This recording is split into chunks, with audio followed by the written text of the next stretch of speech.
A vortex of storm clouds spiraled above, dark and menacing, as a brilliant bolt of lightning tore through the sky. The bolt glowed with a bluish-white intensity, crackling with raw power. Jagged arcs of energy danced violently through the air, illuminating the clouds with flashes of electric fury before slamming into the earth. At the point of impact stood a lone figure, a broad-shouldered man with cropped hair, unmoved by the chaos around him. Rain drenched his muscular frame, but his stern gaze remained locked ahead. The cracked earth beneath his feet and the shock waves pulsing from his stance made it clear. This was no ordinary warrior. He was Dan Wusung, the man known to all simply as the Fist King, a title earned, not given, a name spoken across the Jianghu in both reverence and fear. Few knew his real name. Most only knew the power of his fists. Dan, injured, stood surrounded by bodies, signs of a brutal ambush. His sharp eyes narrowed as he assessed the remaining threats. Just two figures remained. One stood tall with long black hair tied behind him, dressed in shadowy garments that radiated quiet menace. The other wore a white and purple robe, gently waving a traditional folding fan, exuding a calm, calculating air. Dan muttered to himself, noting that they both looked highly skilled and unfamiliar. Dan kicked the man near him back toward his allies, stating that he was returning their subordinate. The man cried out as he was launched to one of the two remaining enemies. "Sword demon! Please, help me!" Without hesitation, the man known as Sword Demon drew his blade and sliced the man in half, silencing him instantly. Dan noted the sheer brutality. The man had cut down his own ally. He didn't hesitate. The symbol engraved on his blade and the ruthless display of violence left little doubt in Dan's mind. These two were members of the demonic faction. Dan called them out, his voice calm but firm. Sword Demon merely smirked, expressing his admiration for how long the Fist King had lasted. He even said the title was well-deserved. Dan didn't entertain the flattery. He warned them instead, with conviction, that he would end this in 10 strikes. Sword Demon laughed at the arrogance and rushed forward to meet him in battle. As the wind howled around them, Dan raised his lightning-wreathed hand and launched into the fight. The storm above seemed to echo each of his strikes. 1, 2, 3. With each number, a blow landed. Sword Demon reeled under the barrage, but something was off. By the 9th blow, Dan paused. Something felt wrong. His fists were powerful, yet every strike missed the enemy's most vulnerable points. He realized that some unseen force was restraining him. His senses honed in on the distant cliffs. There, standing above the battlefield, was the other man. The one with the fan. Surrounded by glowing violet energy, he watched calmly, his posture betraying a quiet confidence. Dan gritted his teeth. That man was interfering, somehow. Before Dan could react further, Sword Demon took advantage of the distraction. He hurled his blade forward. The sword pierced Dan's body, making him spew blood on his mouth. Sword Demon declared that the era of the Fist King was over. But Dan didn't fall.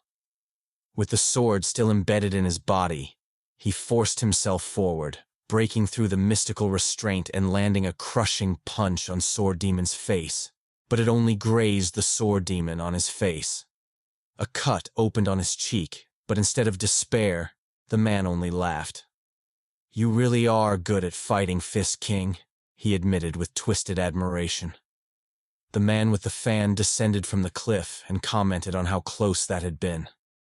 Sword Demon responded sarcastically, blaming the fan wielder for the lapse in restraint. Approaching Dan again, Sword Demon tried to deliver one last mocking remark. But before he could finish, Dan's fist struck once more, his 10th blow. Blood spewed from Sword Demon's mouth as he collapsed. Dan, now gravely injured, whispered his final thoughts. His strength was gone. He had fulfilled his promise. 10 strikes. But still, he wished for just one more. With that, Dan Wusung, the Fist King, collapsed and died at the hands of the demonic faction. Elsewhere, lightning erupted once more.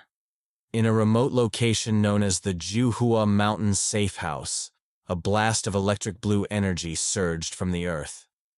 A figure inside a nearby building, clad in yellow robes, looked up in alarm. The shock had not gone unnoticed. Inside, a young woman rushed to the side of a man awakening in bed. She called out anxiously, asking if he was all right. Dan Wusung opened his eyes, disoriented. He glanced around the room, confusion in his gaze. He muttered, "Where am I? Did someone treat me?" He sat up, murmuring to himself. There were no wounds. None of the injuries from the battle remained. Unsure if someone had treated him, the young woman offered him water, addressed him as First Young Master, confused. That wasn't a title he recognized. As he glanced into a nearby mirror, Dan's expression darkened. Startled, he spat the water across the room. "Who put a mask on my face?" he muttered. But as he touched his skin, there were no seams, no edges. This wasn't a mask. It was his face. Panicked, the attendant fled, promising to fetch the physician. Dan slapped his face in disbelief. Outside, the attendant muttered to herself, shaken by how strange the young master was acting that day. Back in the room, Dan muttered to himself, "It couldn't have been those from the demonic faction. If they could pull off something like this, they would have already taken control over the Jung-Hu." Dan began to ask himself a question. Then who is this person? Forcing himself out of bed, he staggered across the room like a newborn fawn. Weak, untrained, useless. On the table, he spotted some documents labeled Unha Merchant Group. That name sounded vaguely familiar. It was a large trading house near Juhua Mountain, one even he had heard of despite never dealing with merchants. The letters were addressed to someone named Lee Jin-eon, the eldest son. Reading through them, Dan realized they were filled with requests for money, invitations to gamble, and suggestive letters from women. This body's owner was a complete loser. His thoughts churned. This wasn't sorcery, nor illusion. There was no strange energy in his body. Then came the confirmation. The woman had called him First Young Master. He was inhabiting Lee Jin-eon's body. Then a realization struck. Could it be reincarnation? Before he could reflect further, a man burst into the room, Gongsun Myung, the household physician. The man expressed concern over Dan's behavior. Dan, now Lee Jin-eon, brushed him off.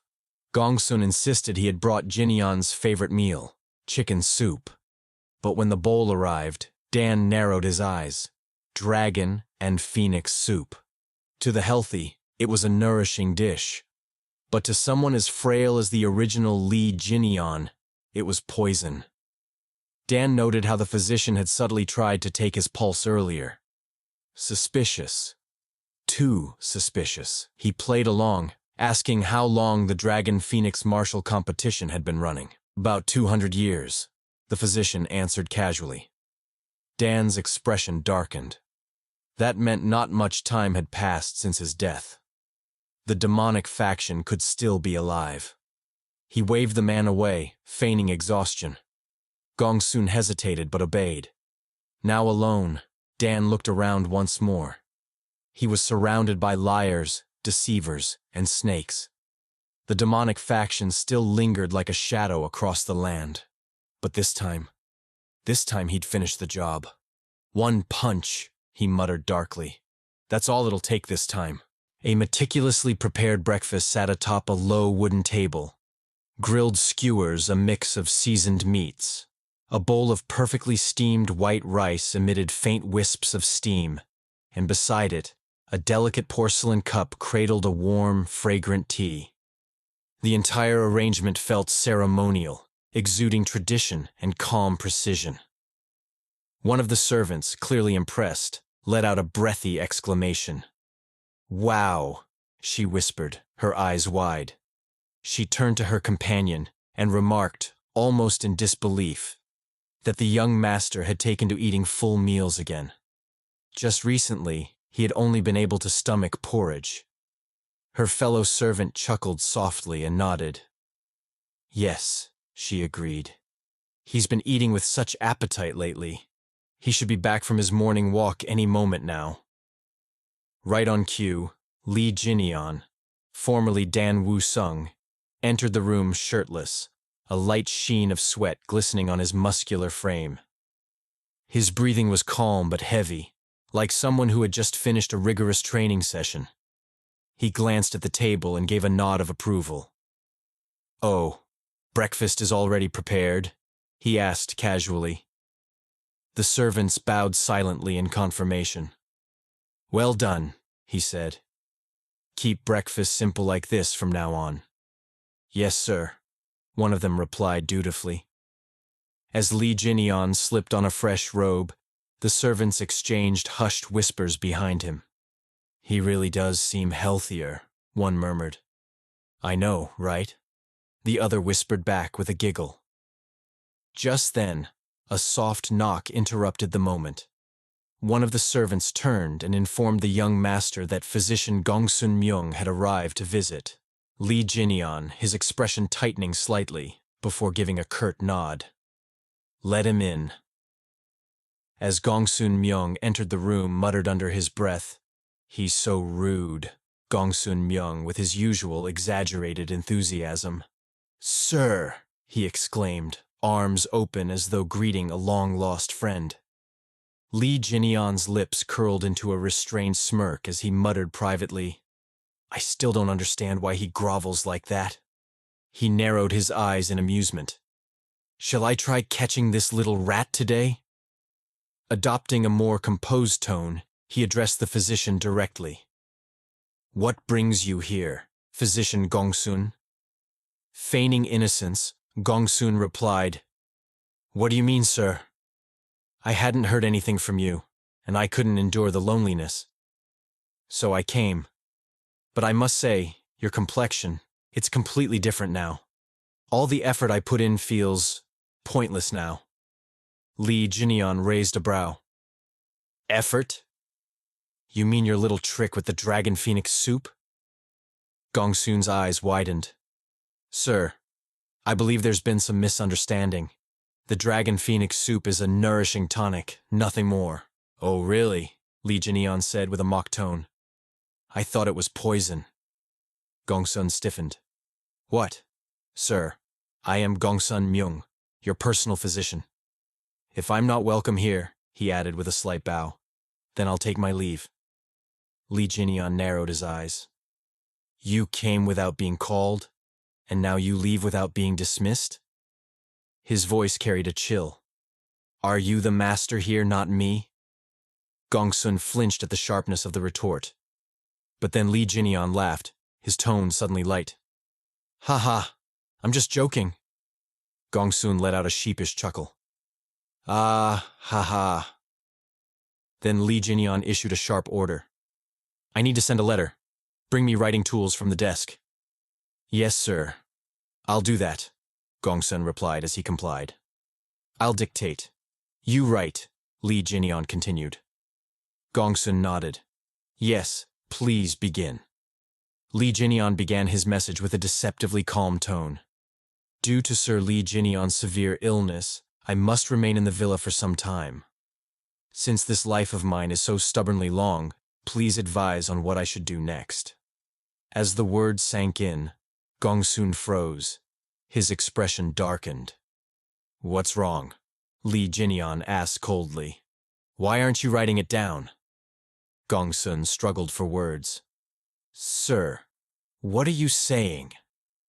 Without warning, Lee Jinian hurled a wooden chopstick.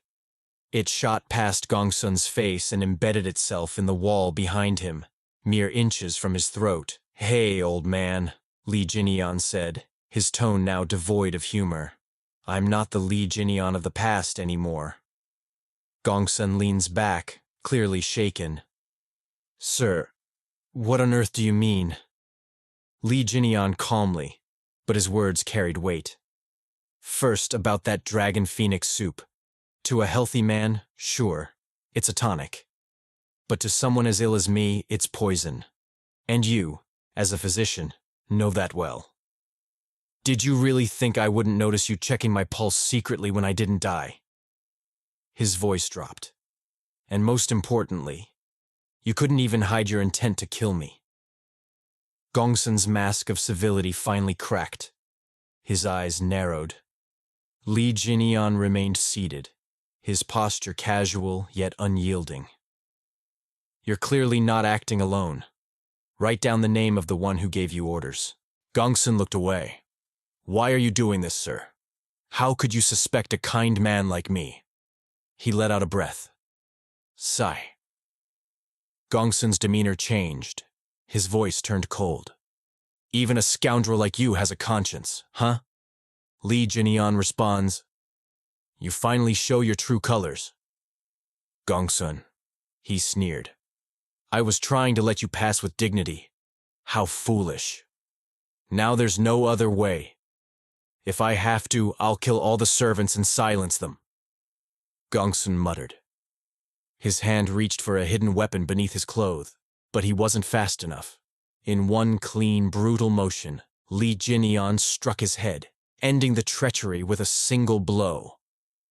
Don't get distracted while I'm talking, he muttered, standing over the corpse. Continuing his meal, Lee Jinian grimaced. To think I'm in this much pain. What a pitiful body this is. He looked down at Gongsun's lifeless form. I need to recover my strength quickly, he whispered to himself. Once I do, it won't matter if the mastermind is the entire Yonha merchant group. When I return to the group, I'll dig deeper into Gongsun Myung's connections. Suddenly, a sharp pain pierced his skull. He clutched his head as memories surged forth. Not his own, but those of the original Lee Jin-eon. The flood of images brought clarity and sorrow. So that's what it was, he murmured, tears falling. Lee Jin-eon, the firstborn of the influential Yunha merchant group, had not been gifted. Neither as intelligent as his second brother, nor as strong as the third.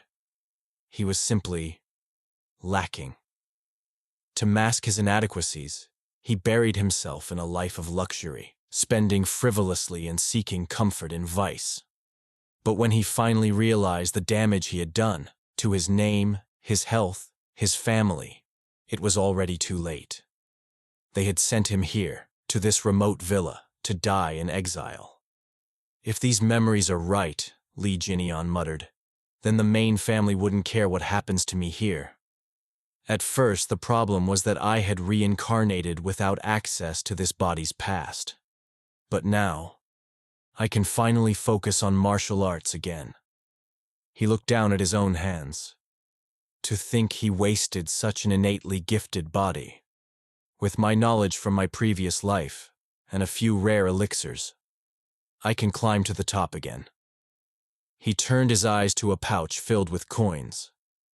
And money won't be a problem either.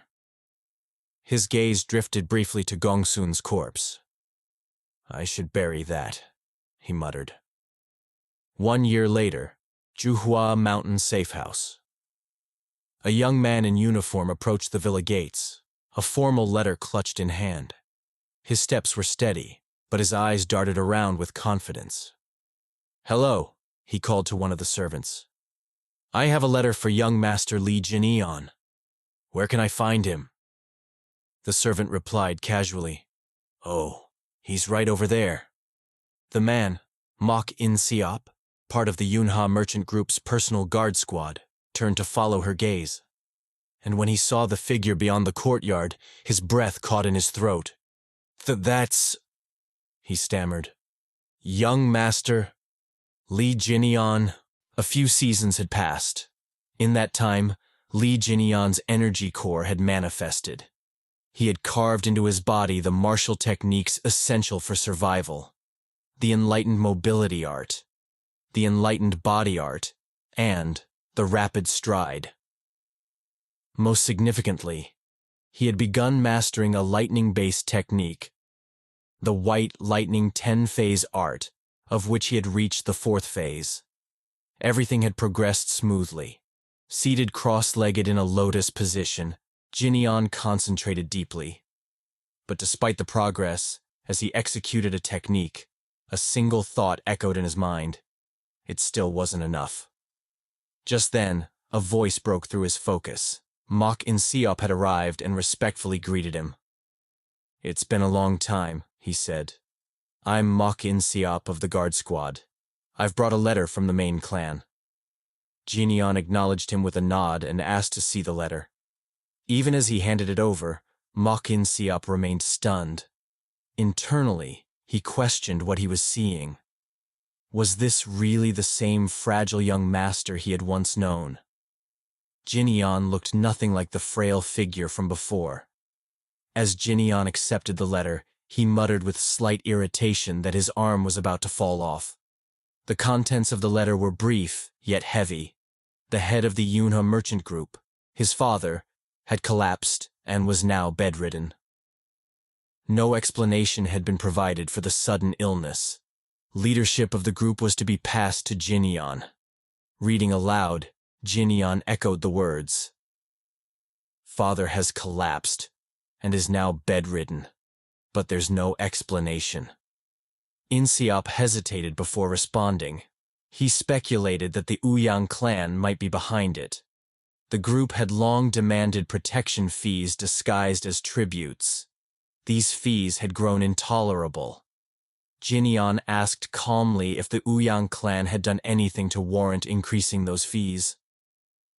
In-seop, visibly agitated, declared that they hadn't. His anger bubbled over as he described how the Ouyang clan ignored requests for discussion, even when the little deity sect attempted to impose outrageous trade taxes. Their answer was always the same. They only dealt with the Yuna merchant group's main clan, and even then, did nothing. The guard captain hadn't dared protest, not against someone like Ouyang Hu. Jinyan repeated the name thoughtfully.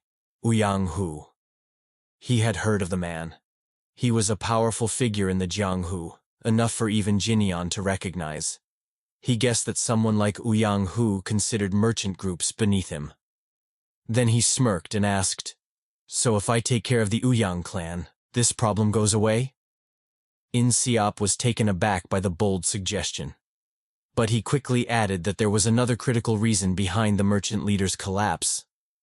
A sword fight had erupted between the 2nd and 3rd sons, Jinyan's younger brothers.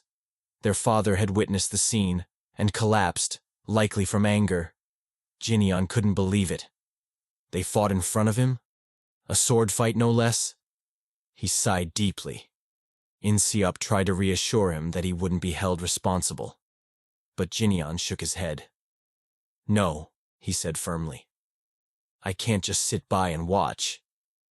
He handed the letter back and stood. "I'll go myself." Back at headquarters, Mok In-seop recounted everything to his fellow guards. He insisted that Jinyan had completely changed, that he was now a true martial artist. His colleagues erupted into laughter, mocking the idea. They scoffed at the notion, claiming it was more believable that Jinyan had mastered bedroom techniques than martial ones. But then, silence fell. Han Yeop, the vice captain of the guard squad, loomed behind one of the loudmouths. His expression was unreadable as he confirmed that Jinyan had indeed regained his health. Han Yeop reflected aloud. Jinyan had always possessed a fine physique as a child. He recalled the times he personally taught the young master martial arts. Curious, he asked In-seop when Jinyan planned to return. In-seop admitted he didn't know, only that Jinyan was on his way. As if on cue, someone shouted from outside the gates. "Young Master Jinyan has arrived," In-seop muttered. "Which is now, I guess." Han Yeop immediately ordered the others to prepare a formal greeting. One guard grumbled, questioning whether they really had to bow to someone like Jin Yeon. Han Yeop quickly reminded him who paid their salaries and told him to stop whining. Standing outside the massive estate, Jin Yeon took in the scale of the Yuna merchant group with awe. It was more than he had imagined. He realized the original Lee Jin Yeon hadn't just been well off. He'd been born with a silver spoon. He told his two servants to rest while he went to see his father. They bowed respectfully and obeyed. As he walked deeper into the compound, Jin Yeon wondered why no one had yet greeted him. But suddenly, guards emerged and bowed with reverence. "Congratulations on your safe return, young Master Jin Yeon." Han Yeop stepped forward, bowing. "I am the guard squad's vice captain, Han Yeop. You're almost unrecognizable, sir.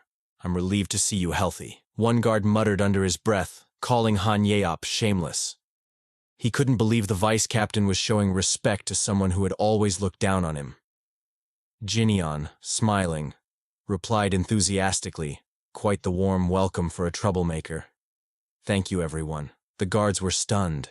He greeted us? They whispered in disbelief. That good-for-nothing actually greeted us? In Seop beamed. "I told you he's changed." Even the most skeptical guard admitted he felt like he was looking at a stranger, someone who felt more like an ally than an enemy. Han Yeop's face softened with a mix of pride and relief. He led Jin Yeon toward the merchant leader's residence. "I already informed your father you'd be visiting," he said. Jin Yeon nodded and thanked him. But as they walked, a mocking voice interrupted. Well, well, look who it is. If it isn't the perverted Jin Yeon." It was Lee Jae-yeon, the third son. Jae-yeon examined his older brother and noted how different he looked. Even his expression had changed. Placing a firm hand on Jin Yeon's shoulder, he sneered. Han Yeop's eyes widened with concern. He recalled how Jae-yeon used to beat Jin Yeon mercilessly. Hoping to defuse the situation, he quickly intervened, pulling Jae-yeon's hand away. "You two must be thrilled to see each other again," he said diplomatically. Jae-yeon was far from pleased. He slapped Han Yeop's hand away and lashed out, furious that he'd been touched without permission. "As if dealing with this good-for-nothing wasn't enough. Now you're disrespecting me too?" Before the situation could escalate, Jin Yeon calmly called Jae-yeon's name. With a soft gesture, he placed a hand on his younger brother's face, almost as if to caress him. Jae-yeon looked confused. "What is—" Before he could finish, Jin Yeon landed a clean punch to his face, sending blood flying. Han Yeop stared in shock, unable to process what had just happened. Jae-yeon sat on the ground, dazed. What the hell?" Jin Yeon remained composed. "Jae-yeon," he said with a grin. "I was so excited on my way here." Then, gripping Jae-yeon's shoulder tightly, he squeezed until his younger brother screamed in pain. "You insane bastard!" Jae-yeon shouted. Jin Yeon leaned in with a smirk. "Insane bastard? You should be calling me Big Brother." Meanwhile, a slight commotion stirred within the halls. At the back, a man holding scrolls paused, his brow furrowing as he muttered to himself, "That's Father's room." The man was Lee Hwa-yeon, second son of the Yunha merchant group and its current overseer. Approaching Han Yeop, Hwa-yeon asked with authority, "What is all this ruckus?" Han Yeop turned, replying, "Ah, overseer. There was an argument between the first and third young masters." Hwa-yeon's expression darkened. He muttered in frustration, "The third must have harassed him again. And what are you all doing just standing around instead of stopping them?" With urgency he added, "My older brother," and rushed forward toward the source of the disturbance. Inside, Jin Yeon maintained a stern tone as he addressed Jae-yeon. "Be quiet. We're right in front of Father's room." He glanced back as Hwa-yeon entered. Is that you, Hwa-yeon?" Huaiyan, caught off guard by Jinyan's commanding presence, could only respond with a confused, Soon, the three brothers were gathered inside the room. Huaiyan sat sipping tea, Jinyan stood before Jaeyan, and Jaeyan knelt on the ground, arms raised in punishment. "I heard that you returned," Huaiyan said, eyeing his elder brother. "You seem like you're in good health." "I'm fine now," Jinyan replied casually. He then noticed an injury on Huaiyan's hand and asked, "Did the third do that to you?" "Ah, it's not serious," Huaiyan began. But before he could finish, Jinyan delivered a sharp slap to Jaeyan's face. "You shouldn't wield a sword against your older brother," Jinyan said coldly. "Unless you wanna—" Jaeyan, stunned, quickly responded, "Okay." When Jinyan raised an eyebrow, Jaeyan stammered, I understand." As he processed what had just happened, Jaeyan muttered under his breath, still in disbelief, "Li Jinyan beat me up. He used to be so weak." Huaiyan, equally astonished, murmured, "He really humbled Jaeyan." He remembered how Jinyan could barely avoid a beating in the past. With curiosity, Huaiyan asked, "Did something happen at the safe house? You seem like a completely different person." "Is that so?" Jinyan responded with a slight smirk. "You've got a good eye." He then turned his attention to the scrolls and asked, "What's all this?" "That's the list of employees I'm taking to the conference tomorrow," Huaiyan explained. Jinyan glanced through the names and muttered, "A list of employees. I was curious who recommended Gongsun Myung, but I guess that's not needed anymore." As his gaze narrowed, he added, "The person who brought in all these people, from the vice guard squad leader to the front gate guards, it's Ouyang Hu." His tone shifted, colder and sharper now. "If either of you is working with the Ouyang clan," he warned, "now's the time to speak." Huaiyan immediately retorted, "Do you really think that's even possible?" Jaeyan, equally defensive, exclaimed, Yeah, that's ridiculous. I'd rather die than see another clan take over our business." Huaiyan nodded firmly. "That's right. The Yuna Merchant Group is something father built with his own hands." Jinyan exhaled in relief. "I'm glad to hear that," he muttered to himself. "At least I won't need to kill them." He rose to his feet. "Are all the higher-ups attending the conference tomorrow?" "Yes," Huaiyan confirmed, still unsettled by the change in his brother. "Good," Jinyan said. "Then I'll attend too." Without another word, he left the room. "Huh?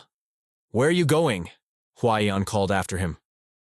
"To see father," Jinyan answered, already gone. Staring at the doorway, Huaiyan murmured, "What happened at the safe house?" Jaeyan, meanwhile, was practically throwing a tantrum.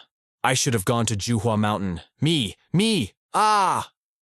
At their father's chamber, a voice outside the door called, "Merchant Group Leader, the eldest son is here." "Let him in," the old man replied. Jinyan entered. His father, Lee Seong-min, leader of the Yuna Merchant Group, greeted him with a weak voice.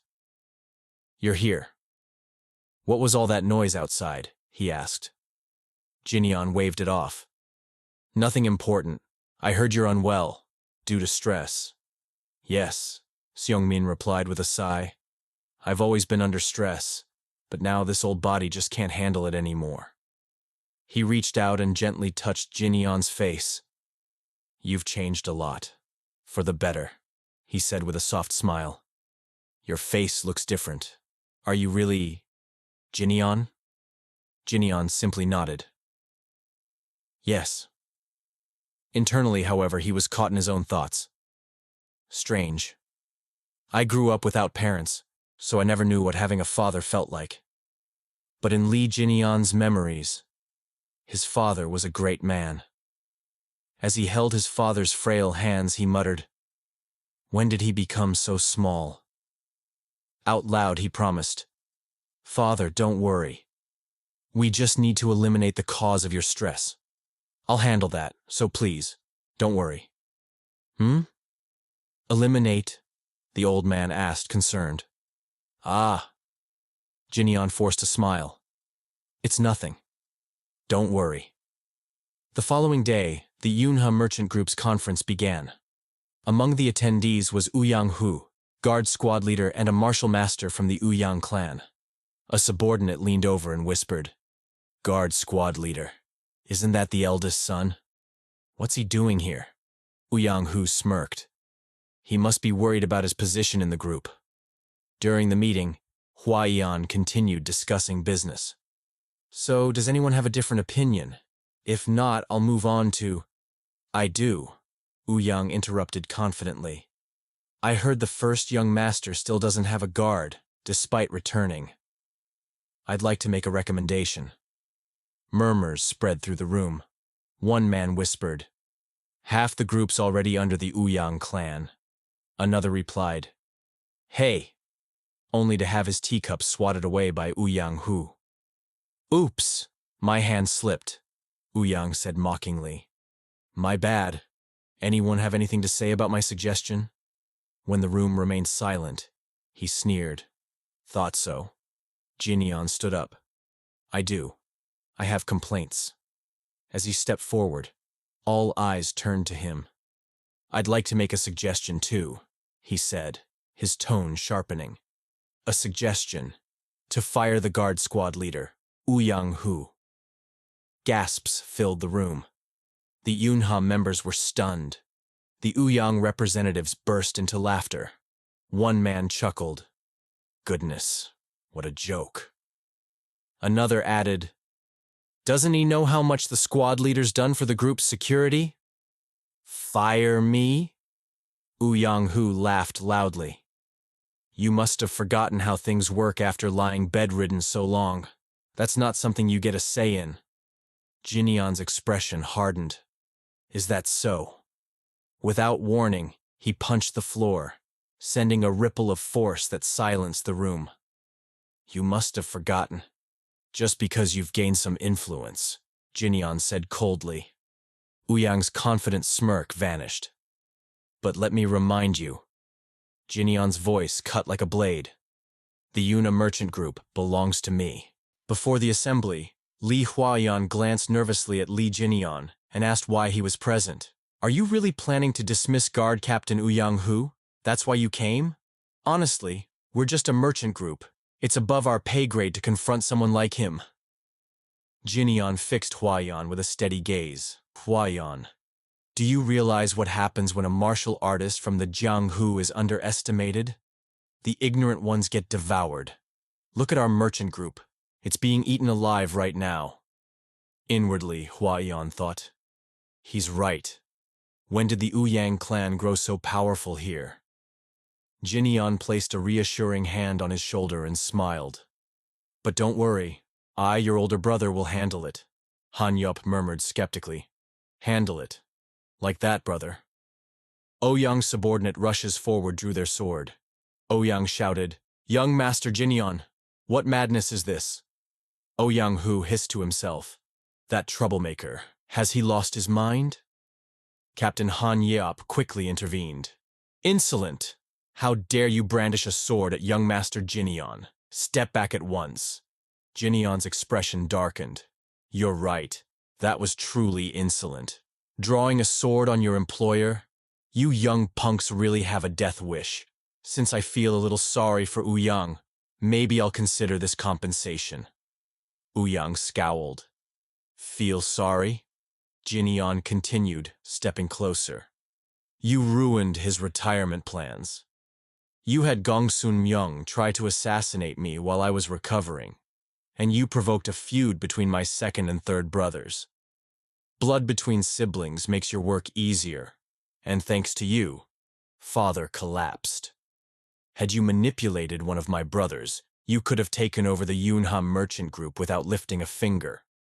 Ouyang sneered loudly. Ha! Young Master Jin-sun, that's pure delusion. Jinyon rested a calm hand on Ouyang's shoulder. But then, Gongsun Myung, who was supposed to kill me, died by my hand instead. Ouyang's face turned grim. Gongsun Myung died at your hand? Jinyeon turned away casually. Don't be too sad. I sent him off with a single strike. If you wanted to consume a major merchant group, you should have tried harder. Oh, and I'll be filing claims for all the damage you caused. Ouyang shook with rage. You arrogant brat! Jinyeon glanced back over his shoulder. Got you. As Ouyang lunged, Jinyeon readied himself. Their auras clashed with a thunderous gust that swept through the hall. Gasps echoed. Lightning energy? He knows martial arts? Young Master Jinyeon blocked the captain's strike? Jinyeon winced dramatically. Ouch! Is it okay to hit someone who just recovered? He smirked. Maybe it's fine, since this is an official duel. Ouyang hissed back, venom in his voice. That arrogant fool. He's as cocky as a chick who just learned to fly. He shouted to onlookers. Guard squad! Ouyang clan. Witnesses. Since young Master Jinyeon agrees, we shall have an official duel. Happy now? Jinyeon bowed into a fighting stance. Life or death duel. Gasps filled the room. Ouyang drew his sword. Young Master Jinyeon, you must have trained under an impressive sect. Your skills are decent in such a short time. But you lack experience, and I'll ensure you understand the difference. He leapt forward. Jinyeon dodged effortlessly. Experience, he taunted, then charged with lightning aura. You're 100 years too early for this, punk. Ouyang was thrown back. What? Is this strength? He muttered. Jinyeon advanced with deadly calm. Let me show you the true difference experience makes, he declared. Using the enlightened mobility art, he struck. Ouyang blocked but struggled against the rapid assault. Something's off. He's not a novice, more like a seasoned martial master. Ouyang gasped. Subordinates whispered in shock. He's going to finish him! Ouyang shouted and advanced with a three-form sword art. In response, Jinyeon launched rapid stride, closing the gap instantly. Ouyang stammered. When did he get there? Jinyeon delivered a precise blow to his chin, sending him crashing through the roof. Silence fell as dust settled. In Lee Xiongmin's chamber, his attendant peered out in alarm. Merchant group leader, what's happening? Xiongmin responds. My son. It seems he's learned martial arts. Below, Ouyang's subordinates rushed in. One knelt before the fallen Ouyang. Young, Master Jinyeon's duel was fair. I witnessed everything. However, from now on, if the Ouyang clan continues to demand revenge through duels, the Yunhei merchant group will have no way to avoid those. Jinyeon's voice cut in. That's fine. I never expected to escape grudges. If kindness is shown, I'll repay it. If hatred, I'll return it tenfold. And if anyone objects, the consequences are mine alone, not the Yunhei merchant group's. Huaiyan cried out, Brother, that's reckless. But Jinyeon stood resolute. The Yunhei merchant group is mine, and father's. It belongs to the guard squad who welcomed me this morning, and to the stable hands who take joy in simply watching me eat. We refuse to be toyed with by scum like you. If you understand, get lost. You're all dismissed. Han Yeop, Mok In Seop, and the servants beamed with pride. The Ouyang subordinates seethed in defeat. One muttered as they departed. Well then, good luck. Onlookers cheered. Mok In Seop nearly jumped until a guard hushed him. Quiet. Don't celebrate. Be ashamed we let it come to this. But In Seop just smiled. Jinyeon called for Huaiyan. Chief Administrator. Yes, sir? Arrange an elixir for me, said Jinyeon. I promise to shoulder responsibility. At least let me have that support.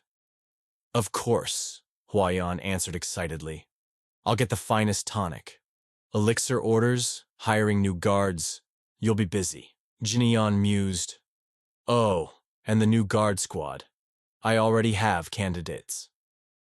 A few days prior, on his first day to the Yunha merchant group, Lee Jinian strode through the grand hall alongside Vice Captain Han Yeop. As they passed by a group of idle Ouyang clan members lounging about, Jinian's gaze sharpened in silent disapproval. He turned to Han Yeop and asked whether the vice captain had eaten yet. Han Yeop replied that he hadn't. He had been working since dawn. Jinian let out a quiet sigh, observing the contrast between the diligent and the indolent. He noted that while some people worked without rest, others squandered their hours loitering. It was clear to him that the ones shirking their duties must have ties to Ouyang clan. Out of frustration, Jinian crushed the nearby railing and declared that such people needed to be purged from the group. But Jinian had already regained his composure. He said the real challenge wasn't identifying the ones to dismiss, but finding capable people to take their place. Then, narrowing his eyes, he remarked quietly to himself that he had just found the right candidates. Later that evening, Jinian arrived at a brightly lit gambling den. The building was filled with raucous laughter, drunken shouting, and flirtatious chatter. As Jinian entered, a guard at the entrance recognized him instantly. The man greeted him with mocking familiarity, joking that the pushover had returned to make another generous donation. Jinian shot him a scornful glance and warned the man not to touch him, lest he get pig grease on himself. Then, with a cold tone, he told him to open the door. The guard, taken aback, began to protest, but Jinian ignored him and pushed forward into the room. In the main chamber, 3 men turned their heads at the sound of his entrance. At the center stood a scar-faced man, Poisonous Fox Chul Myungho, who grinned and welcomed Jinian, commenting that he looked healthier now, and that recovery must have done him good. The other 2 also greeted Jinian, Yuk Jinbo and Yuk Myungbo. They says, "Welcome," and "It's been a while." Myungho laughed and scolded them for not checking in on Jinian during his recovery. Myungbo apologized, claiming they hadn't known. Myungho waved it off but added that he had been bored without a pushover around to swindle. Then, with exaggerated flair, he offered to celebrate Jinian's return to the Bunha merchant group by treating him to something special. But when Jinian didn't respond, Myungho's tone turned mocking. He called out sarcastically, demanding to know why he was so quiet. Jinian, his voice low and measured, responded that he had simply been thinking, specifically about whether he should kill Myungho. He explained calmly that he had no use for someone like him. What he really wanted were the twins. He could tell they were capable, and it was a waste to see them serving under Myungho. Having made up his mind, Jinian declared his decision aloud. Myungho, now agitated, asked if Jinian was even listening to him. But Jinian remained composed. He smiled and asked Myungho to hand over the key to the vault. Shocked, Myungho repeated the words with disbelief. He asked if Jinian was seriously demanding money. Jinian confirmed it without hesitation. He laid out the debt. Thousands of nyang he had been forced to invest into the gambling den. Interest, extortion, and the cost of medical treatment after being beaten. All of it amounted, in his estimate, to a fair total of 100,000 nyang. Myungho burst out laughing. He mocked Jinian, suggesting he must have learned arithmetic during his recovery. Then, rising from his seat, he sneered that the vault contained far more than that. Gold, silver, and jewels included. But none of it belonged to Jinian. He leaned in closer and said that if Jinian needed money, he only had to ask, but he made it clear he had no intention of handing over the vault key to someone who was supposed to be a frail patient. Jinian gave no reply. Frustrated, Myungho's tone grew hostile. He began yelling, hurling insults at Jinian, and eventually ordered his subordinates to pin him down. One of the twins moved in to grab Jinian, but the young master acted with lightning speed, Jinyon seized the man's wrist, twisted it effortlessly, and flung him across the room. The second twin lunged in retaliation. Jinyon dropped low, dodged the attack, and delivered a powerful kick that shattered the twin's ankle. Jinyon paused for a moment, genuinely surprised. Despite their injuries, both twins slowly stood back up.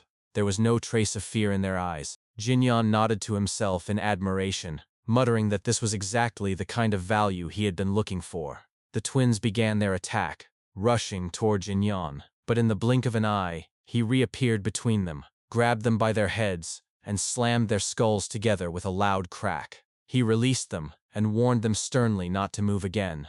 Then he turned his attention back to Chael Myung-ho, who stood frozen, visibly shaken.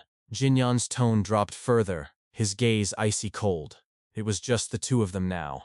Myung-ho staggered back. In desperation, he reached behind his back, groping for a hidden dagger as he barked out, his voice trembling, that Jinyon should have at least warned him he had been studying martial arts instead of arithmetic during his recovery. Jinyon merely tilted his head slightly, responding in a calm yet condescending tone. He remarked that Myung-ho was usually quick-witted, so why was he so slow this time? Now visibly nervous, Myung-ho gripped the blade behind his back and shouted at Jinyon not to come any closer. He tried to shift the mood, suggesting they talk it out, but his panic only deepened.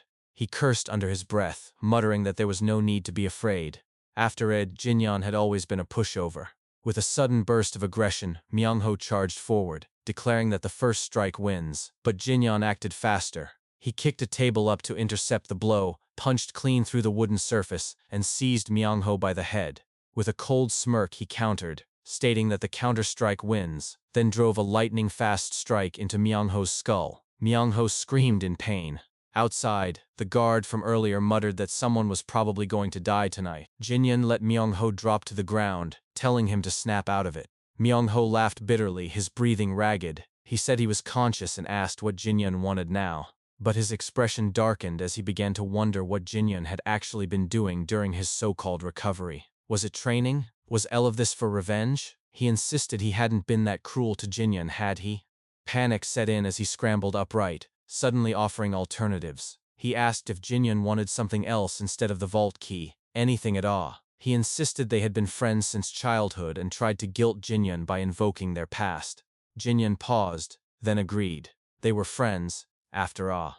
Relieved, Myung-ho leaned in with forced warmth. He claimed this was the right path, pulled Jinyon into a hug, and promised to stop hitting or bullying him. Jinyon, disgusted, told him to let go, saying it was making him sick. Still grinning, Myung-ho escalated the act. He called them real friends now, no, brothers. He shouted to the twins across the room to greet their new big brother and congratulate him. Jinbo reluctantly congratulated Jinyon for getting strong. Myungbo followed with a quiet congrats. Reached the exchange, Myung-ho's smile twitched. Inwardly, he sneered at the idea of friendship or brotherhood. To him, Jinyon was nothing more than a bootlicker, a tail-wagging coward. Once he got out of this situation, he planned to take the twins and flee with them. He could easily settle into a new scam somewhere else. Jinyon then addressed the twins directly, asking if they were truly okay with this. When he called someone his sworn brother, it was for life. Were they ready? The twins hesitated, glancing at Myung-ho for a cue. Trying to keep the charade alive, Myung-ho told them not to look at him like that. They were sworn brothers now. That seemed to be enough. The twins responded that from now on, they would serve Jinyon as their big brother. Myung-ho tried to regain some energy and cheered, but Jinyon suddenly changed his tone. With eerie calm, he said that now that they were brothers, they had to decide who the biggest brother was. He told the twins to step outside. He and Myung-ho would settle it and let them know afterward. Myung-ho's face turned pale as he stammered, trying to delay the moment, but the twins obeyed and left the room, leaving only Jinyon and Myung-ho. Jinyon stared at him and asked why he was hesitating. He urged him to hurry up and decide. Internally, Myung-ho panicked. He had no idea what Jinyon was after, but Jinyon kept speaking, shaking his head in disappointment. He told Myung-ho that exploiting loyal men like the twins was no way to live. From now on, he said, he would raise them right. He smiled brightly, unnervingly. Myung-ho slumped in defeat, muttering that Jinyon might as well take the money too. Jinyon had already beaten him and now was taking the twins. Wasn't that the same as telling him to go die somewhere? He screamed in despair, begging to be killed. Jinyan narrowed his eyes and agreed. Without hesitation, he kicked Myung-ho in the chin and sent him flying. He declared mockingly, "You've worked hard, friend," before unleashing a flurry of brutal blows. Staggered and stunned, Myung-ho could barely process the assault. He thought to himself, "Wait, he's actually going to kill me. I'm really going to die." With last gasp, he raised his trembling hand and choked out his surrender. He would give Jinyan the key. Jinyan, unimpressed, leaned closer and asked if that was really how someone begging for their life should sound. Through gritted teeth, Myung-ho tried to stay sarcastic. He asked if he should start talking politely since they were friends. Jinyan's response was to grab him and hurl him across the room. Myung-ho muttered to himself in disgust, noting how insane Jinyan must be to still joke around like that. The twins rushed to his side, asking if he had really lost. With shame burning in his chest, he admitted he had. He instructed them to follow Jinyan from now on, that he was their big brother from this point forward. He could barely keep from crying. Jinbo gave him a respectful nod, but deep down Myung-ho knew the twins would have a better life in the Yunha merchant group than rotting in this cesspit of a gambling den. One of the twins quietly acknowledged that. The other thanked him for everything. Seeing their sincerity, Myung-ho raised his head and blinked in disbelief. Then he muttered bitterly under his breath, calling them ungrateful bald bastards. Some time later, as he trudged out of the building, he was still cursing. He said the elders were right. You should never take in creatures with black hair. As he passed through the gambling hall, whispers followed him. Isn't that walking corpse Cheo Myung-ho? Where are the twins who used to follow him? If they're gone, maybe we can finally beat him.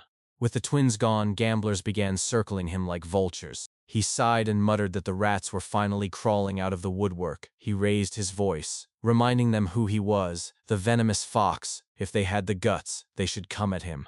One thug called him a dead man walking and shouted for the crowd to kill him.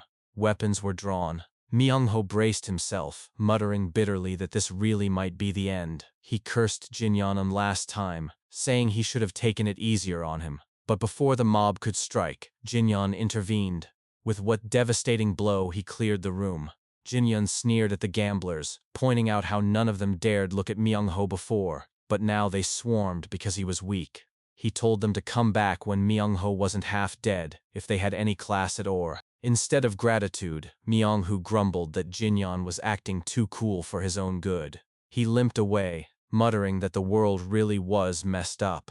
As Jinyan and the twins exited the den, one of them spoke up and thanked him for helping. The other echoed it.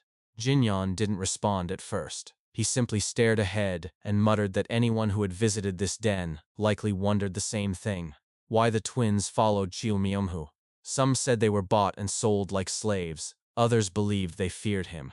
Even Jinyan had thought that once, but now he knew the truth. They were neither slaves nor cowards. He smiled softly and muttered that even in his second life, understand people's true hearts was never easy. Far in the distance, a figure watched them go. The man squinted, shocked, and whispered to himself, "No way, that's really Jinyan." A few days had passed since Jinyan's return to the Yuna merchant group. Jaeyeon was already losing his mind. There hadn't been a single quiet day since that guy came back. Just the other day, Jinyan had randomly returned with a mountain of cash. Then, without warning, he dragged two giant men into the compound like they were lost puppies. Jaeyeon grumbled, saying he didn't like him, not one bit. And just as he was ranting, he stopped in his tracks. What the hell was that? A large carriage rolled into the compound. Hwa-eon calmly told the workers to be careful with it, warning them that it was carrying something important. Jaeyeon, curious and wide-eyed, rushed over. He demanded to know what it was, and the moment he got a good look at it, he nearly fainted. That was 100-year tuber fleece flower, the kind people lined up for before sunrise. He asked if it was really that rare item. Before Hwa-eon could answer, a calm but commanding voice cut through. Their father said he had ordered it. Jaeyeon stammered. "Father?" Hwa-eon turned toward the old man, worried. He told him it was still too early for him to be outside, but their father insisted he felt much better now. Jaeyeon's mind raced. Why would father go this far? Li Jinian had only asked for one elixir. If he bought so many, then that could only mean… Jaeyeon lit up. He was sure there was one for him too. He turned to his father with hope in his voice. But father shut it down. Every single elixir was for Jinian. Jaeyeon's jaw dropped. All of them? Father calmly explained. One elixir alone wouldn't be enough to change their family's fate. Compared to the money they'd already wasted on the Uyang clan and the little deity sect, this wasn't excessive. He had written to all their branch leaders, longtime allies, and top merchants. He told them they were in crisis. If the merchant group fell, they would all lose money, so they'd take it seriously. Father said making Uyang Hu the guard squad captain had been his decision, so it was only right that he take responsibility. Han Yap nodded. He said it was a wise move, that Jinian would surely become a great martial artist. Hua Yan agreed, adding that Jinian was amazing. Their father thanked them both and said he truly appreciated their support. Han Yap assured him he would give everything he had.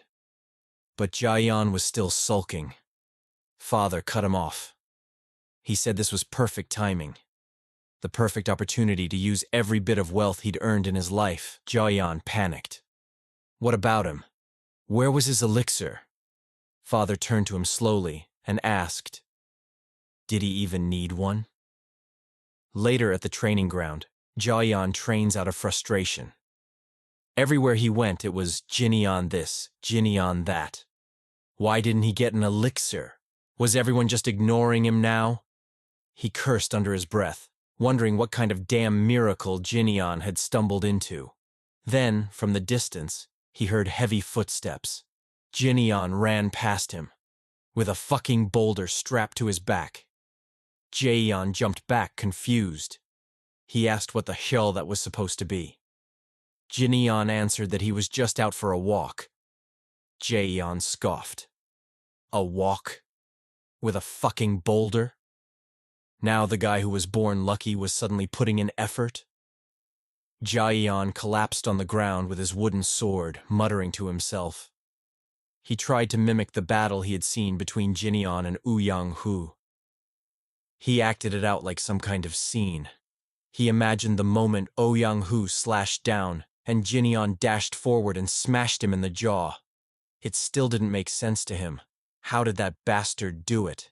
Just then, a voice cut through. Jinian had circled back. He asked who Jaeyeon was calling a beastard. Jaeyeon freaked out. He stuttered, saying he was just talking to himself. Jinian said if he was going to analyze movements, he should do it right, then handed over the wooden sword. He even complimented Jaeyeon, saying his recreation of Uyang's sword form was pretty solid. Jaeyeon froze.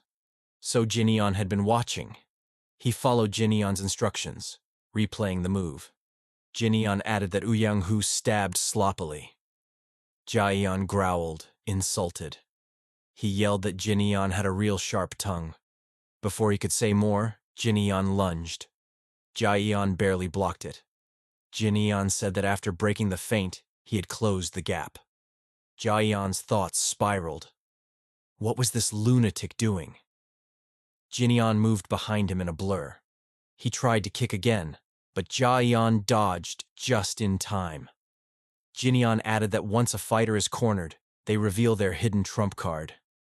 Just as Jaeyeon turned, Jinian was already there, fist raised. The strike stopped just short of his chin. Jaeyeon trembled. That could have killed him. Jinian casually explained that stabbing was less accurate than slashing. He said the sword art Uyang Hu used was meant to kill in one hit, and if someone could move fast enough in that brief moment, the outcome was already decided. In his mind, Jinian thought back. If it had been him in his past life, someone like Uyang Hu wouldn't have even gotten to draw his sword, but his current body wasn't even a quarter of what it used to be. He told himself he had no right to be proud. There were fighters he couldn't beat, even as the Fist King. This wasn't enough. He needed to become stronger. Way stronger. A servant arrived. She announced that Jinyeon had a guest waiting. Jinyeon nodded. He said he'd be there soon, then casually flicked Jaeyeon's forehead. Jaeyeon yelped in pain.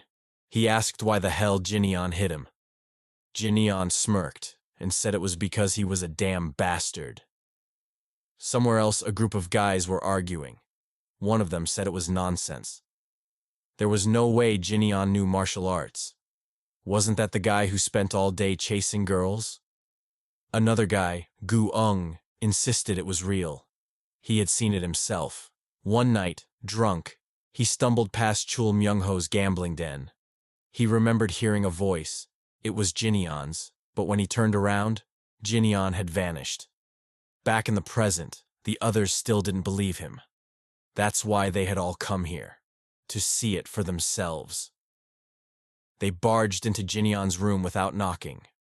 What they saw left them stunned. Jinyeon, shirtless, standing there with the twin brothers. They closed the door instantly and turned to the servant in disbelief. They asked if that was really their young master. The servant said yes, that was him. Sima-guk muttered that he must have drunk too much. Gu-ung shook his head. He couldn't believe it. Was that really Lee Jinyeon? From the infamous Playboy 4 Heavenly Kings? Then, Jinyeon opened the door. The three flinched in unison. Jinyeon told Myohyang to take the twins to the dining hall and feed them huge portions. Myohyang obeyed and led them away. Jinyeon turned to the three men. He asked why they were still standing there. He motioned for them to come in. The three stared blankly, and all thought the same thing. Someone, please save us. They were known as the self-proclaimed 4 Heavenly Kings of Wine and Women. Sima-guk, the Murim Alliance's hope. Ju Jariang, a man who had failed his martial exams more times than he could count and who also had a sensitive stomach. Gu-ung, the youngest heir of the West Wind escort household. And lastly, the infamous heir of the Eunya merchant group, Lee Jinyeon. Together, these four made up the group. Now they all sat together again, brought back by a wild rumor that their pushover friend Jinyeon had returned. They gathered around a round table, chatting. But in Jinyeon's mind, he let out a sigh. Not these clowns again. He remembered them well, always hanging out, drinking, and talking about women. They even called themselves something ridiculous, like the 4 Total Wrecks, or something just as stupid. Ju Jariang leaned in and asked if he was all right. Jinyeon nodded. Jariang remarked that he looked intense, more alive than ever. Gu-ung spoke up, saying he still couldn't believe the man he saw that night was really Jinyeon. Had he trained non-stop in secret? Sima-guk watched in silence. In his heart, he knew you couldn't get this strong with just training. This was martial arts. Real, dangerous martial arts. He asked who had taught Jinyeon. There was no way he had learned that on his own. Jinyeon said he had just gotten lucky. Sima-guk gasped. So it really was one of those fate-changing encounters you only heard about in the Jeonghu. He started to ask something else, but Ju Jariang interrupted, saying it looked like Jinyeon had finally caught a break. He almost didn't recognize him. Jinyeon replied in a low voice. The old Lee Jinyeon was dead. The others stared in confusion. Ju Jariang asked what his plans were now. Jinyeon answered that there were debts tied to his sect that he had to pay. He would help out with the merchant group while preparing for that. He wasn't interested in anything else. All he wanted now was to become stronger. The mood turned quiet. Gu-ung whispered, asking what was wrong with him. Had they walked into the wrong house? Ju Jariang swore this wasn't him. Sima-guk remembered something. Before Jinyeon went away, he had asked if Jinyeon was really going to recuperate somewhere. Jinyeon had replied it was more like exile. Their father must have been really disappointed. Sima-guk had told him it might be a good thing, a chance to study, to heal, and to change. Jinyeon had said that would be nice. Back in the present, Sima-guk raised his cup. He said congrats to Jinyeon. He had truly changed. Ju Jariang agreed. It was worth celebrating. Go-eung joked that he knew this would happen, reminding them that he had suggested they should kidnap Jinyeon before he got sent away. Sima-guk teased him, saying he hadn't even shown up that day. Gu-eung yelled that he had been busy. Sima-guk rolled his eyes, say, busy taking a dump maybe. Gu-eung snapped back, ready to argue. Jinyan smiled faintly. Even he had real friends after all. Then he asked the others. He had changed, but what about them? There was a pause. Sima Guk shrugged. Who knew? Ju Jaryang answered with a grin. If they were the type to change easily, they wouldn't be themselves.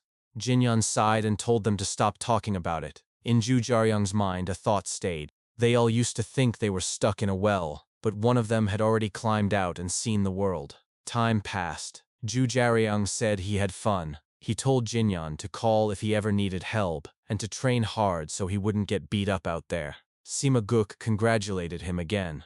Then they left, walking through the streets at night. Gu Ung said it was weird. Biggest screw-up among them had returned as a grown man.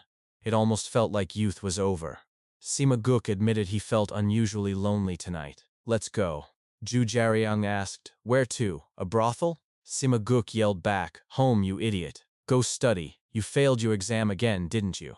Ju Jaryang shouted that he wasn't bad at studying, he had sucked at taking tests. Gu Ung grinned and suggested they swing by Sweet Scent House for one more drink. They entered the Sweet Scent House. Elsewhere inside, the leader of the little deity sect, Yom Jisang, slammed his table. He roared, Ouyang Hu is dead? Was the heir of the Yunhe merchant group really that strong? One of the Ouyang members confirmed it. Jinyan had crushed the captain in under 30 moves. Jisang asked what weapon he had used. They told him, his fists. Jisang laughed bitterly. A swordsman losing to a fist user. What a disgrace. The Ouyang member asked what they should do. Would they take revenge? Jisang snapped. How could they get revenge for a fair duel? They weren't thugs. The Ouyang member shouted that they were supposed to be friends. There was honor between them. Jisang sliced his head off without hesitation. He muttered that he didn't befriend corpses. Get that body out of here. Suran, a woman sitting beside him, froze.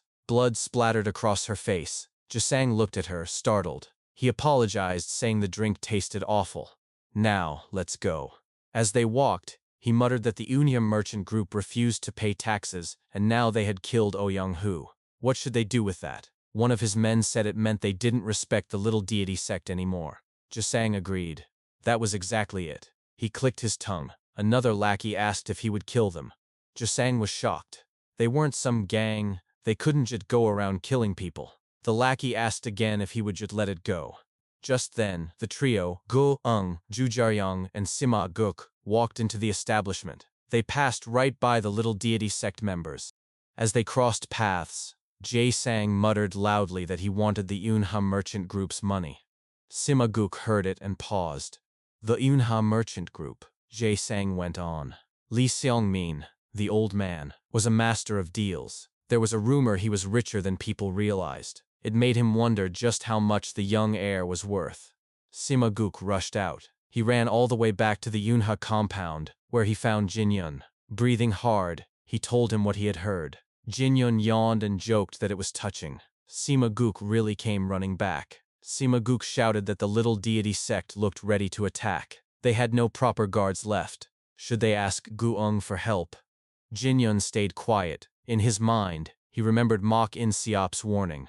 Those guys had tried to stab them in the back with Ouyang Hu. He asked where they were now. Sima Guk said probably back at their base. Jinyan nodded and told him to come inside. Sima Guk was confused. Where were they even going? Jinyan handed him a uniform and told him to put it on. They were at the guard squad's warehouse. He asked if Sima Guk knew the way to the sect's base. They needed to be back before breakfast. Sima Guk panicked. Just the two of them right now? He begged Jinyan to reconsider, but Jinyan didn't care. That was why they had to strike first. He handed Sima Guk a dagger and told him to lead the way.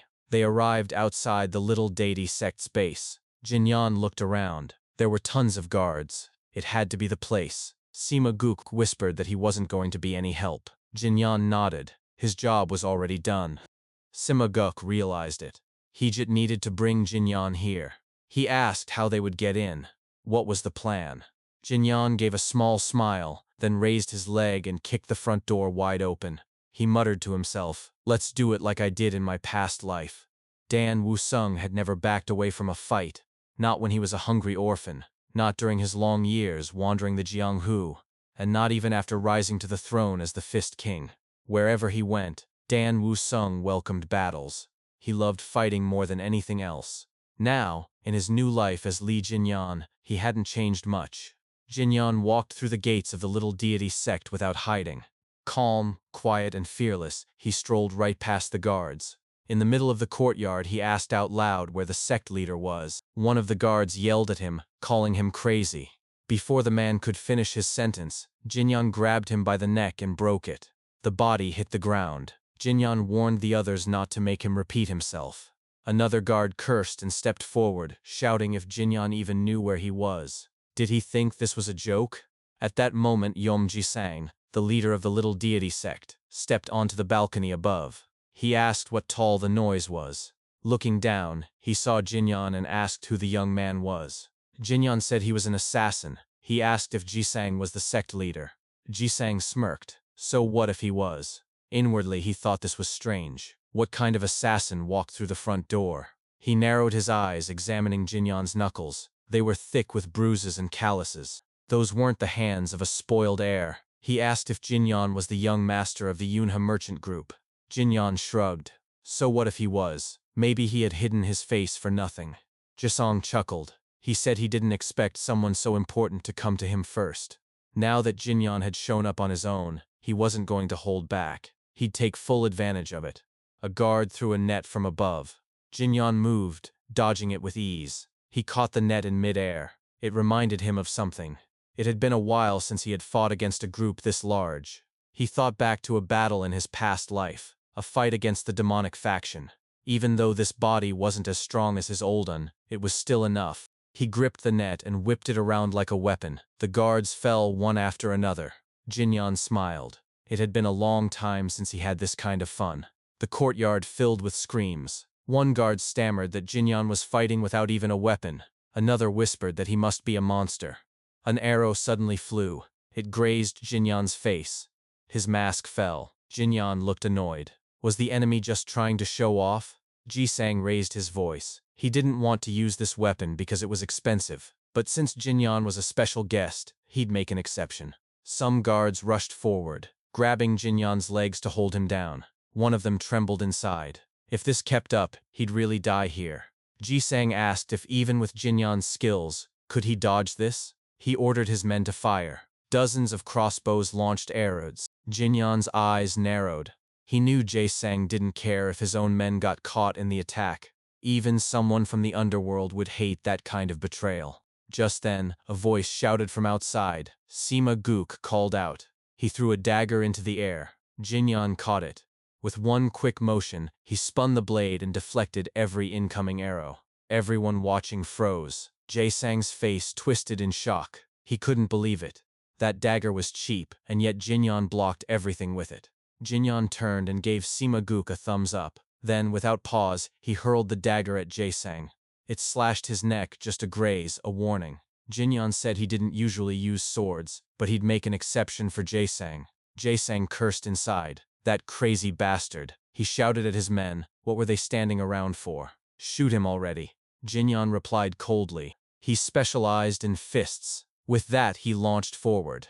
Jisang panicked. He grabbed Saran and used her as a shield. But Jinyan didn't slow down. He twisted, moved behind them, and knocked Jisang away. Saran was unharmed. Jinyan told her to move back. Jisang staggered. His thoughts raced.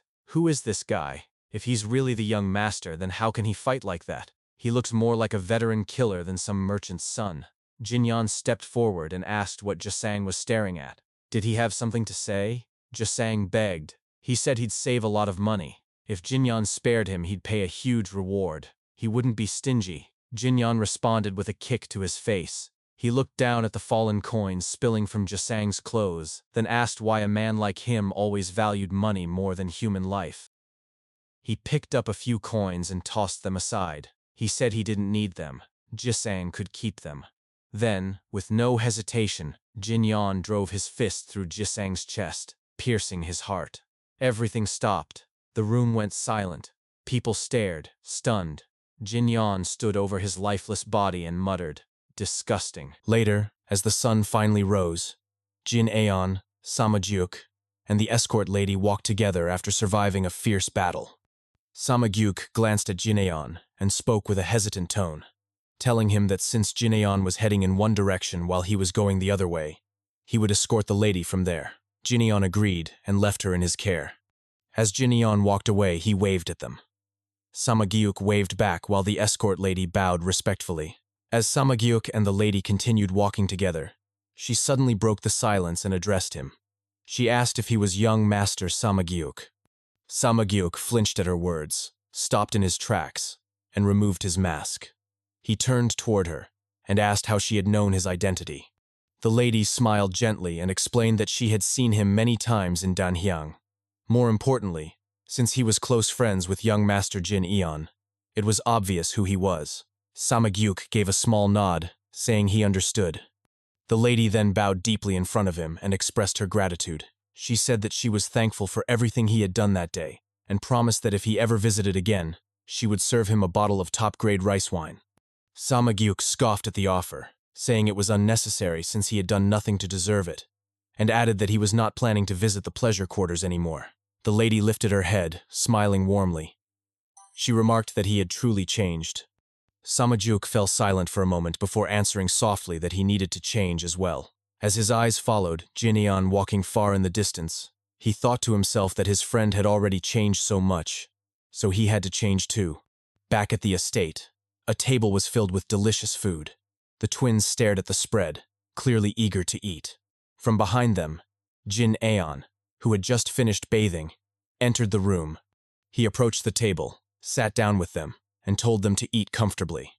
The twins nodded and replied respectfully. Jineon encouraged them further, telling them not to hold back and to eat whenever they were hungry. The twins exchanged a glance, and then turned their focus back to him. Jinbo commented that the trading company was truly something else, while Myungbo asked if 7 meals a day would be allowed. Jineon casually replied that of course it would be. One of the twins then noticed the wound on Jineon's face and remarked that it seemed to have closed up, asking if he had been all right the previous night. Jineon paused briefly before replying that he had managed, more or less. Inside, however, his thoughts were much heavier. He admitted to himself that even though it had been sudden, his core being shaken by a surprise like that never would have happened in his past life. If he was going to protect the merchant group himself and stand against magic users, he would need to grow much stronger. He knew it would take more than just training. He would need something beyond it. A voice then called from outside the room, announcing that a delivery had arrived for him. Jin Aeon looked surprised and asked if it was truly for him. An attendant entered, carrying several packages, and set them down as Jin Aeon inspected them. He admitted he had not been expecting anything. He opened one of the letters and began to read. It was from Gu Wong, who wrote that after they had parted ways, he had stopped by a tavern, had just a single drink, and then left. Gu Wong called it real progress. Jin Aeon scoffed as he read and commented sarcastically that such a thing was worthy of being recorded in martial history. He continued reading, and the letter explained that Gu Wong had also come to deliver something from Jin Aeon's father the day before, but had forgotten to hand it over. Jin Aeon slowly opened the box and continued to read the final lines, which said that Gu Wong would leave the item with him on his way home, and once Jin Aeon became stronger, he should help watch over their escort agency as well. Inside the box, Jin Aeon's eyes fell on a rare item. In his thoughts, he recognized it immediately. It was century root, and it looked like it had been aged for at least 400 or 500 years. If luck was on his side, it might allow him to raise his White Lightning 10-stage art to the 5th level. A faint smile touched his face as he realized this was what it meant to have a good friend. He then noticed another box waiting for him. Opening the letter attached, he read that it was from the Taeho Trading Company, a gift in honor of the long-standing trust between their families. Jin Aeon thought to himself that Taeho was one of the wealthiest firms in all of the Central Plains. He realized his father must have gone as far as to ask them for help. He admitted to himself that he had not expected so much thought and care. When he opened the box, his eyes widened in shock. Inside was pure void stone milk. He recognized it instantly. It was a miraculous elixir that most martial artists could only dream of obtaining. The only other treasures that could compare were 1,000-year spirit fruit, moon elixir flower, and 10,000-year snow ginseng, all impossibly rare. He confirmed to himself that this was indeed real, pure void stone milk. Even in his past life, he had only tasted a few drops of it. He wondered in astonishment how a mere merchant could obtain something that even powerful martial artists struggled to get their hands on. Jin Aeon then called out to the twins, instructing them to each take 1 century root. He told them he would begin circulating his chi and ordered them to guard his room, reminding them to eat only after he was finished. Jinbo looked at the root curiously and asked what it was. Jin Aeon explained that it was good for the body, rare, and not to be lost. Jinbo seemed unconvinced and opened a nearby door, revealing a storage room. He remarked that the merchant chief had stacked up piles of similar treasures just for Jin Aeon. For a moment, Jin Aeon stood stunned before thinking to himself that money truly was a powerful thing. 2 hours later, Jin Aeon sat in meditation after consuming the rare herbs. As the energy circulated through his body, he reflected that the taste was bitter and without aroma, much like martial arts training itself. The process was painful, and at first, it often seemed like nothing came of it. Suddenly, his body began heating up. He thought that if he were still the old Jin Aeon, his body would have melted down already. Thankfully, he had strengthened it beforehand. But then the pain became overwhelming, and it felt as though his body was on fire. The more he tried to suppress it, the more violently it raged inside him. He resolved that if that was the case, he would push even harder. An intense surge of energy burst out of him, shaking the room, until eventually it began to settle. When the calm finally returned, he tested his energy and clenched his fist with determination. He had reached the 5th stage. Still, he complained quietly to himself about the state of his body, noting that the toxins still reeked of alcohol. He muttered a farewell to the remnants of the old Jin Aeon and acknowledged that the real challenge was ahead of him. His gaze fell on the bottle of pure voidstone milk. Without hesitation, he grabbed it and drank. He thought to himself that absorbing the elixir was like mixing water into sand, shaping it into a bowl, and tossing it into a furnace almost guaranteed to crack. But he believed that as long as he endured, he would emerge stronger than ever. Inside his mind, he felt the spiritual energy of the voidstone milk coursing through him. He wondered if it was testing him and admitted that perhaps he had been greedy. Yet, he resolved that if he overcame it, he would grow even stronger than before. 7 days passed. At the estate, Hua Aeon stood outside Jin Aeon's quarters. It had been exactly a week since Jin Aeon began circulating his energy, and he admitted to himself that he was growing worried. The twins greeted him politely as he arrived, and he asked if there had been any sign of him. They shook their heads and explained that he had ordered them not to let anyone near. Hua Aeon frowned but nodded, saying he understood, though he still expressed concern. Suddenly, a loud crash erupted from within the room, and a violent gust of wind burst out, shaking the area. The twins quickly shielded Hua Aeon from the force. Shocked, he demanded to know what was happening. All of them turned their eyes back toward the room and saw Jin Aeon floating in the air. Hua Aeon called out to him in disbelief, but his eyes glowed with an unnatural light. A foul stench then filled the air, forcing Hua Aeon to cover his nose. His thoughts raced as he realized what it was. The smell was unmistakable chi deviation. As Jin Aeon crashed to the floor, the twins and Hua Aeon rushed inside, shouting his name. Hua Aeon knelt beside him, begging him to come to his senses. But Jin Aeon remained on his knees, gasping heavily for breath. Hua Aeon approached Jin Aeon with visible concern in his voice, asking softly if he was all right. Jin Aeon slowly turned his gaze toward him, stood back up without saying a word, and walked toward the door. When Hua Aeon called out again, demanding to know where he was going, Jin Aeon finally responded in a low voice. He said it was unbearably hot, that he needed to cool off, and warned them not to follow him. Without hesitation, Jin Aeon leapt outside, his figure soaring across the roof before vanishing beyond the estate wall. Left behind inside the chamber, the twins and Hua Aeon exchanged uneasy glances. Hua Aeon muttered to himself in confusion, noting that the weather was unusually cool that day, yet Jin Aeon had claimed he was burning up. As Jin Aeon darted from rooftop to rooftop, his inner thoughts grew more frantic. His entire body felt as though it were aflame. The immature vessel of his current body could not harmonize with the overwhelming power raging inside him. It boiled uncontrollably, threatening to erupt at any moment. He knew that if he lost control here, the Yunha merchant group and perhaps even the entire street might collapse under the force of his power. He resolved to flee as far as possible, pushing his body forward with desperate leaps. Eventually, he reached a rocky mountain slope and finally came to a stop. Lightning energy surged uncontrollably through his body, crackling across his limbs. His inner voice trembled with urgency. He admitted to himself that he could no longer hold it in. Since he could not contain it, he decided he would release it. Raising his right arm high, Jin Aeon roared, and a massive burst of lightning exploded outward from his body, striking the mountainside with blinding force. From a nearby ridge, several travelers froze in awe as they witnessed the impossible sight of lightning surging upward from the ground. Moments later, the skies opened and rain began to pour. In the middle of the storm, Jin Aeon stood motionless, drenched in ragged clothes. His lips moved faintly as he counted, testing his ability. He muttered 6, then 7, and realized with satisfaction that he could release the energy to such a degree. His White Lightning 10-stage art had advanced to the 8th form. Later, in the city, heavy rain poured across the streets as Jin Aeon walked calmly down the middle of the road. His clothing clung to his body in tatters, drawing confused stares. Passers-by whispered among themselves, wondering why a half-naked man was wandering the city in the downpour. Several women looked at him with wide eyes filled with desire. Jin Aeon merely smiled faintly and thought to himself that he ought to buy some proper clothes. At a clothing shop, he chose an outfit and informed the vendor that he would take it, asking for the price. The vendor quickly shook his head and insisted there was no need to pay. Surprised, Jin Aeon told him he must insist, but the vendor explained that ever since Jin Aeon had taught a harsh lesson to the thugs of the Gu clan and the Lesser Immortal sect, trouble in the area had lessened greatly. He could now bring his children to the shop in peace.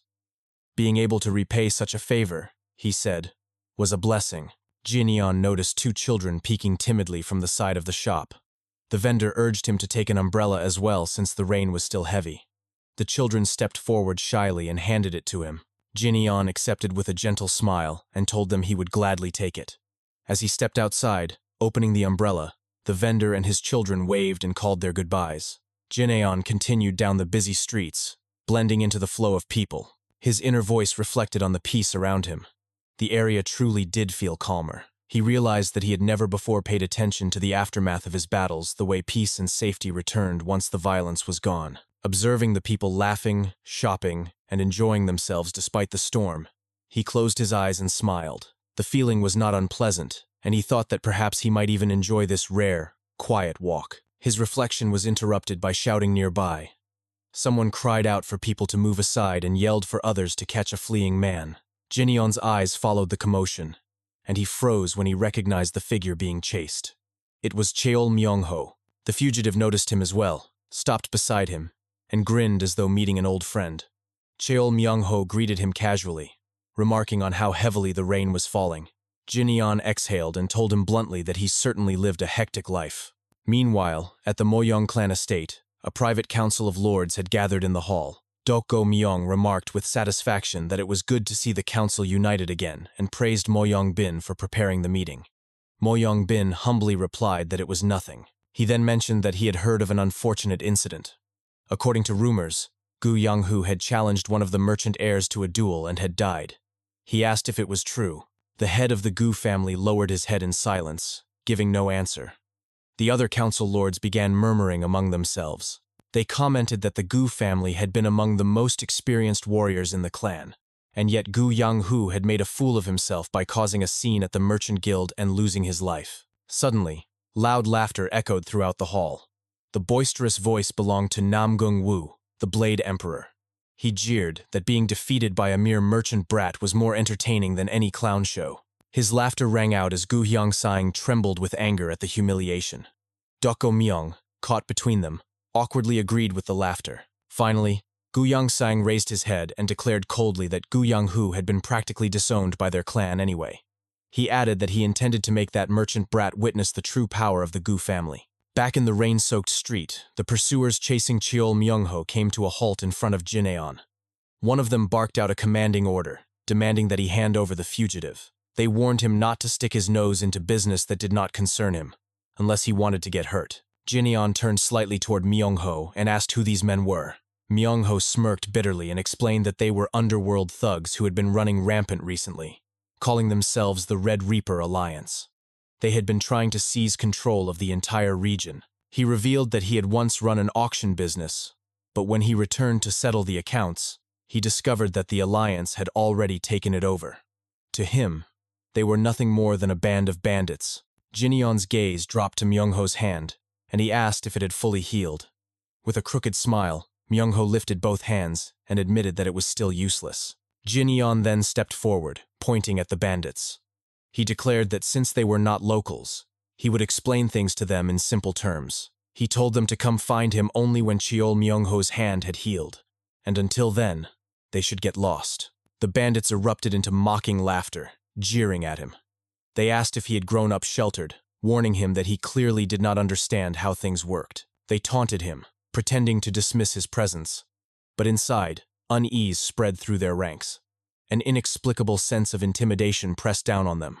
One of the men, unable to control his temper, stepped forward.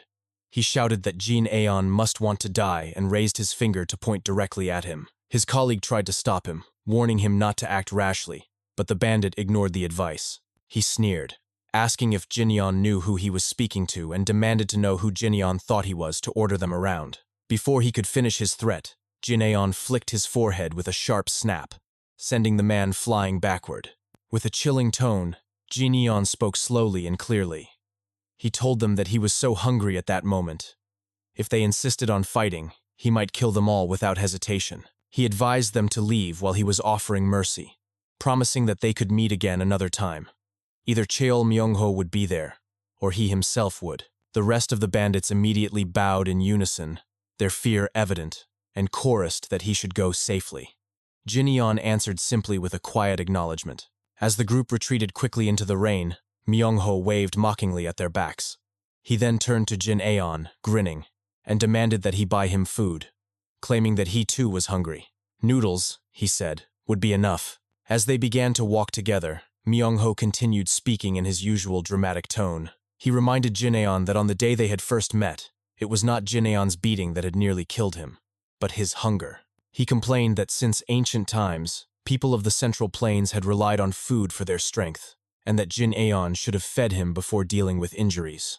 Jin-yeon sighed in annoyance and told him that he could have just asked instead of rambling so much, calling him a crazy bastard. Myung-ho laughed and declared that they should go to Jinpyeong Noodles. Later, at the restaurant, the two sat down to eat together. Myung-ho let out a satisfied sigh and said that he finally felt alive. He then commented on Jin-yeon's appetite, teasing him by asking if he had established a beggar's sect inside his stomach. He remarked that Jin-yeon used to nibble at food sparingly, but now ate ravenously. A person, he said, should not change so drastically, but should live naturally, flowing with life. Waving for the server, he ordered more food, raising his voice for 2 bowls, and then changing his mind to demand 4 more. He then shifted the conversation and asked about the twins. Jin-aeon told him they were training. Myung-ho chuckled, guessing that they must have grown stronger by now, but complained that their food bill must be astronomical, calling them hungry demons. Jin-yeon assured him that he had plenty of money. Myung-ho laughed and reminded him that he himself had also contributed. Then, with a sudden change of topic, he asked how one learned proper martial arts. Jin-aeon tilted his head and asked why he was suddenly interested. Myung-ho leaned forward earnestly and explained that he wanted to know if he could face the Red Reaper himself if he trained. Jin-aeon paused as he chewed his food and asked if Myung-ho wanted him to teach him. With mock humility, Myung-ho said that he would be grateful if Jin-aeon agreed. Jin-aeon asked if he would obey his teachings. Myung-ho puffed his chest and introduced himself again proudly as the Venom Fox, claiming that, of course, he would. Jin-aeon pointed to the floor and told him to bow.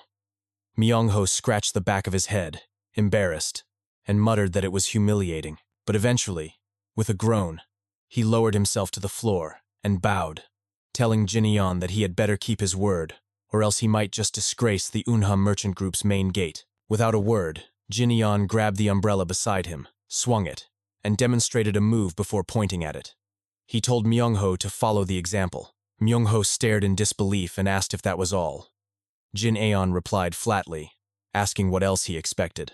Enraged, Myung-ho jumped to his feet and shouted that he had even bowed, threatening to make a mess in the restaurant if Jin-aeon was not serious. Jin-aeon struck him sharply on the head with the umbrella and ordered him to be quiet. He then instructed him to try holding the umbrella with one hand and repeat the motion he had shown him 100,000 times. Myung-ho gaped in shock, trembling. He stammered that not 1,000, not 10,000, but 100,000 repetitions were required. Jin-aeon's gaze grew sharp as he told him that if the Venom Fox had truly grown such a long tongue, he should put the umbrella down and leave. Myung-ho asked in disbelief if he was serious. The atmosphere suddenly grew heavy. Jin-yeon seized him by the collar and stared at him with narrowed eyes. In a low voice, he asked again if Myung-ho truly thought childish moves alone could kill someone. If he had swung that umbrella 100,000 times, he would have been able to kill half of those bandits with nothing more than a wooden sword. Instead, he had run like a soaked rat. Jin Aeon's tone turned icy. He told him that if he wanted to live like a coward, he might as well die. Myung-ho was silent for a moment, then smirked faintly and muttered that he did not want to kill anyone.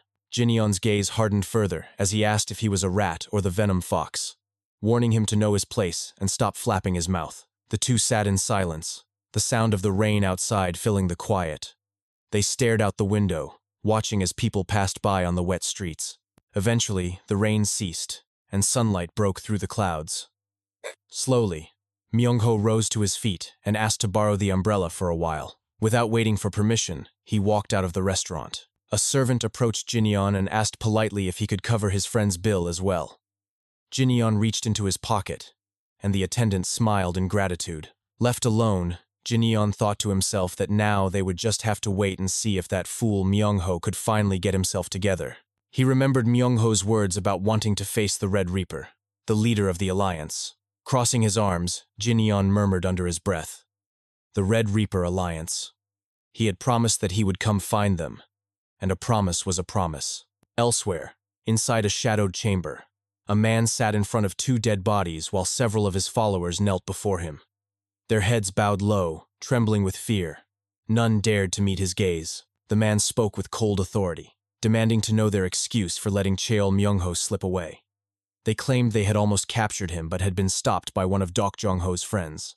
That friend, they explained in a shaking voice, was none other than the young master of the merchant group. One of the bandits stammered that it was true, insisting that Jin Aeon's martial arts were terrifyingly strong.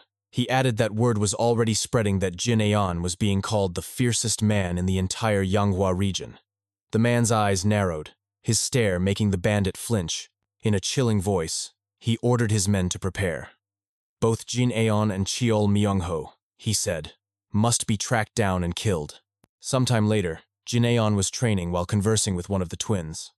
The twin explained that Jeok-ye was notorious for his vicious temper, known to prefer tearing his enemies apart with his bare arms. He recounted how the leaders of the Blossom sect of Jangsan, the Dugard Guild, the Flood Dragon Guild, and the Crimson Treasure sect had all met their end at Jeok-ye's hands. Over time, Jeok-ye had absorbed several sects around Yukwan, amassing a massive force. His influence had grown so powerful that everyone in Yukwan now paid him tribute. Escort agencies, merchant guilds, inns, and even brothels were not spared. The twin added that even Cheol Myung-ho had been forced to offer him tribute. Jin-yeon remarked that he had heard Myung-ho had lost his entire auction house to Jeok-ye just the previous day. The twin agreed, saying that was exactly the kind of man Jeok-ye was. Jin-yeon sighed, admitting that Jeok-ye was a nuisance. If his own identity were discovered, things could become complicated. He concluded that he might need to make the first move. In Yukwan's bustling district stood Onjongru, the house of warm affection. Inside, a lady ordered one of the attendants to check if the guests in a certain room had left. Moments later, a piercing scream echoed through the house. Startled, the lady rushed toward the source of the scream and demanded to know what had happened. One of the other women explained in a trembling voice that someone had entered Lord Jeok-ye's room and that Seol-i was still inside. Panic fell over the group. Another employee approached the lady, informing her that a new guest had arrived downstairs. The woman, Junghwa, decided to go greet the guest, instructing the others to take the shaken girl away and let her rest. She warned them never to disturb Lord Jeok-ye and to keep everything quiet. Downstairs, Junghwa approached the new guest with a smile. It was Jin Aeon. She introduced herself and began to give a polite explanation, but Jin-yeon cut her off abruptly, asking if Jeok-ye was there. Taken aback, Junghwa stammered, asking if he meant the guildmaster and whether he had an appointment with him. Jin-yeon answered coldly that he did not. He only wanted to know if Jeok-ye was upstairs. Junghwa hesitated, her eyes flickering toward the nearby bandits. Inwardly, she questioned whether she should reveal the truth to this stranger. After a moment of silence, she admitted that Jeok-ye was indeed there. Jin Aeon walked past her without hesitation, instructing her to evacuate the girls while he went upstairs. Zhenghua began to understand what was happening, recalling that one of the girls was still inside Jiokye's room. She tried to warn Jineon, explaining that the guildmaster was a rough-tempered man. But Jineon only smiled and replied that he would manage. As Jineon ascended the stairs, one of the bandits noticed him and barked out that he was not allowed to wander into that area. Jineon continued walking casually, ignoring him. The bandit thrust his spear toward Jineon, mocking him as if he had stuffed candy in his mouth. Without breaking stride, Jineon seized the spear, swung it upward, and hurled the bandit crashing down to the first floor. The other bandits were instantly alarmed. They demanded to know if Jineon even understood where he was and prepared to attack. Jineon stood with his hands behind his back, his composure unwavering. In a cold and menacing tone, he asked which floor Jiokye was on. The bandits erupted in rage, swinging their weapons and shouting for his death. From the upper floors, hundreds of guards rushed down to confront him. Jineon scoffed, his hand beginning to emit crackling lightning. He muttered that he would simply find Jiokye once he had torn through all the rooms. The first bandit charged, but Jineon grabbed his head and announced that he would borrow his body for a moment. Slamming the man into the ground, Jineon unleashed a lightning energy field that sent others flying. Another bandit swung a heavy flail at him, but Jineon noticed instantly and dodged. He seized the weapon from the attacker and declared that he would take it too. With one devastating swing, he smashed the man's face and tore through a wall. Glancing at the damage, Jineon muttered that it was not the right room. He leapt from the railing, spinning the flail and questioning whether he needed to smash through all the rooms. Without hesitation, he barreled forward, demolishing walls and striking down every bandit in his path. After ransacking the floor, he dropped the weapon and dusted off his hands, remarking that there was nothing there and that Jiokye must be on the next floor. Inside a chamber above, Jiokye was lounging on a bed when suddenly the door burst open. Two of his guards were hurled inside, broken and groaning. From the entrance, another bandit cried out in alarm, identifying Jineon as the young master. Jineon stepped in, smashing another bandit's head into the ground, and announced coldly that he had found his target. Jiokye grinned, realizing who the intruder was. He asked mockingly if Jineon had come to pay Myungho's debt. Jineon replied sternly that the 5th floor had been the right answer, though he thought the climb had been far too high. As the scene revealed the bodies of countless bandits strewn across the lower levels, Jiokye rose slowly to his feet. He sneered, asking if Jineon had disliked the welcome party, and whether the climb had been difficult. Jineon responded that it did not matter, climbing over others had always been his specialty. Jiokye towered over him, bending down to meet his eyes with a wide grin. He boasted that his own specialty was looking down on people from above. Straightening up, he slicked his hair back with a smile. Jineon smirked inwardly, thinking to himself that he loved Black Path bastards like Jiokye, since they were always so fun to hit. His eyes flickered toward the bed, where he spotted the lifeless body of a hostess. Jiokye followed his gaze and grinned, explaining casually that it was nothing important. He simply could not hold back his strength, and he ordered the body to be dragged away. Jineon's expression darkened. He muttered that Jiokye was beyond saving. His aura shifted violently as his killing intent flooded the chamber. In an icy tone, he asked how he should kill Jiokye. Jiokye only smirked, saying he liked those eyes. It was the same look he had seen in the people who once tried to kill him. But in the end, he boasted, they had all been torn apart by his hands. Outside, chaos erupted in the district as terrified employees and bandits fled the building. Screams filled the air. One man ran frantically, demanding to know what was happening. A bandit shouted back that some lunatic was tearing the entire brothel apart. A masked figure swung an umbrella in a slashing motion. He warned the panicked bandit to leave while he still could, then muttered a number under his breath.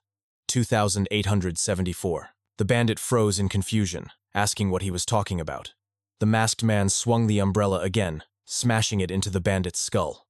Removing his mask, he revealed himself to be Cheol Myungho. Myungho growled that he had come to crush them one by one, cursing them all as sons of bitches. With each swing of the umbrella, he counted aloud. 2,875. 2,876.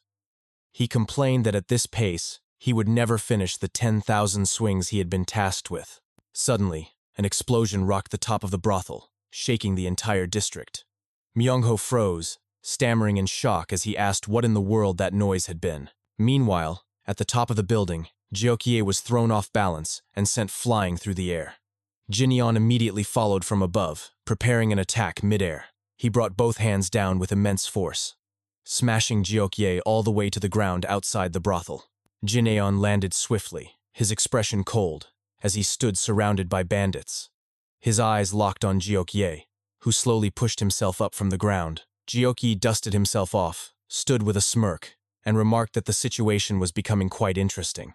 Without hesitation, Jinyeon removed his outer clothes. Jiokye then ordered one of his men to hand him a weapon. A flail was quickly brought to him, which he swung wildly in preparation for combat. He declared that at the very least, Jinyeon should be given a proper fight. As Jiokye swung the weapon, Jinyeon leapt forward. The flail was launched at him, but Jinyeon caught it effortlessly and pulled with overwhelming strength. Jiokye's eyes widened in shock as he struggled to resist. "How can a mere merchant's young master match my strength?" he thought. Determined to counter, he decided to release his grip and use the rebound force to crush Jinyeon instead. He rushed forward with explosive speed, yelling at Jinyeon to try blocking the next attack. Jinyeon remained unimpressed. Observing his movements, he noted inwardly that Jiokye had trained in both meteor hammer and fist techniques. His motions were clean, betraying the teachings of a true orthodox martial artist. But Jinyeon's expression hardened as he reminded himself that his opponent was not facing an ordinary man, he was facing the Fist King. Jinyeon struck with a devastating punch directly into Jiokye's body. Jiokye groaned in pain and staggered back. Jinyeon leapt backward, assessing him calmly. Jiokye, shaken yet defiant, laughed nervously. He admitted that Jinyeon was skilled in fist techniques as well, and shouted that he would give him a proper fight. An immense surge of energy exploded from Jiokye's body, shredding his upper garments into dust. With rage, he hurled himself forward, appearing in front of Jinyeon in an instant. He roared that he would tear him to pieces. But before he could strike, Jinyeon's hand shot out, clamping firmly around Jiokye's neck. With a stern expression, Jinyeon slammed Jiokye down into the ground, pinning him mercilessly. Sweat dripped down Jiokye's face as he clenched his teeth, horrified by the realization. Despite giving everything he had, he was being completely overwhelmed. Without warning, Jinyeon grabbed his face, his own body now crackling with lightning. He smirked and asked mockingly how it felt to be the one looking up from below. Pressing his knee firmly onto Jiokye's neck, he pinned him down harder. His voice dropped as he declared that if Jiokye had treated others with even a shred of decency, he would not be this furious. Jiokye only laughed, taunting him further. He jeered, asking if Jinyeon wanted a taste of Seoul as well. Jinyeon's expression darkened. He spoke coldly and announced the beginning of his punishment. Lightning surged violently through Jiokye's body, and his screams tore through the air. Jinyeon calmly raised his voice, counting as he elevated the power of his lightning. Second stage, third stage, fourth stage, fifth stage. The ground trembled as the surrounding bandits stared in terror. One of them stammered that they should stop this, their voices trembling with fear. Suddenly, one of them pointed upward, wide-eyed. Above them, a massive hand formed entirely from lightning loomed in the sky. "White lightning 10-stage art." Jinyeon's voice thundered. "Thunderclap." He lifted his arm high and brought it down. A colossal surge of energy descended, engulfing the entire brothel in blinding light. Bandits, employees, and civilians across the district froze in shock at the sight. When the energy subsided, Jiokye had been reduced to nothing but a black smear of ash on the ground. Jinyeon's gaze hardened as his inner voice declared that this was nothing less than the purge of the dark path. Raising his voice to address the trembling bandits around him, he demanded to know who they thought they were, collecting tribute from the powerless. He asked them what they were supposed to represent. He fixed his glare on one of them and demanded to know why they were draining the lifeblood of ordinary people. His voice sharpened as he commanded them to answer, but no one spoke. The bandits stood frozen in fear, unable to reply. Jinyeon's voice deepened with menace. He warned that if all they wanted was to flaunt their strength, then they should come to him first. He raised his voice in a commanding tone, declaring that he would make them end up just like Jiokye. One of the bandits tried to rally the others, shouting desperately that they should not be afraid. He cried out that it was only one man and ordered them to kill him. The crowd of bystanders watching began to murmur amongst themselves. Shock spread through them as the truth sank in. The infamous Red Reaper was dead. One of them muttered in awe, wondering aloud who that young man could possibly be. Another asked if this meant they would no longer have to pay tribute. Yet another worried that the young man might simply replace Jiok-ye and demand payment instead. Among the crowd stood Cheol Myung-ho, who calmly put his mask back on. In a steady voice, he told them not to worry. That young man was not the kind of person to demand tribute. The bystanders blinked in confusion, questioning his certainty. Cheol Myung-ho responded firmly, giving a decisive thumbs up. He repeated his words with conviction, saying once again that Jin Yeon was not the kind of man who would exploit others. He explained that Jin Yeon had wealth overflowing and had no need for such things. With that, Cheol Myung-ho continued to swing his umbrella in steady motions, counting each strike with determination. As he watched Jin Aeon slaughtering the remaining bandits, his thoughts grew firm. Every person, he mused, carried a spark within their heart, but nurturing that spark was each individual's responsibility. He understood now. Jin Aeon wanted to become stronger, strong enough to drive himself mad in pursuit of his power. Cheol Myung-ho remembered Jin Aeon's words echoing in his mind. "Are you a rat or the venom fox? Know your place." His eyes widened as he suddenly shouted aloud, correcting himself with fierce conviction. "No, wait. I am the venom fox." Later that day, at the Yunha merchant group, Jin Yeon returned and entered his room. To his surprise, he found his older brother Hwa Yeon already there. Jin Yeon called out to him in a low voice, addressing him as brother. Hwa Yeon, who had been reading in the room, looked up with a worried expression and asked where he had been. Jin Yeon stood in the doorway, blood covering his body, and casually responded that he had only been out for a drink. He then asked what had brought Hwa Yeon to his room. Hwa Yeon, still unsettled, pointed out the blood and asked why his brother was in such a state. At that moment, one of the attendants entered with a rug, and Jin Yeon explained indifferently that the blood was not his own. Hwa Yeon answered dryly that he could see that much already. As Jin Yeon wiped the blood from his body, Hwa Yeon noted that the elixirs had been working effectively. He admitted he had been considering preparing a thank you gift for the people who had sent the medicine to the Yunha merchant group. He explained that he had been struggling to decide what to offer in return to Merchant Taeho of the Taeho merchant group, and even father had been curious about it. Hwa Yeon then asked if the medicine was truly that precious.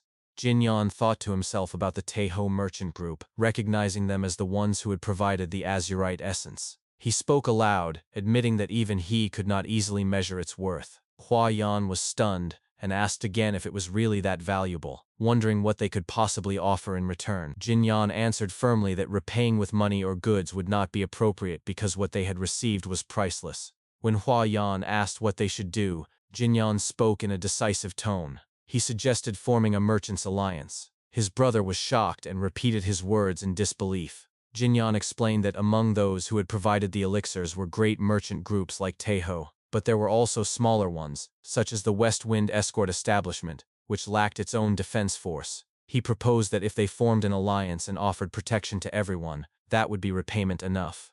Hwa Yeon hesitated and asked if such a plan was too ambitious. Jin Yeon told him there was no need to start on a grand scale. For now they should simply include the Taeho merchant group and the West Wind Escort Establishment. Since they had received something that money could not repay, they had to return the favor in another way. When Hwa Yeon asked about rules or membership fees, Jin Yeon answered that the rules should be kept simple, just as the ancestors had done, and for the time being, no fees should be collected. Curious, Hwa Yeon asked what the purpose of the alliance would be. Jin Yeon paused, remembering the people he had encountered during his walk, then answered firmly. The purpose, he said, would be to protect the lives of merchants. It would also establish a system for quick communication so that problems could be addressed immediately. Hwa Yeon agreed it was true, but raised another concern. He asked what they would do if a situation arose that even the escort warriors of the Taeho merchant group could not handle. Jin Yeon thought to himself that if such a thing happened again, it would mean that they merchant groups were deeply involved, especially with those from the underworld of the Jianghu. If that occurred, he knew exactly what he must do. He spoke aloud with resolve, declaring that in such a case, he would go himself. Hwa Yeon was alarmed and shouted in disbelief, asking if his brother truly intended to involve himself personally. Jin Yeon pointed out that he had already said the medicine they had been given was priceless, and it had granted him tremendous strength. Hwa Yeon then asked if it really had made him stronger, and Jinyan answered simply that it had.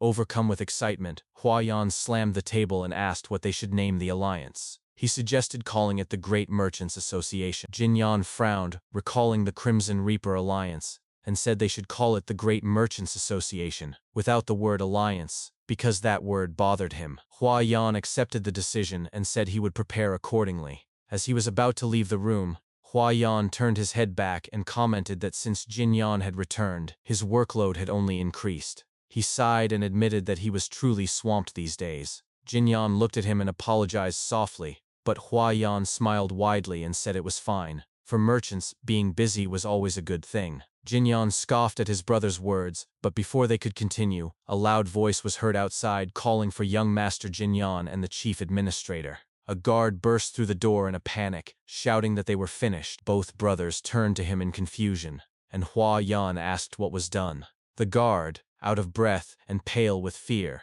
shouted again that they were finished because Lord Ouyang himself had arrived with his disciples. At the mention of the Ouyang name, Huayan froze in shock while Jinyan's eyes narrowed.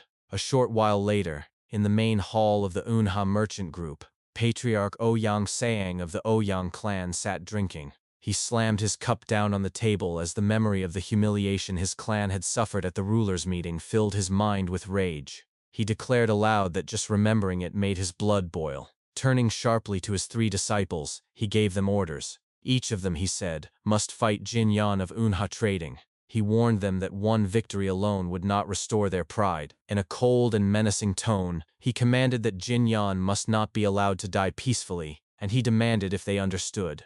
All 3 disciples responded in unison, saying yes. One of them, Shin Sobaek, who was related to the Ouyang clan through marriage, asked the others if they would use weapons. He remarked that he fought bare-handed anyway, so it would not matter to him. The second son of the clan, Ouyang Myung, smirked and said he would also prefer to use his fists because it felt better. The third son, Ouyang Woon, admitted with unease that he lacked confidence, so he would stick to using his blade. Ouyang Myung glared at his brother with disgust, snarling that he lacked confidence to fight a mere merchant's son. Ouyang Woon defended himself, pointing out that Jinyan had defeated Ouyang Hu. Even if Ouyang Hu had only been a distant relative, he had still been an experienced man of the Jiang Hu.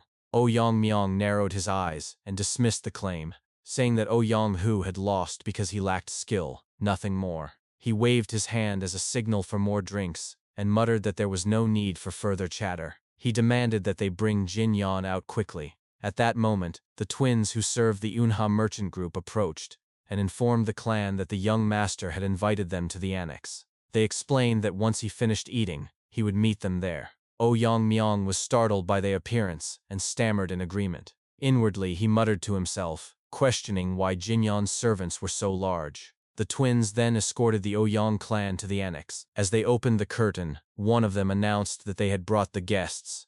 Inside, Jinyan stood at the center of the arena, calmly wrapping his hands in bandages. He welcomed them and acknowledged that they had come a long way. The disciples bowed and introduced themselves one at a time. Jinyan smirked and remarked that he was surprised the patriarch himself had come. Ouyang Sang lowered his head slightly with a smirk, and explained that he had come unannounced because he wanted to witness Jinyan's strength with his own eyes. Jinyan responded with confidence, saying that they had come for a duel, and that they could decide the format. Ouyang Sang answered that his sons wished to learn from him through the duel. He explained the rules clearly. Leaving the ring, falling unconscious, or becoming unable to move would all count as defeat. Jinyan scoffed, smirked, and said that the rules were simple and good, and that they should begin. The second son, Ouyang Myung, stepped into the arena. From his seat, Ouyang Sang narrowed his eyes and grinned, thinking to himself that he looked forward to watching the merchant's son beg for his life. In the arena, Ouyang Myung sharpened his gaze, ready for the fight, but he could not shake a strange feeling. To himself, he admitted it felt less like he was facing a merchant's son, and more like he was standing against a warrior, hardened in the Jianghu. He questioned whether Jinyan's victory over Ouyang Hu had really been but a fluke. Before the duel could begin, Jinyan raised his hand and asked if Ouyang Myung would not draw his sword. Ouyang Myung retorted that he would do as he pleased and that it was none of Jinyan's business. But before he could even finish speaking, Jinyan instantly closed the distance and punched him in the face. Ouyang Myong's body flew across the arena, smashing into the annex wall. His brothers and fellow disciples were stunned, frozen in disbelief. On the other side, Patriarch Ouyang Sang crushed his cup in rage as he watched one of his sons be defeated in a single blow. He glared at Jinyan with fury. Standing calmly at the center of the arena, Jinyan told Ouyang Myong that he should have drawn his sword. With complete confidence, he then raised his voice and called for the next opponent. On the side, the third son, Ouyang Woon, spoke up. He declared that he would be the next to step into the arena and asked young Master Shin to look after his brother. Shin So-baek, standing beside him, responded that he understood. Ouyang Woon rose to his feet, drew his sword, and faced Jin Yan. With firm resolve, he stated that judging by Jin Yan's skill, there was no need to hold back on techniques. He added that he looked forward to a good match. Jin Yan gave a slight nod and agreed, telling him to begin. Ouyang Woon dropped into his fighting stance, narrowed his eyes, and shouted his intent to strike. In an instant he rushed forward and swung his sword violently at Jin Yan. Jin Yan stood firmly as his opponent closed in. At the last moment he dodged swiftly and smoothly, analyzing his adversary in silence. In his thoughts, Jin Yan admitted that Ouyang Woon was bold and a man who suited the sword. However, he knew that boldness alone was not enough. He lifted his arm with precise control. Ouyang Woon's eyes widened in shock at what he witnessed. He muttered in disbelief, wondering what he was seeing. To his astonishment, Jin Yan began blocking his sword strikes with his bare hands. As they blades and limbs clashed, Ouyang Woon continued to think in disbelief. He realized that Jin Yan was not only reading the flow of his sword movements, but countering them without a weapon, using only his hands. Jin Yan suddenly pulled back his fist and muttered to himself about invoking the fifth phase with the energy level of the third. Ouyang Woon froze, stunned by the sight of lightning chi forming around Jin Yan's fist. He braced himself, raising his blade in desperation as Jin Yan launched his full attack. With thunderous force, Jin Yan unleashed the white lightning 10-phase art, Lightning Roar. The overwhelming strike crashed down upon Ouyang Woon, crushing him under its power. He collapsed to the ground and lost consciousness instantly.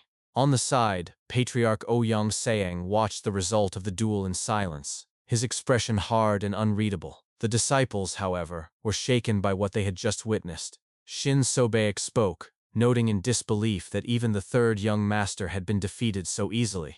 Ouyang Myong, still seated on the floor, turned to Shin and suggested that they should end the sparring there.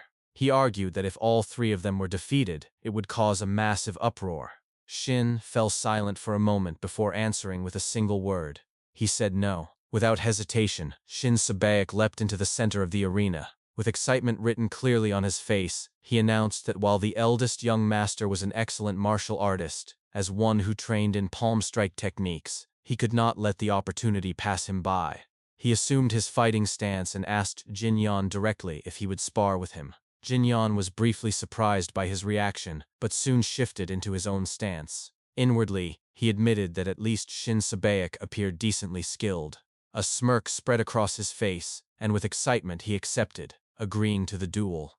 Both men launched forward at the same time. Their attacks clashed with intensity, their faces lit with exhilaration. Shin So-baek pressed aggressively with rapid palm strikes while Jin Yan blocked them all with smooth precision. After a flurry of exchanges, Shin halted briefly, a smirk tugging at his lips. He taunted Jin Yan, asking if he was only going to block. He then spun his body sharply and shouted the name of his technique. With a roar, he unleashed the whirling wheel-crushing palm strike, his movements forming a tornado-like wind as he lunged toward his opponent. Jin Yan calmly sidestepped the incoming strike. With a grin, he acknowledged that Shin's movements were not terrible, but he criticized them for being far too exaggerated. In the next instant, Jin Yan seized Shin's foot in an iron grip. Shin screamed at the top of his lungs as pain coursed through him. Still gripping tightly, Jin Yan declared with a grin that it had been a good duel, addressing him respectfully as young Master Shin. He then smashed Shin So-baek down to the ground, leaving him unable to fight further. From the side, Ouyang Myong muttered to himself after witnessing his comrade's defeat. He asked bitterly what was so good about a duel in which the opponent had lost. At the center of the arena, Jin Yan sighed deeply and clutched the back of his neck. Slowly, he turned his gaze toward Patriarch Ouyang Sang, and questioned why the lord still looked so displeased, even though the duel was over. Ouyang Saeng trembled as rage boiled inside him. His thoughts seethed with humiliation. He could not believe that the young master of a merchant group had defeated them consecutively. He realized Jin Yan was no ordinary man and admitted to himself that even if they brought another member of the Ouyang clan, it would not be enough. His anger deepened as he considered the implications. At this rate, not only would the pride of the Rulers' Association be trampled, but they would also be ridiculed endlessly. The patriarch exhaled a long sigh and, suppressing his fury, invited Jin Yan to take a walk with him. Not long after, the two of them strolled casually along the streets. Ouyang Sang commented on how peaceful the town seemed, and remarked that the Unha merchant group must have many suppliers there. Then he stopped, turned toward Jin Yan, and with a smirk, spoke directly. He asked Jin Yan to join the Rulers' Association, clarifying that he did not mean the entire Unha merchant group, but Jin Yan alone. If Jin Yan joined as an individual martial artist, the association would protect the group. Jin Yan repeated the name of the organization under his breath, and then reflected in silence. He thought to himself that the association was built by the four great clans, Dakgo, Shimen, Namgoang, and Moyong, with the exclusion of the Tang clan. In truth, he reminded himself, they were nothing more than those who had left the Miram Alliance. Speaking aloud, Jin Yan voiced this thought, accusing them of breaking away because the Miram Alliance centered itself around its great sects. Ouyang Sang admitted this was true and asked if it was a problem. He insisted it was better to call it a group in friendly competition with the Miram Alliance. Jin Yan muttered to himself that he had heard the Ouyang clan had only joined recently, and now he understood why the patriarch was so obsessed with saving face. The patriarch then added that the men who had once followed Ouyang Hu had been spreading news of Jin Yan everywhere. Because of that, his reputation had been ruined. He placed a hand on Jin Yan's shoulder and insisted he did not mean to place blame, but then his expression sharpened. With a glare, he demanded that Jin Yan join the association to help restore his honor. He argued that it was not a difficult request. Inwardly, he thought that the only way left was to bring the Unha merchant group's eldest young master under his wing and make it appear that Jin Yan was beneath him. Jin Yan remained silent for a while, before asking what would happen if he refused. Ouyang Siang asked why he would even consider refusal. He said it was not as if Jin Yan would lose anything, and surely the son of a great merchant group would not be slow in calculating gains and losses. Jin Yan countered by asking what purpose the merchant group would serve in the association.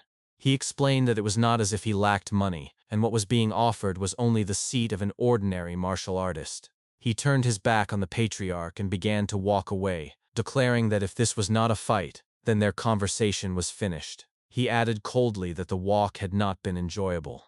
As Jin Yan gained distance, Ouyang Siang called out to him. With a chilling tone, he gave him one last chance. He threatened him by asking if he wished to see the entire Unha merchant group slaughtered. He warned that with the strength of the Ouyang clan, they could spare Jin Yan alone but brand him as a public enemy of the martial world. With a vicious grin, he asked if Jin Yan thought they could not do such a thing. He approached Jin Yan, grabbed his shoulder, and pressed his words further. He demanded to know if Jin Yan was strong enough to stop him. Even if he was, could he really handle making the Rulers' Association his enemy? He asked why Jin Yan spurned his goodwill. Before he could finish, Jin Yan suddenly spun around, seized Ouyang Sang by the throat, and smashed him against the wall. Rage filled his voice as he shouted for him to stop his nonsense. He called him an insane bastard, and asked if he had considered that he could kill him here and now, wipe out the Ouyang clan entirely, and even shift the blame onto his eldest son. With deadly menace, he asked if the patriarch wanted to test him. Struggling to breathe, Ouyang Sang rasped that of all the vile words he had ever heard, Jin Yan's might be the most unforgettable. He accused him of having no manners, no restraint, and no shame, but then he shouted that such words should be saved for after Jin Yan had proven his strength. Suddenly, green smoke filled the air. Ouyang Sang grinned to himself, thinking proudly that it was the poisoned toad palm strike, a technique he had practiced to defeat the leaders of the four great clans. He wondered if Jin Yan could withstand it no matter how strong he was. But before he could relish his advantage, the crack of electricity filled his ears. His eyes widened in shock as Jin Yan's entire body became wreathed in lightning. He realized in horror that his poison was burning away, as if the lightning itself was devouring it. He groaned and kicked helplessly in the air as Jin Yan's grip tightened around his neck. Choking and gasping for breath, he was finally thrown to the ground. He coughed violently, struggling to recover as Jin Yan looked down at him with calm disdain. Jin Yan told him coldly that consider how high and mighty he had acted, his strength was disappointingly weak. Inwardly, Jin Yan reasoned that it was because his White Lightning 10-phase art had already reached the 8th phase.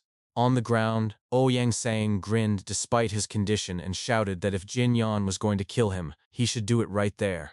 He argued that even if he died, Jin Yan would simply be branded a public enemy, and then asked what he would do about the Rulers' Association standing behind him. He demanded to know who would truly lose in the end. Jin Yan crouched down, grabbed him by the head, and glared at him menacingly.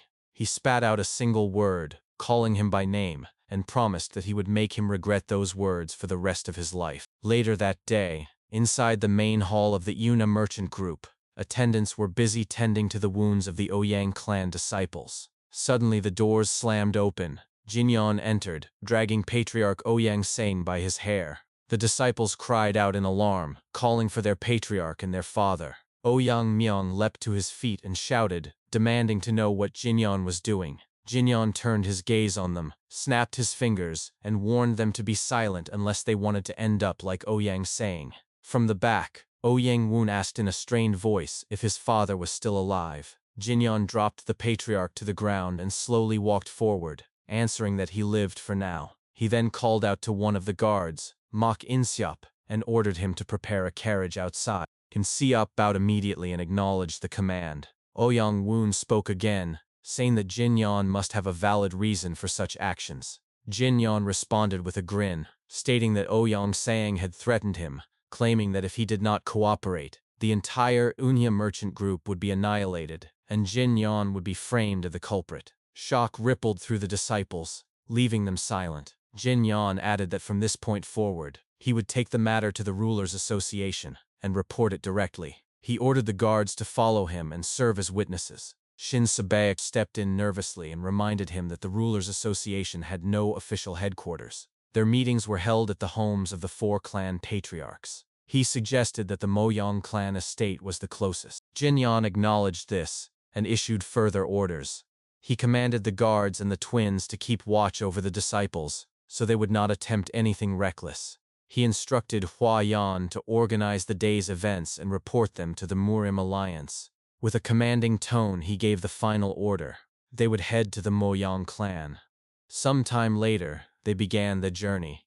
Inside the carriage, Jin Yan sat by the window, humming softly to himself. Ouyang Sang eventually regained consciousness and weakly asked where they were headed. Jin Yan answered that they were going to the Moyang clan. Ouyang Sang sighed and turned to one of his guards, saying that he was parched and requesting water. The guard looked uneasily at Jin Yan, remarking that he did not believe permission would be granted. Jin Yan chuckled, placed a hand firmly on the guard's head and remarked that the clan patriarch himself was asking for water, yet the guard dared to respond so coldly. He leaned forward, still clutching the guard's head, and spoke in a chilling tone. He accused him of not being a warrior of the Ouyang clan at all, and asked if he was an assassin. Without waiting for an answer, Jin Yan unleashed a surge of lightning chi, electrocuting the man instantly and killing him. Outside, the coachman shouted in alarm, asking what was happening. Jin Yan told him to keep moving and not to worry. He then turned his sharp gaze to the other guard seated beside Ouyang Sang and demanded to know if he too was a hired assassin. The man hesitated, then nervously confessed the truth. He admitted that he was a member of the Gold-Silver Assassins, explaining that they were divided into 2 ranks, Gold Assassins and Silver Assassins. He confessed that he belonged to the Silver Division. Jin Yan sneered at the name, mocking the obsession with money. He then turned to Ouyang Sang and asked how much he had paid to hire such men. The patriarch asked why he was so interested. Jin Yan reminded him darkly that he still had many body parts intact. He then ordered the coachman to stop the carriage for a moment. Ouyang Sang quickly answered that he had paid 800 noyang per head. Jin Yan turned back to the assassin and asked if that was accurate. The assassin nodded fearfully, saying that it was even more than usual. Jin Yan dismissed that claim, telling him he was wrong. He explained that the 800 nangin included his own life as well. He revealed to him that their leader had already sold them out to Ouyang Saying.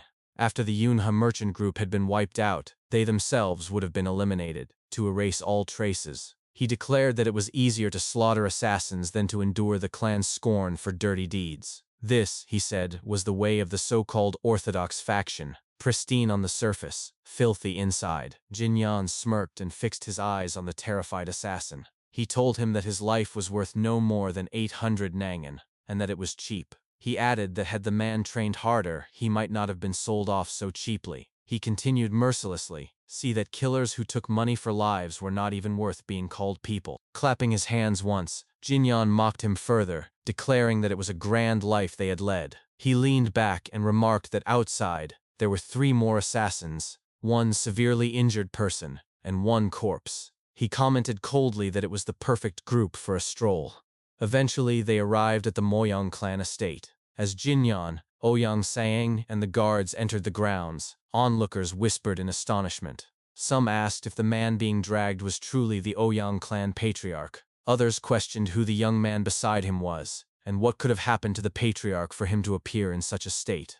One figure stepped forward, calling out to Ouyang Saying and asking what had brought him there, and why his neck was in such a condition.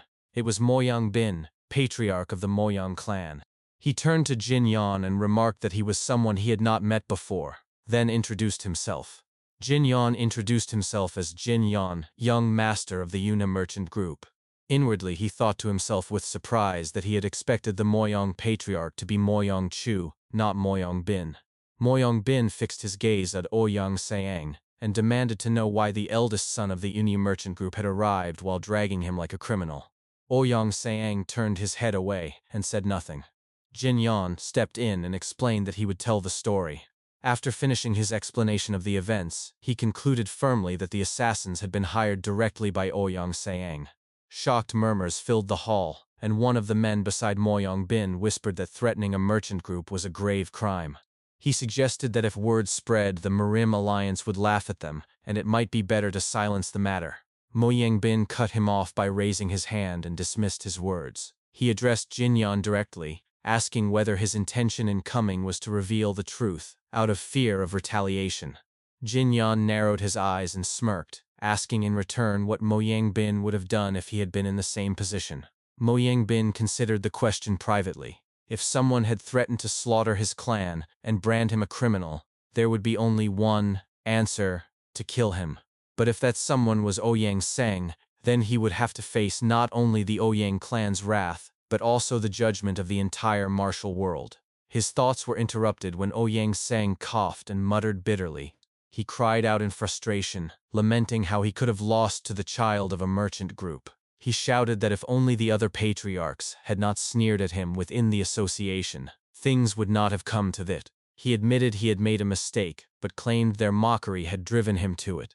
Desperation filled his voice as he begged them not to hesitate. He offered to do anything in exchange for help. Moyang Bin stepped forward calmly and warned him that any further disgrace would bring shame not only on him, but also on Moyang Bin himself. Without hesitation, he struck Ouyang Sayang on the back of the neck, knocking him unconscious. He then ordered his attendants to imprison the 3 assassins and keep them alive under watch. Turning back to Jin Yan, Moyang Bin gave a faint smirk and apologized, said the hospitality had been shameful. He admitted that the Rulers' Association should not harbor such leeches, and that Jin Yan had suffered because of them. He then invited him to share a meal if he was not leaving right away. Jin Yan bowed his head slightly and accepted, remarking that his journey had been worth it. That night, the two dined together. As they ate, Moyang Bin studied Jin Yan closely, marveling at the fact that the eldest son of the Yunhe merchant group had defeated the Ouyang patriarch. He wondered silently where such a person could have come from. He asked Jin Yan directly if he had considered how the matter should be resolved. He admitted that he could not kill Ouyang Saying himself, but would deal with the matter in a reasonable way. When Jin Yan asked what his plan was, Moyang Bin explained that he intended to deliver Ouyang Saying to the Maruan alliance. He reasoned that it would allow the resentment of the Ouyang clan to fall upon them rather than the Rulers' Association. He said that while the association would take damage, honor mattered more. and the other patriarchs would agree. Jin Yan acknowledged it as a sound plan. Setting his chopsticks down on the table, Jin Yan asked a seemingly ill-timed question. He inquired if the former patriarch, Mo Yong-chu, had undergone the Golden Basin hand-washing ceremony. Mo Yong-bin froze at the question, visibly shaken, and after a pause admitted that Jin Yan's knowledge of the Jianghu was outdated. He explained that his father had been missing for over a year. At that moment, thunder rumbled outside, and Jin Yan muttered in shock that he was missing. Mo Yong-bin explained further, saying that the entire main clan had searched for him, without success, and that he lived in shame as an unfilial son. Jin Yan processed the revelation in silence. He realized that a year ago was the time he had entered this body. That meant not only had he himself died in the past, but Mo Yong-chu as well. He asked aloud if Mo Yong-chu had been rumored to clash with the demonic faction. Mo Yong-bin was startled and thought deeply. He said that the demonic faction had been silent for over 20 years. If they had risen, the entire martial world would already know. It made no sense that they would only target his father. Jin Yan reflected grimly, recalling how he too had been suddenly ambushed without warning. He asked Mo Yong-bin directly how his father would fare if he had been attacked by several swordsmen. Mo Yong-bin lowered his head and admitted that it would have been brutal, but insisted his father would not have fallen to it a few swordsmen. Jin Yan pressed further, asking what if they had all possessed the blade-proof body. Mo Yong-bin's alarmed reaction confirmed his suspicion. Jin Yan thought back to his past life. He remembered that some of the enemies he fought had survived even strikes of the 9th phase of his lightning energy. Even now, in his current body, the 8th phase could not be endured by ordinary men. It had been unnatural. He realized that at the very least, those enemies had been in the realm of the blade-proof body or beyond.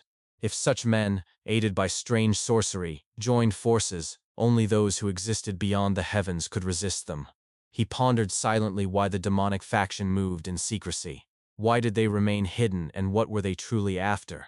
Meanwhile, far away on a mountain plateau, a cloaked figure carrying an umbrella entered a cave. Inside, the man spoke to another figure who sat cleaning his sword. He told him that they had finally found him, the Sword King. The man known as the Sword Demon smirked and praised the news, addressing the cloaked figure as Heavenly Demon. Raising his voice, he commanded his followers to prepare. He declared that it was time to hunt the king. Back at the Moyong clan estate, Jin Yan sat with Mo Yong-bin and asked about the recent situations of the other martial masters. Mo Yong-bin considered the question carefully before replying. He said he had seen the Blade Emperor not long ago, and confirmed that he was still in good health. He explained that during one meeting Ouyang Sang had shouted at them, demanding if they were mocking him. In truth, it had been the Blade Emperor who laughed loudly, while the rest only wore awkward expressions because of the tense atmosphere. Mo Yong-bin admitted that it was understandable for the Ouyang patriarch to feel offended, but the Blade Emperor was not the type of man to pay attention to those he disliked. He simply ignored them completely. As for the Sword God, Mo Yong-bin explained that he had entered closed-door training half a year earlier. He wondered aloud what kind of martial skill a man who was already known to be beyond the heavens could possibly be refining further. The Sword Emperor, on the other hand, wandered without a permanent residence, and his whereabouts were impossible to confirm. The last time he had visited, they had told him about Mo Yong-chu's disappearance, but there had been no news since then. Regarding the Sword King, he had half retired and now spent his time teaching disciples. Mo Yong-bin then mentioned the Fist King. He described him as a man with such a fierce temperament that even his own father had found him difficult to deal with. He said no recent news had reached them about him either. In his estimation, the Fist King was probably roaming the world in search of disciples or smashing apart underworld sects. He was not the type of man people befriended easily. After hearing this, Jin Yan set his cup down on the table and asked about the Fist King's personality, wondering what exactly made him so hard to approach. Mo Yong-bin's eyes widened in disbelief that Jin Yan did not already know. He explained that the Fist King often beat junior disciples of the orthodox factions whenever they acted arrogantly. He also thrashed seniors from the unorthodox factions if they displeased him, and he killed every member of the demonic faction he came across. Even among the great clans, several young heirs had been slapped by him. Despite this, Mo Yong-bin emphasized that the Fist King was an upright and principled man who always kept his word. He even challenged seniors to duels without hesitation. To Moyang Bin, he seemed like a martial artist to the very core, though based on his father's accounts, he appeared to live a rather lonely life. Jinyan muttered softly to himself that perhaps the Fist King had not been as lonely as he seemed. Moyang Bin asked him what he had just said, but Jinyan quickly deflected, remarking instead that the food was good. A few moments later, Jinyan stood up.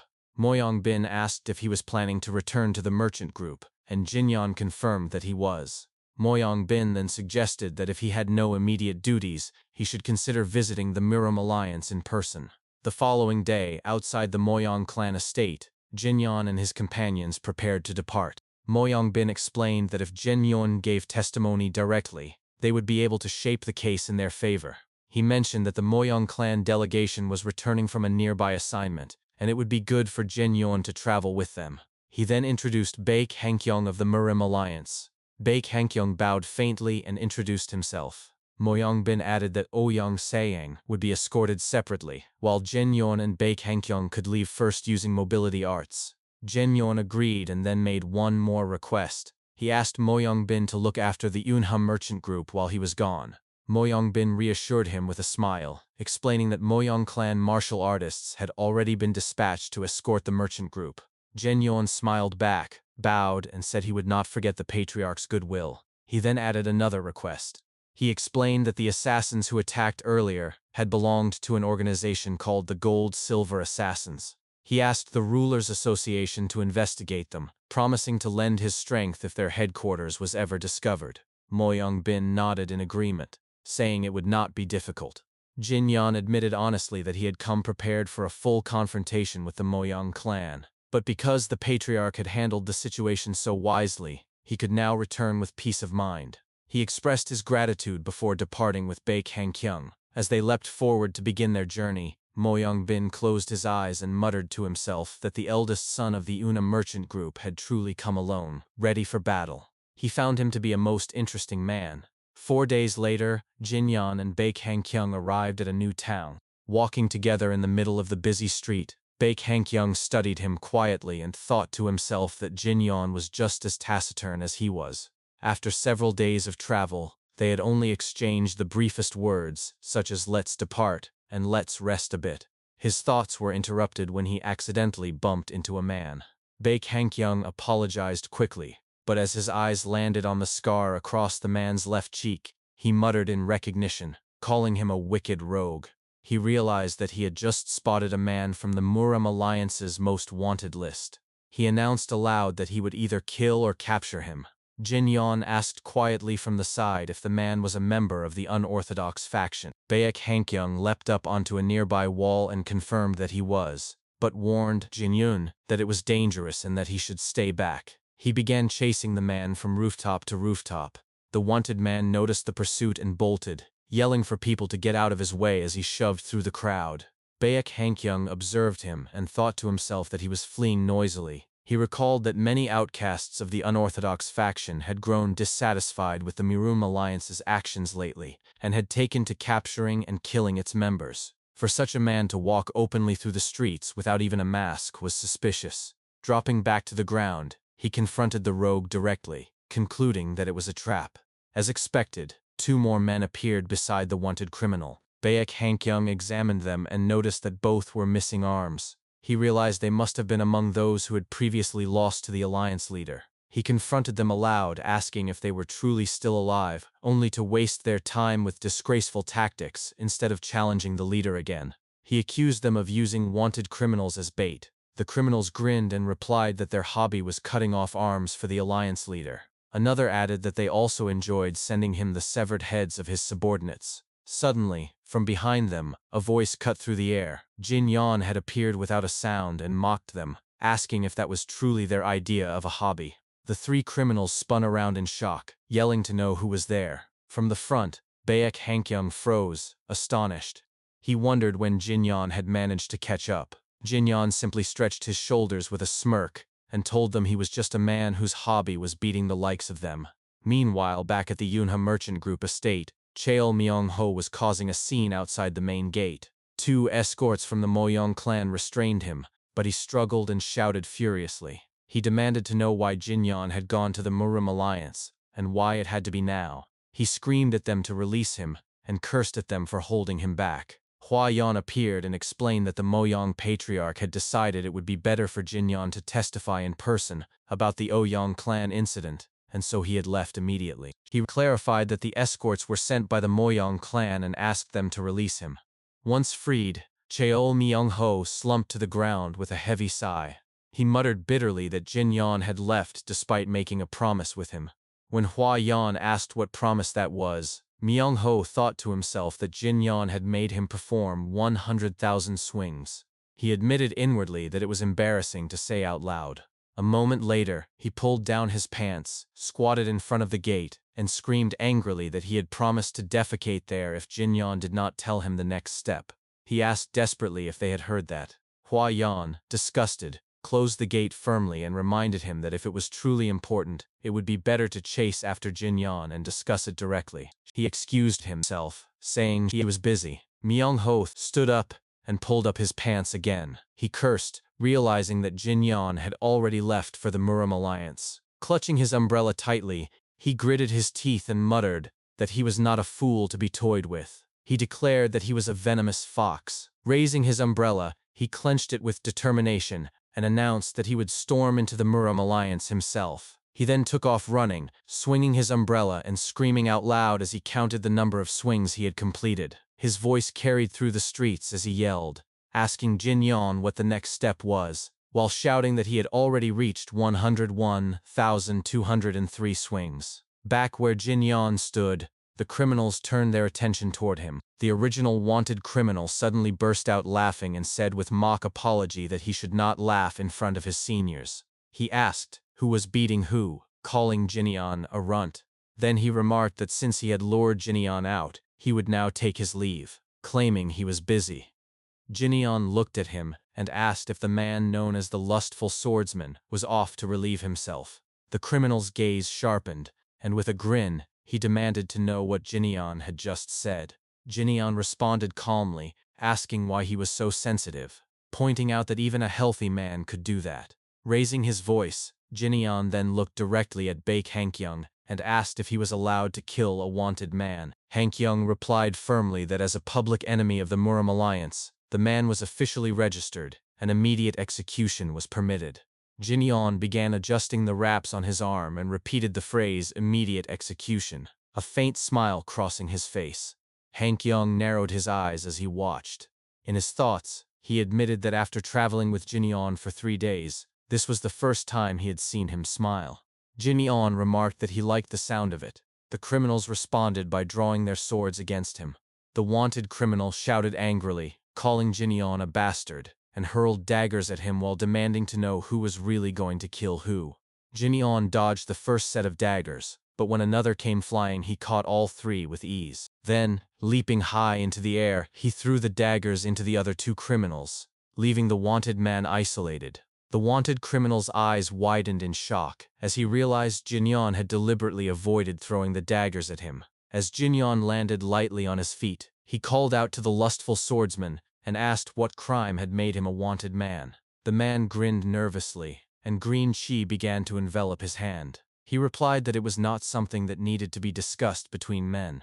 He said he had trained a body part Jinyan would not even be able to use, and with all his effort, he lunged forward, swearing to rip it off. Jinyan narrowed his eyes and muttered coldly that it would not be so fast. With precise force, he struck the man's right arm, crushing it to the ground. The criminal screamed in agony. Lying sprawled on the ground, he shouted shakily, calling Jinyan a bastard. In his panic, he thought to himself that he could not win against this opponent. If he was going to die anyway, he had to at least try something. In desperation, he sat up and shouted loudly, trembling as he surrendered. He begged to be taken to the Murim alliance to accept punishment, pleading that Jinyan not touch his manhood. Jinyan crouched down, leaned close, and asked why he would choose to surrender. The criminal explained with his shaky voice that if he surrendered, the case would be settled. He added that he even had information on other wanted men, insisting that keeping him alive would be more useful. Before he could finish speaking, Jinyan struck him in the face with a sudden powerful punch. Blood spurted from the man's mouth. Jeneon smirked and said that he did not need him to surrender, because he was not from the Murim Alliance. Rising to his feet, he glanced toward Hankyung and casually wondered if they should have delivered the criminal alive instead. Hankyung stared at the lifeless bodies scattered around them. He said it was better this way, and told Jeneon not to worry. Then he walked forward and added that they should find food, as he was starving. Jeneon nodded in agreement. Later that day, the two arrived at an inn. Once their food was served, Hankyung smiled with confidence and told Jeneon that he seemed to have quite a bit of experience. Watching the fight earlier had cleared his doubts. Jeneon asked what doubts he was referring to. Hankyung lowered his head and admitted that when he first heard the heir of a merchant group had defeated the head of the Ouyang clan, he found it unbelievable, especially since Jinyeon's name was not well known. Jinyeon continued eating and said simply that he understood. Hankyung then lifted his head and spoke with a firm tone. He said that after witnessing Jinyeon's battle, he believed he truly possessed that level of skill. He promised to testify to Jinyeon's strength, so he should not worry about witnesses. Jinyeon acknowledged the words with quiet thanks, though in his thoughts he noted how talkative Hankyung had suddenly become. Then Hankyung slammed his chopsticks on the table and asked if Jinyeon would consider joining the Murim Alliance. Jinyeon paused as Hankyung continued. He explained that the alliance did not pay much and the work was harsh, but what mattered was skill. According to their leader, individual ability was valued over background. With Jinyeon's talent, he could gain much within the alliance. He leaned forward and spoke more frankly, explaining that the Murim Alliance was completely different from the Rulers' Association. The association, he said, might offer more pay and easier jobs, but it was built entirely on clan influence. Outsiders had no chance to succeed there. The great clans favored their own, while outsiders were treated only as mercenaries. In real battles, they scattered like autumn leaves. Jinyeon ate silently, recalling Mo Yongbin's actions, then remarked aloud that not all of the Rulers' Association was like that. He insisted Hankyung's judgment was too much of a leap. From the second floor, a man listening to their conversation interrupted. He scoffed and said Jinyeon was right. With disdain, he accused Hankyung of constantly bad-mouthing others. He declared that to say the Rulers' Association scattered like autumn leaves was outrageous. Hankyung immediately rose from his seat, turned, and bowed toward the man upstairs. He admitted that he had spoken rashly and apologized, asking forgiveness. With respect, he also asked for the man's name. The man smirked and introduced himself. He told his surname was Autumn Wind, and his first name was Autumn Leaves. He turned to his companions and laughed. Below, Jinyeon told Hankyung not to dwell on it since he had already apologized. Hankyung nodded in agreement. Jinyeon glanced back upstairs and asked if those men had come because of Ouyang Sang, remarking that they seemed to belong to the Rulers' Association. Hankyung replied that he did not know the man personally, but if they were part of the association, they had probably come for the Dragon Phoenix tournament. Jinyeon repeated the name of the tournament, and Hankyung leaned forward, asking if he was interested as well. He explained that Jinyeon was young, skilled, and fully qualified to participate. It was a grand tournament watched by all of Murim, making it an invaluable experience. Jinyeon replied casually that he was not interested. Hankyung pressed further, saying it was a chance to build fame. Jinyeon countered that fame did not come from tournaments, but was built naturally through strength. Hankyung lamented that it was a pity, revealing that the leader had promised a top-grade elixir to the winner. At that, Jinyeon immediately declared that he would participate. Hankyung was caught off guard, spitting out his drink in surprise, before apologizing, saying he had choked because Jinyeon changed his mind so quickly. Jinyeon told him not to worry, since everyone made mistakes, though he remarked that Hankyung should have mentioned the elixir first. As they left the inn, Hankyung and the man from upstairs happened to bump into each other at the exit. The man glared at Hankyung, clicked his tongue, and mocked him, saying he was dragging his feet. He taunted that earlier he called it the Smear Alliance, but now it looked like the Slow Alliance. Hankyung tensed and thought to himself that the man clearly held grudges. Leaning toward Jinyeon, Hankyung whispered if they should run like the autumn wind from there. The man froze at hearing his own nickname used against him, while Jinyeon shrugged and said that was fine. Without another word, the two suddenly sprinted forward, leaving behind a trail of dust. From behind, one of the man's lackeys shouted that those punks had done it on purpose, pointing to the dust storm. A girl in the group coughed heavily, and the man closed his fan, instructing Yoon to follow with the attendants. He leapt forward with a grin, swearing he would show them what true mobility arts were like. One of his attendants shouted encouragement, while Yoon sighed, muttering to herself about his behavior. Later that day, near the Murim Alliance, the three of them bounded across the mountains as if racing to see who would arrive first. Jin Yon landed first, brushing dirt from his clothes as the others struggled behind. Han Kyung gritted his teeth, muttering in frustration at their speed. As he glanced to the side, he saw the man gaining distance. Han Kyung landed on a tree while the man stepped onto a rock. Determined, Han Kyung thought that the Rulers' Association would not lose. With renewed strength, they both leapt forward, racing toward the Murim Alliance. A few moments later, they landed almost simultaneously in front of Jin Yon, both gasping for breath. Han Kyung called out shakily, asking who had won, insisting he had barely pulled ahead. The man snapped back that Han Kyung must be blind. Still struggling to speak, Han Kyung urged Jin Yon to declare the winner. Before Jin Yon could answer, a voice echoed from behind, asking what the point was. They turned and instantly recognized the man approaching. In unison they cried out his title, calling him the Alliance leader. The leader grinned as he looked down at both Han Kyung and the man, declaring that in the end, the victor was clearly that young master. Baek Han Kyung instantly knelt at the presence of the Alliance leader. The leader of the Murim Alliance looked at him with calm authority and told him that he had done well. Beside them, a man stepped forward. He bowed respectfully and introduced himself as Hua Yun-wol of the Hua clan, offering his greetings to the Alliance leader. Alliance leader's sharp gaze then shifted toward Jin Yon, and he remarked that this must be the young master of the Yunha merchant group. Hua Yun-wol narrowed his eyes slightly, silently assessing the young man. Inwardly, he thought to himself that this was the very person said to have defeated the Ouyang patriarch. He muttered in his mind that he understood now. Jin Yun lowered his head respectfully and introduced himself as Jin Yon of the Yunha merchant group. In response, Alliance leader formally introduced himself as well, stating that he was Yu Jung-hung, the leader of the Murim Alliance. His gaze then turned back to Hua Yun-wol, asking if he had come to participate in the Dragon Phoenix tournament. Hua Yun-wol lowered his head once more and confirmed that he had indeed come for that purpose. The Alliance leader, Yu Jung-hung, then wished him luck. Turning to Jin Yon, the Alliance leader asked if the two of them were headed to the main hall. When Jin Yon nodded and agreed, Yu Jung-hung declared that he would accompany them. As they walked forward, Hua Yun-wol bowed again from behind and addressed Jin Yon. With a sharp glint in his eyes, he told him that he would see him at the Dragon Phoenix tournament. Jin Yon turned around at those words, but Hua Yun-wol was already walking away. After a few moments, the Alliance leader, Yu Jung-hung, spoke again as they walked together. He remarked that Han Kyung's mobility art had been ranked last this time. Baek Han Kyung's face immediately flushed red as he tried to refute the claim, insisting that it was impossible and that he thought they had arrived almost at the same time. The Alliance leader Yu Jung-hung chuckled lightly and explained that young Master Hua had not given his O.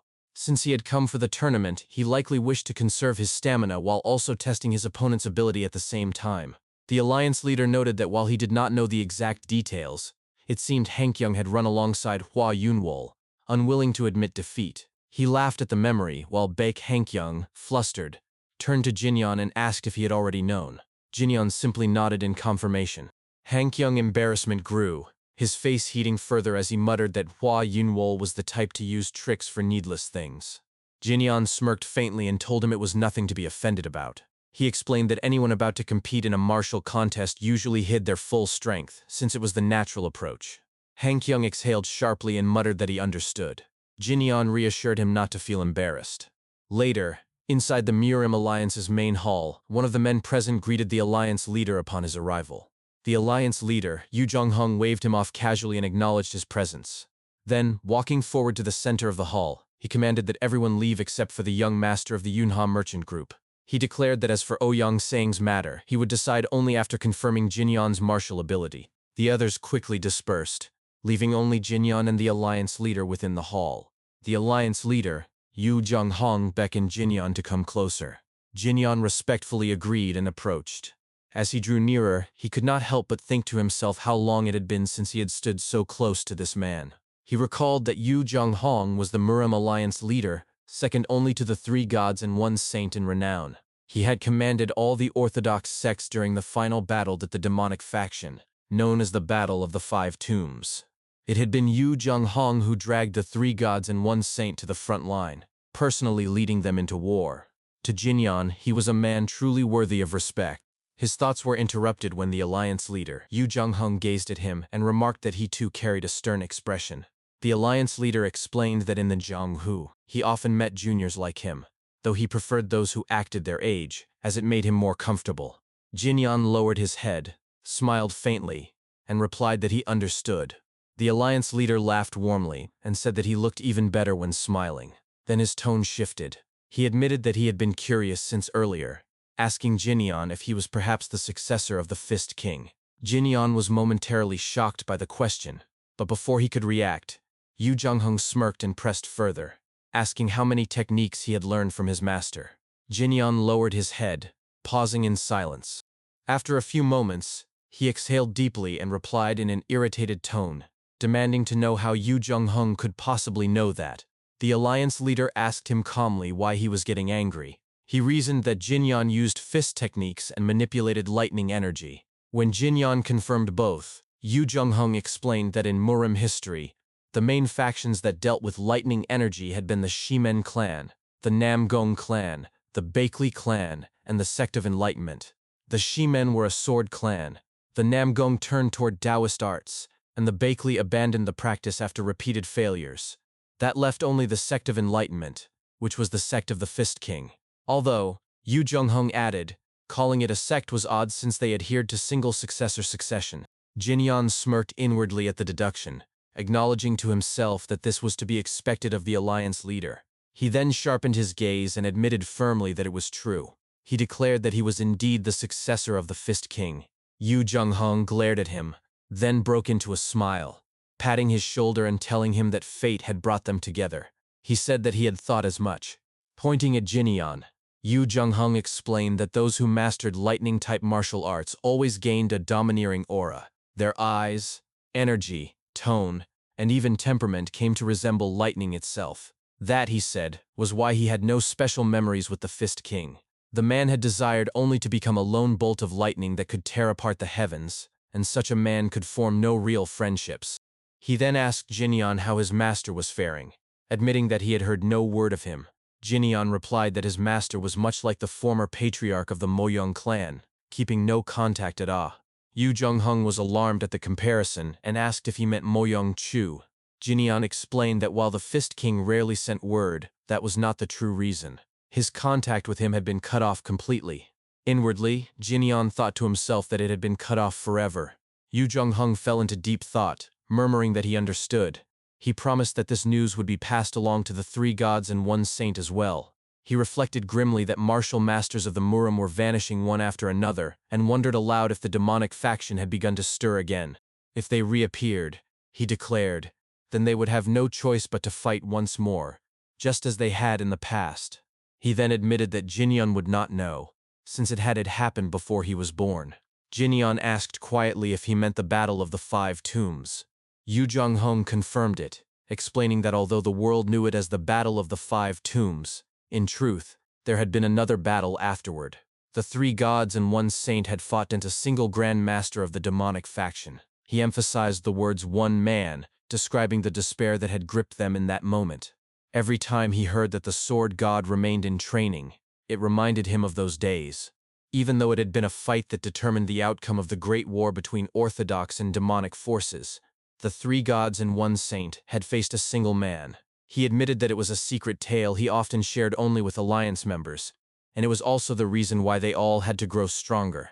He then added that if that Grand Master had left descendants, they would be about Jinyan's age.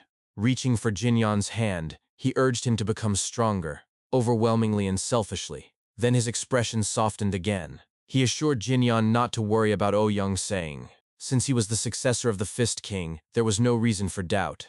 Ouyang Sang would be locked in the dungeon, and the decision had already been made. He asked if Jinyan would also be participating in the Dragon Phoenix tournament, and when Jinyan confirmed, he told him to go and rest.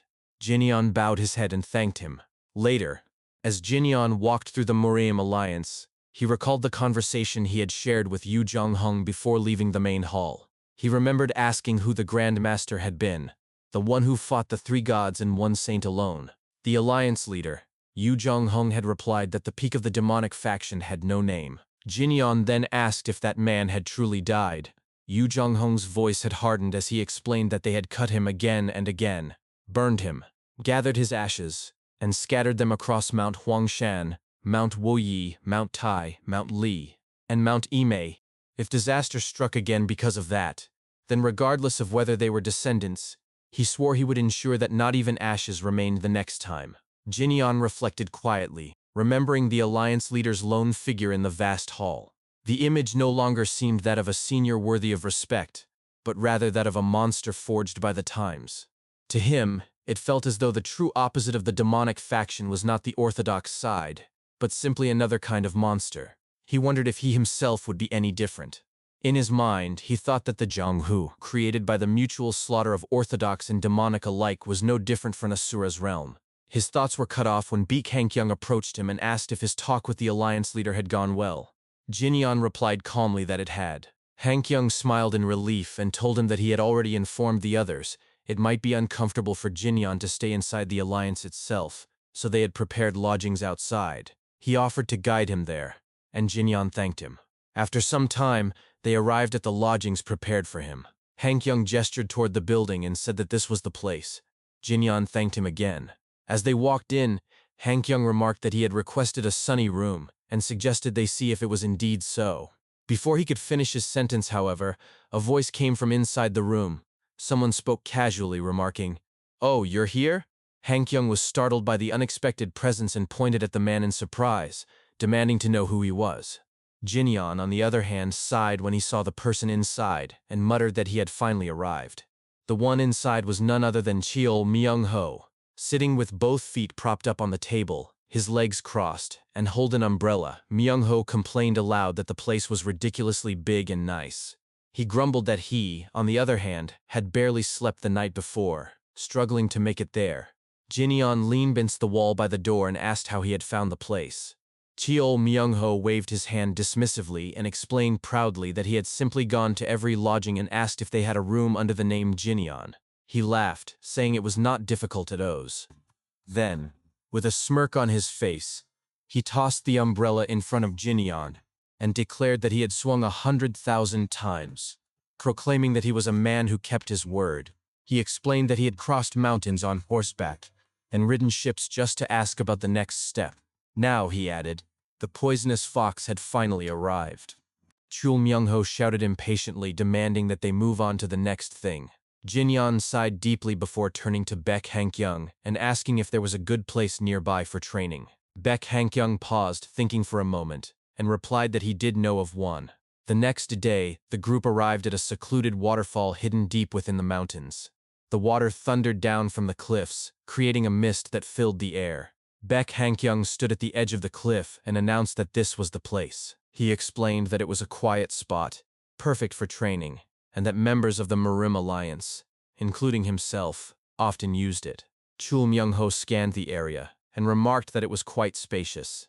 Jinyan then bowed to Baek Hankyung in gratitude, thanking him sincerely. Baek Hankyung bowed back and told him not to mention it before preparing to leave. He addressed Jinyan politely, but before he could finish, Chul Myung-ho introduced himself with a grin, thumbing toward his chest and declaring that he was the poisonous fox, Chul Myung-ho. The Baek Hankyung blinked and acknowledged him with a cautious tone, addressing him as Sir Chul. As Baek Hankyung walked away, Chul Myung-ho looked back at Jinyan and asked if he was planning to train as well. He reminded Jinyan that he was already strong and mentioned how he had once seen him shoot lightning. Jinyan replied that he could not rely solely on the White Lightning 10-phase art. His inner energy had deepened, and now he intended to practice the Phantom Blossom Divine Art too. Chul Myung-ho looked utterly confused and asked what on earth the White Lightning 10-phase art even was. Without explaining further, Jinyan leapt off the cliff and landed gracefully on a rock surface below the waterfall. He told Myung-ho to forget about it, since he would not understand anyway.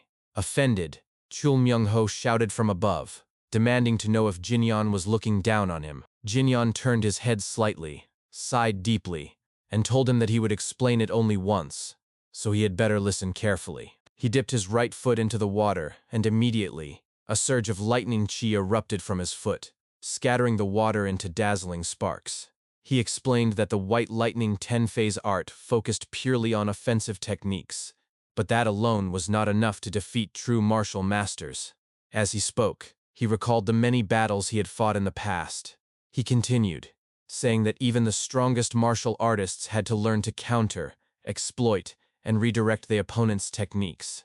The Phantom Blossom divine art, he explained, specialized in precisely those principles. Chul Myung-ho listened intently and repeated Jinyan's words under his breath, saying that it was about exploiting the opponent's own technique. Jinyan extended his arm forward, and a large hand made of pure chi materialized above him. He then explained that the ultimate secret of the Phantom Blossom divine art was the Phantom Reach, a technique that allowed one to move distant objects without touching them, bend the path of an opponent's weapon, or even seize it outright. For a close combat fighter like him, he said, such a martial art was absolutely essential. To demonstrate, he reached out and plucked a flower branch floating in midair.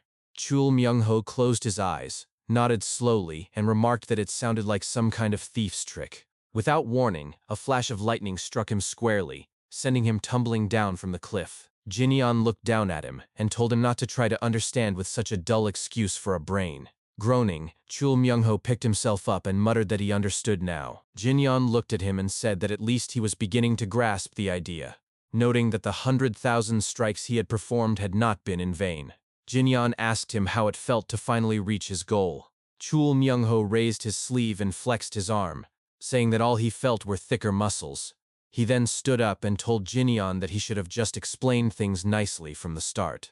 As Jinyan picked up the umbrella lying nearby, he thought to himself that he had given Myung-ho a chance because he saw potential in him, but not everyone could seize such an opportunity. If that was the case, he decided, he would simply make it tougher. He extended the umbrella toward Chul Myung-ho and said that out of the 100,000 downward strikes he had swung, only one of them was worth anything.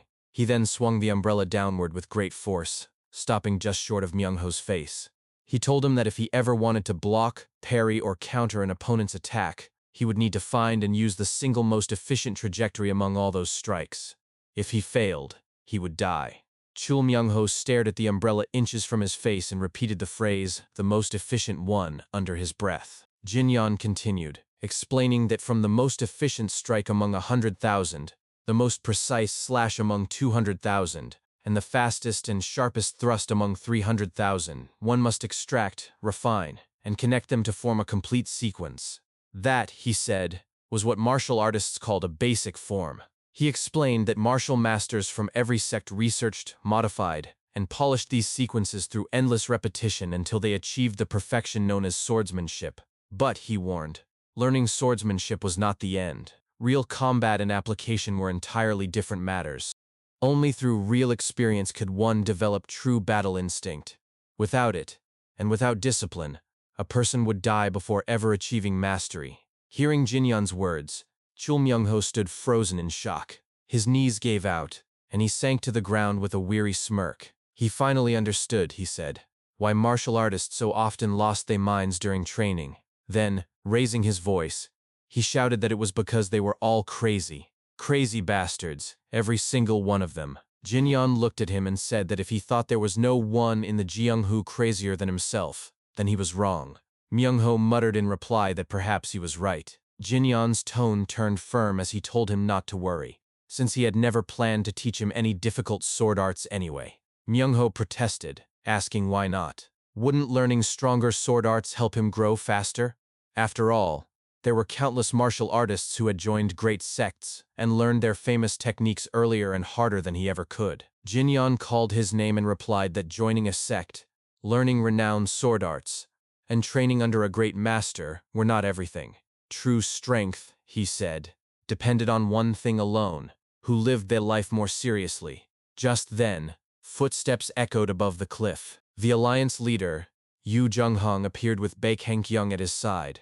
Below, Chul Myung-ho said he thought he was starting to understand. Jinyan replied that he had not expected much anyway. Above, Baek Hankyung turned to Yeo Jung-hong and apologized, said he had not realized the alliance leader planned to train there and had accidentally brought the two along. Yeo Jung-hong smirked as he looked down at the scene below and said it was fine. He was simply enjoying the show. Below, Jinyan handed the umbrella back to Chul Myung-ho and said that if one were to talk about the greatest sword arts in all of the Jianghu's history, 9 out of 10 people would name the Doko's 9 sword strikes as the best. Myung-ho's face lit up with recognition, saying that he had heard of it before. When he was a child, he used to swing a stick around, shouting Doko's 9 sword strikes everywhere. Jinyan smiled faintly and added that there was one sword art that had even surpassed that. Curious, Myung-ho asked what it was. Jinyan replied that it was the sword art of Jin Sohen, a man known for his obsession with swords. Myung-ho admitted he had never heard of him. Jinyan explained that Jin Sohan did not belong to any sect, but if one wished to truly understand the Jianghu, they had to know his story. He said that Jin Sohan was born into a traveling performer troupe and grew up learning the sword dance. Myung-ho interrupted with a grin, asking if it was the seductive dance that involved slicing off people's clothes with a sword. Jinyan confirmed it, and Myung-ho's eyes widened as he exclaimed in disbelief. Jinyan said it was true. Jin Sohan used to dance with the older women who had raised him. He told Myung-ho to imagine what must have gone through that boy's mind. A child who practiced sword dancing for over 10 years, not to harm, but to protect those who took him in. An orphan who lived for others. When that man finally learned to wield a sword meant for killing, his enlightenment must have erupted all at once. That, Jinyan said, was how Jin Sohan had surpassed even the Doko's 9 sword strikes and created the greatest sword art in the world. Chul Myung-ho nodded with admiration and said it was a beautiful story. That, he added, it was not the dance itself that made the art great. Jinyan pointed a finger at his chest and explained that neither the brilliance of a sword art nor the prestige of a sect truly mattered. What mattered was that Jin Sohan had lived earnestly through those 10 years of sword dancing. That was all there was to it. He told Myung-ho that how strong a person became depended on the kind of life they chose to live. Whether he would live as a mere rat or as the poisonous fox was entirely up to him. Myung-ho smiled with determination and told Jinyan that he understood now and asked for the next step. He handed the umbrella back to him. Jinyan looked at him and asked if he would have any regrets. Myung-ho firmly answered that he never would. Jinyan then grabbed the umbrella and demonstrated a sword technique. When he finished, he asked if Myung-ho remembered it. Myung-ho smiled proudly and said that of course he did, asking if he looked like an idiot. He declared that this time, he would not stop at 100,000 swings but would continue until he reached 1,000,000. Above, the Alliance leader watched in amazement. He murmured that it was the tri-sword technique and that young Master Li truly was remarkable. His gaze softened, and he thought to himself that it had been a long time since he had been able to relax and train with someone like that. Over the years, his friends had disappeared one by one, and most of his subordinates were long gone. He then spoke aloud, say that since he had enjoyed such a good show that day, he supposed he should prepare a gift in return. As time passed, Jinyan and Chul Myung-ho continued their training at the waterfall. Chul Myung-ho practiced endlessly, swinging the umbrella over and over again, while Jinyan meditated nearby. As the day turned to dusk, Jinyan trained in the Phantom Blossom divine art, lifting multiple rocks into the air with his chi. Watch him, Chul Myung-ho muttered in disbelief to himself, astonished that Jinyan was now even using telekinesis. After some time, rain began to fall over the mountainside as the Alliance leader, Yu Jung-hung, approached with an umbrella open above his head. Jinyan was still training beneath the cascading waterfall when he noticed the figure approaching through the mist. Straightening, he addressed him respectfully, recognizing the man's presence immediately. "Alliance leader?" he asked, quietly. Yu Jung-hung stopped a few paces away and requested a word. Jinyan ceased his training and responded calmly, greeting him after a long while. The Alliance leader smiled faintly and said that he had seen Jinyan training several times before, commending his diligence. Nearby, Chul Myung-ho also paused his practice and glanced toward the approaching elder. Inwardly, he was stunned. He thought to himself that the old man before him must be the rumored leader of the Murim Alliance. What puzzled him more was how someone like Li Jinyan could know such a person personally. The Alliance leader's sharp gaze turned toward Myung-ho. "Who is that?" he asked. Chul Myung-ho immediately bowed deeply and introduced himself with a respectful tone. "I'm Chul Myung-ho, Alliance leader." Yu Jung-hung studied him for a moment, then pointed out the scar on his cheek, remarking that it looked like a sword wound. Myung-ho, still bowing low, clarified that it had not come from a sword but from a dagger. The Alliance leader asked what had happened. Myung-ho hesitated, his voice faltering as he stammered. Yu Jung-hung pressed further, asking if it had been from a duel or during training. After a long pause, Myung-ho finally blurted out the truth. He confessed that he had once run a gambling den, and that the scar came from a fight with a debtor who refused to pay. The man had stabbed him in the face with a dagger. The words hung heavily in the air. Both Jin-yeon and Yu Jung-hung fell silent. Myung-ho kept his head lowered, his thoughts filled with regret. He scolded himself inwardly for being such a fool. Of all the things he could have said to the leader of the Murim Alliance, he had chosen to reveal something so shameful. He could have claimed it was a duel, or a training wound, something with at least a shred of honor. But no, he had spoken the embarrassing truth. After a brief silence, Yu Jung-hung finally spoke. "I see," he said quietly. Then, lifting his left arm, he revealed a faint scar that ran along it, and shared his own story. He explained that his father had once run a small brewery, supplying liquor to taverns and sometimes delivering the loads himself. One day, as a boy, Yu Jung-hung had witnessed his father being beaten by drunken men inside a tavern. Back then, he had not yet mastered the sword. All he could grab was a stick, and he had swung it wildly in desperation. The drunks had not been strong men, and though none had died, he managed to knock them all to the ground.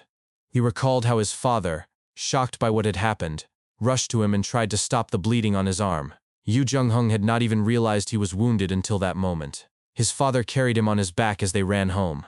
It had been the first time in years that his father had carried him. He remembered the man's torn sleeve brushing against his skin, soaked with sweat and warmth.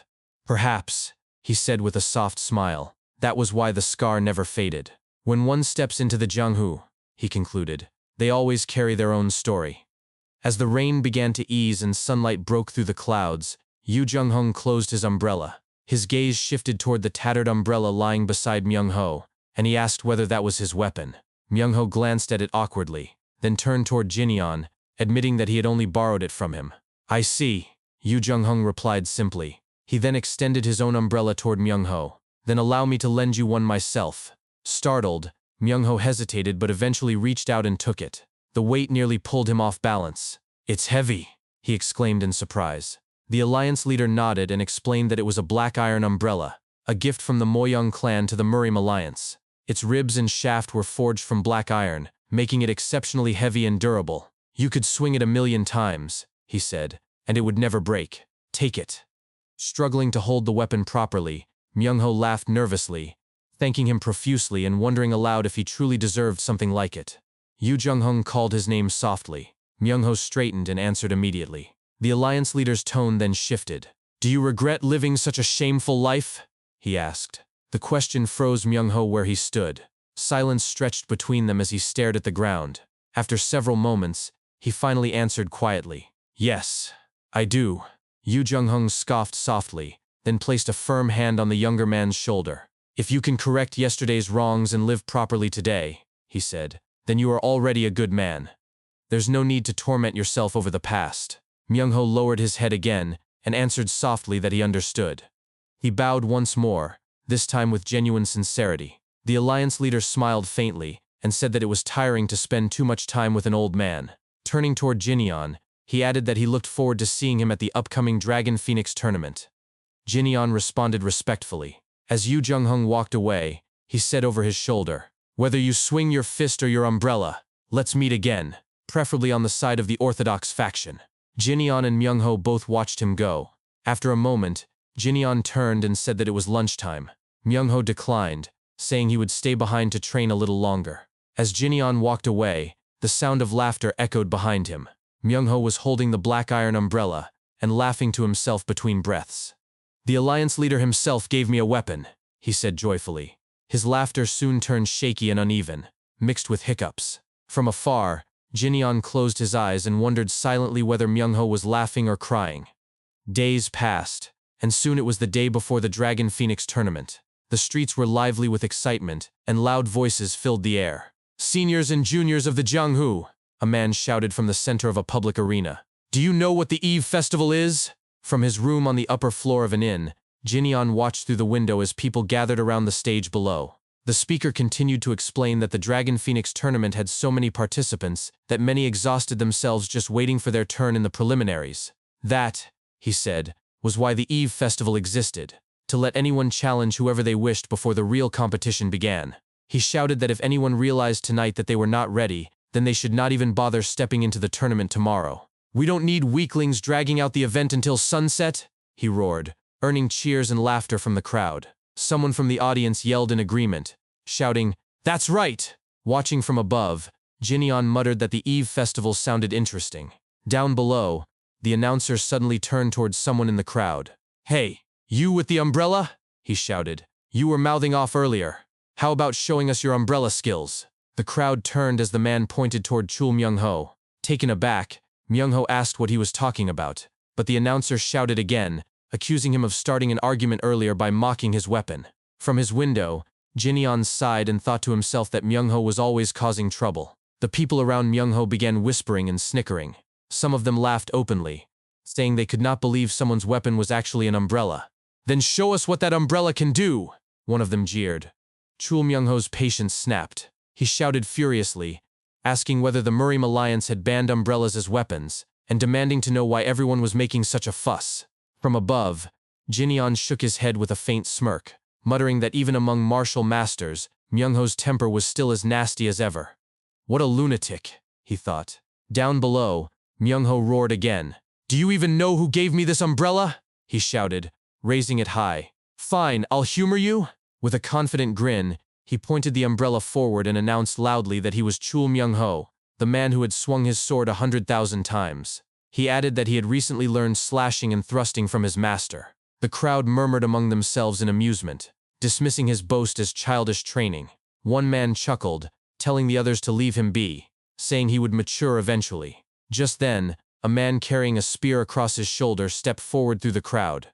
He looked at Myung-ho and asked mockingly if he was referring to the tri-sword technique. He said that Myung-ho must have an impressive master if he had been taught something even street thugs knew. He declared that although he had not intended to interfere, he could not stand by and watch a fool disgrace the Dragon Phoenix tournament. Myung-ho replied calmly that he did not care about the tournament, but he would not refuse a fight.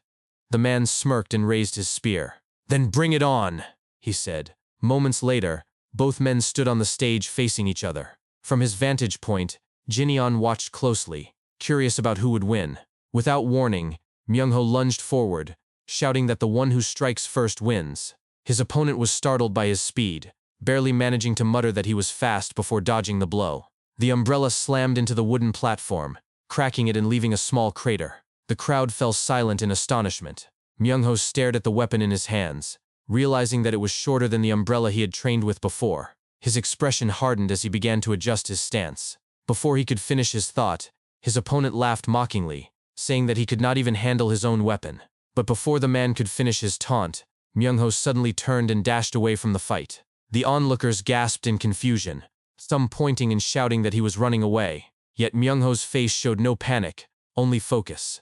As he sprinted across the stage, he muttered under his breath with conviction, "I'll run for now." As Chul Myung-ho ran around in circles on the stage, the crowd erupted with laughter and amusement. Voices echoed across the arena as spectators shouted that they had never seen a duel like this before, their laughter filling the air. Suddenly, the man wielding a spear managed to land a solid hit with the back end of his weapon against Chul Myung-ho's right leg. Chul Myung-ho groaned in pain as he stumbled to the ground, clutching his leg. His opponent sneered, calling him a little bastard and mocking him for thinking he could keep running in such a confined space. He added that the way Myung-ho had been scampering around like a rat had at least been amusing. As Chul Myung-ho struggled to rise to his feet, his opponent barked at him to get up, saying he would show him how a real fighter did it. Wiping the sweat from his chin, Myung-ho muttered under his breath, cursing his opponent. He complained that first the man knocked him down, and now he was demanding him to stand, wondering what kind of twisted joke that was and how he was supposed to keep up. His opponent's grin darkened with irritation. Without hesitation, he lunged forward again and struck Myung-ho squarely in the stomach with the back of his spear. The impact forced Myung-ho to bend over in pain, but he grabbed onto the spear's shaft, his mind racing. "Fine," he thought to himself. "At this range, I should be able to reach him." He swung his umbrella horizontally, but the strike fell short as the spearman leaned back slightly, avoiding it with ease. Myung-ho clenched his teeth in frustration, realizing his reach was still too short. His opponent smirked and taunted him, saying that it was no wonder his technique was sloppy if he had only recently learned the horizontal slash. He laughed and added that his thrusts were probably just as pathetic, offering mockingly to show him how it should be done. The man's spear moved like a blur as he unleashed a flurry of thrusts, striking Myung-ho repeatedly. The crowd burst into jeers and laughter, shouting for the fight to end. Some mocked Myung-ho, asking where his earlier confidence had gone, while others booed at the one-sided beating. Myung-ho barely managed to stay on his feet before his opponent lifted his leg and kicked him hard across the face. Blood spurted from Myung-ho's nose and mouth as he stumbled backward. Through his blurred vision, he caught a glimpse of Jin-yeon watching from a window above. His thoughts turned bitter. Screw this. He saw all of that. How humiliating. Then, the voice of the Alliance leader echoed in his mind. Do you regret living like a pathetic fool? The memory ignited something in him. His legs stiffened, halting his backward slide. He stood still, his head lowered as blood dripped onto the wooden platform. Then, to the shock of everyone watching, a laugh escaped his lips, low at first, then louder. His opponent scoffed, calling him insane and saying he still had not come to his senses. The spearman lunged again, shouting that he would end it there. Myung-ho raised his head slightly, breathing heavily as he stared at the incoming strike. You ask me if I regret living like a fool? He thought. Yeah. He braced himself and took the attack head-on. The spear grazed his left side, cutting through his gut, but he did not falter. I regret it like hell, he thought fiercely. He raised his umbrella high above his head. That's why, from now on, I'm going to live a little differently. With a wild grin spreading across his bloodied face, he looked straight at his opponent and said, Hey, thanks for closing the distance for me. Before the man could react, Myung-ho swung the umbrella downward with full force. The strike connected squarely with the top of his opponent's head, slamming him into the wooden platform and leaving a deep crater beneath him. The crowd fell silent in stunned disbelief. Murmurs rippled through them as they tried to comprehend what they had just seen. Some stammered, asking what had happened, while others whispered that it served the man right for letting his guard down. A few questioned aloud what kind of umbrella could deliver such power. On the stage, Chul Myung-ho stood hunched over, gasping for breath. He stared at his fallen opponent. Then slowly, a grin began to spread across his face. Laughter bubbled out of him as he pointed his umbrella toward Jin-yeon, who was still watching from the second-floor window. Hey, master, he called out firmly. Inside, he silently thanked Jin-yeon for sparing him and vowed to repay the kindness of his teachings. Because, he thought, I'm the poisonous fox. I always repay my debts. Then, in a loud, triumphant shout, he declared, I won! From above, Jin-yeon grinned at his words.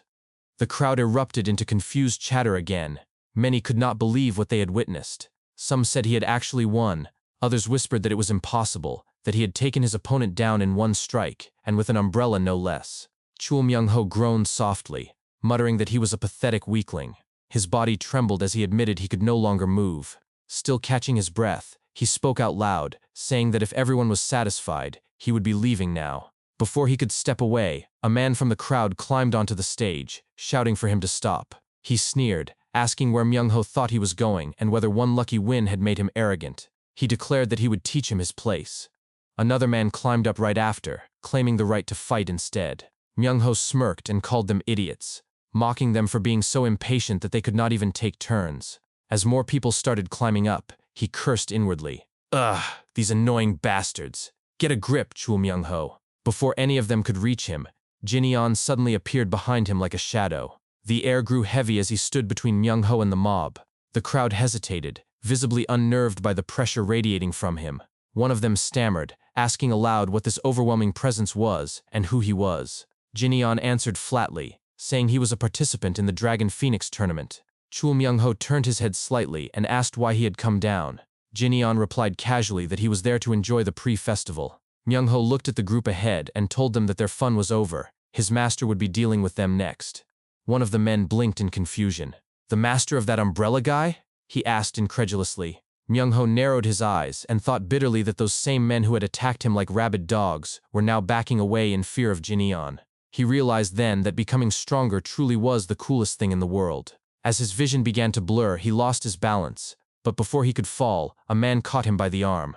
The man's voice was calm and smooth as he addressed the crowd, suggesting that it was getting late and that they should all call it a night before tomorrow's main event. Whispers rippled among the onlookers.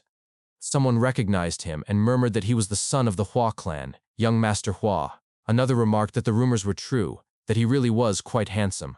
Hua In-wol turned to Jinyan and leaned in slightly, advising him that if he planned to win the Dragon Phoenix tournament, it would be best not to waste his strength on meaningless scuffles. Jinyan looked at him and asked who he was. Autumn leaves? He guessed. After a brief pause, the man introduced himself properly. I'm Hua In-wol. Hearing his name, the remaining crowd members began to disperse. One of them muttered that he had a point and that it was best to end things there. Jinyan exhaled quietly. While beside him, Hua In-wol smiled and commented that it was quite a coincidence. They were lodging in the same place. He invited Jinyan to join him for a drink in his room later, saying there was something he wished to give him. Jinyan agreed with a nod. Hua In-wol smiled and said he would see him in an hour. Before leaving, he turned to Chul Myung-ho and told him that he had left quite an impression. Myung-ho scratched the back of his head awkwardly and muttered a hesitant reply.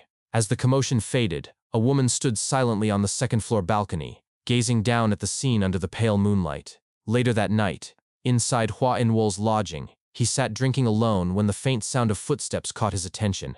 Un-seol entered the room, her expression sharp as she called out to him. "Hey, Un-wol!" He raised an eyebrow at her tone and asked what was with her lack of manners.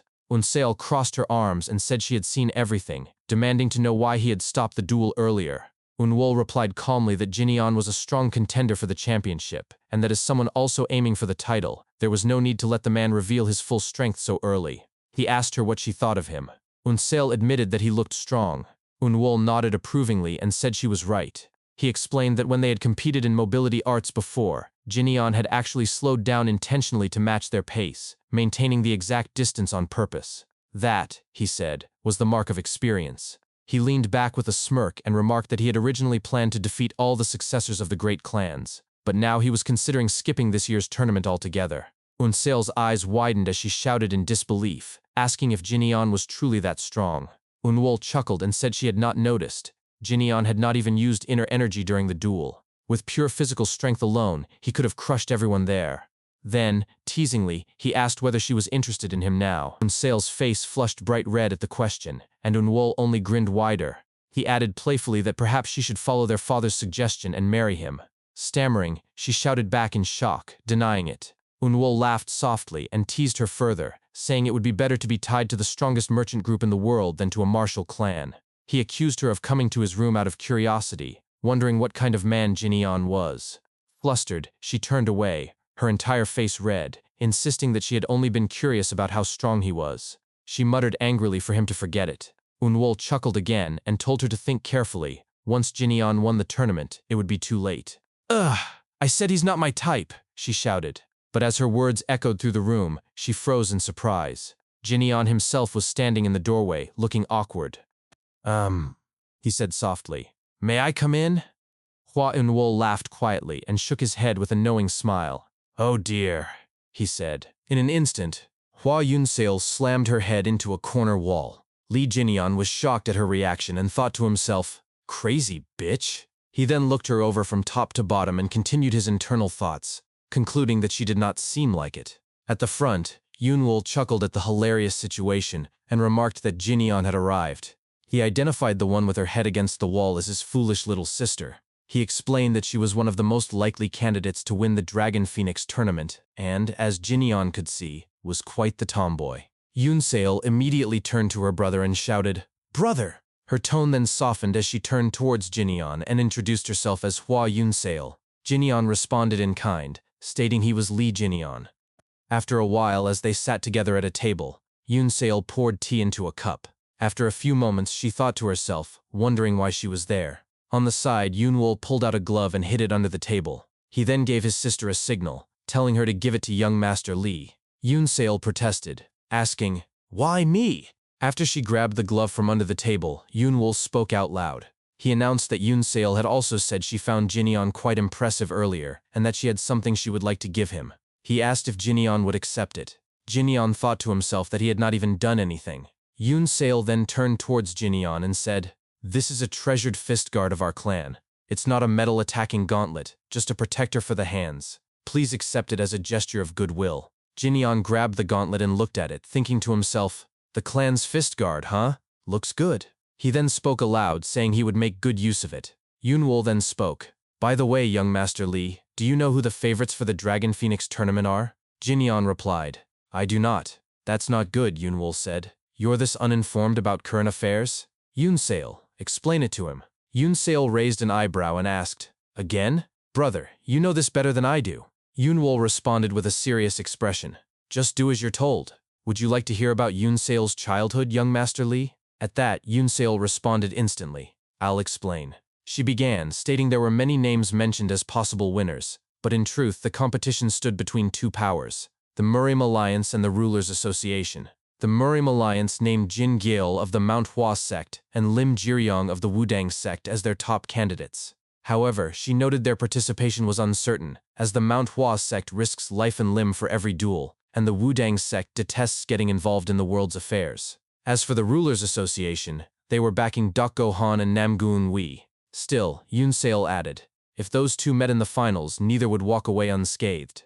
Jinyeon responded flatly, asking, and why's that? Because they're love rivals, Yoonseol explained. Both men were infatuated with Baek Lee Yin, who was known as the top beauty of the South.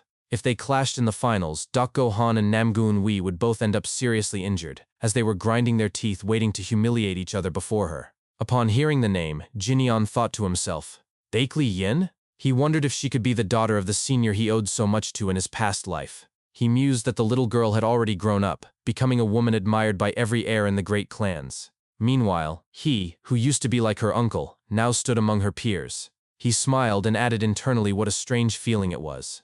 Yoonseol continued her explanation, adding that her brother was in the Rulers Association as well. She called him somewhat of a dark horse, though no one expected him to win. The truth was, he had never once fought a public duel. He just found everything in life bothersome. Jinyeon then looked at Yoonwol and thought to himself, indeed.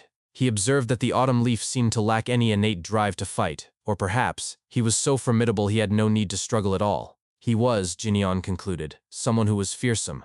Yoonseol continued, stating there were also two unpredictable variables in this year's competition.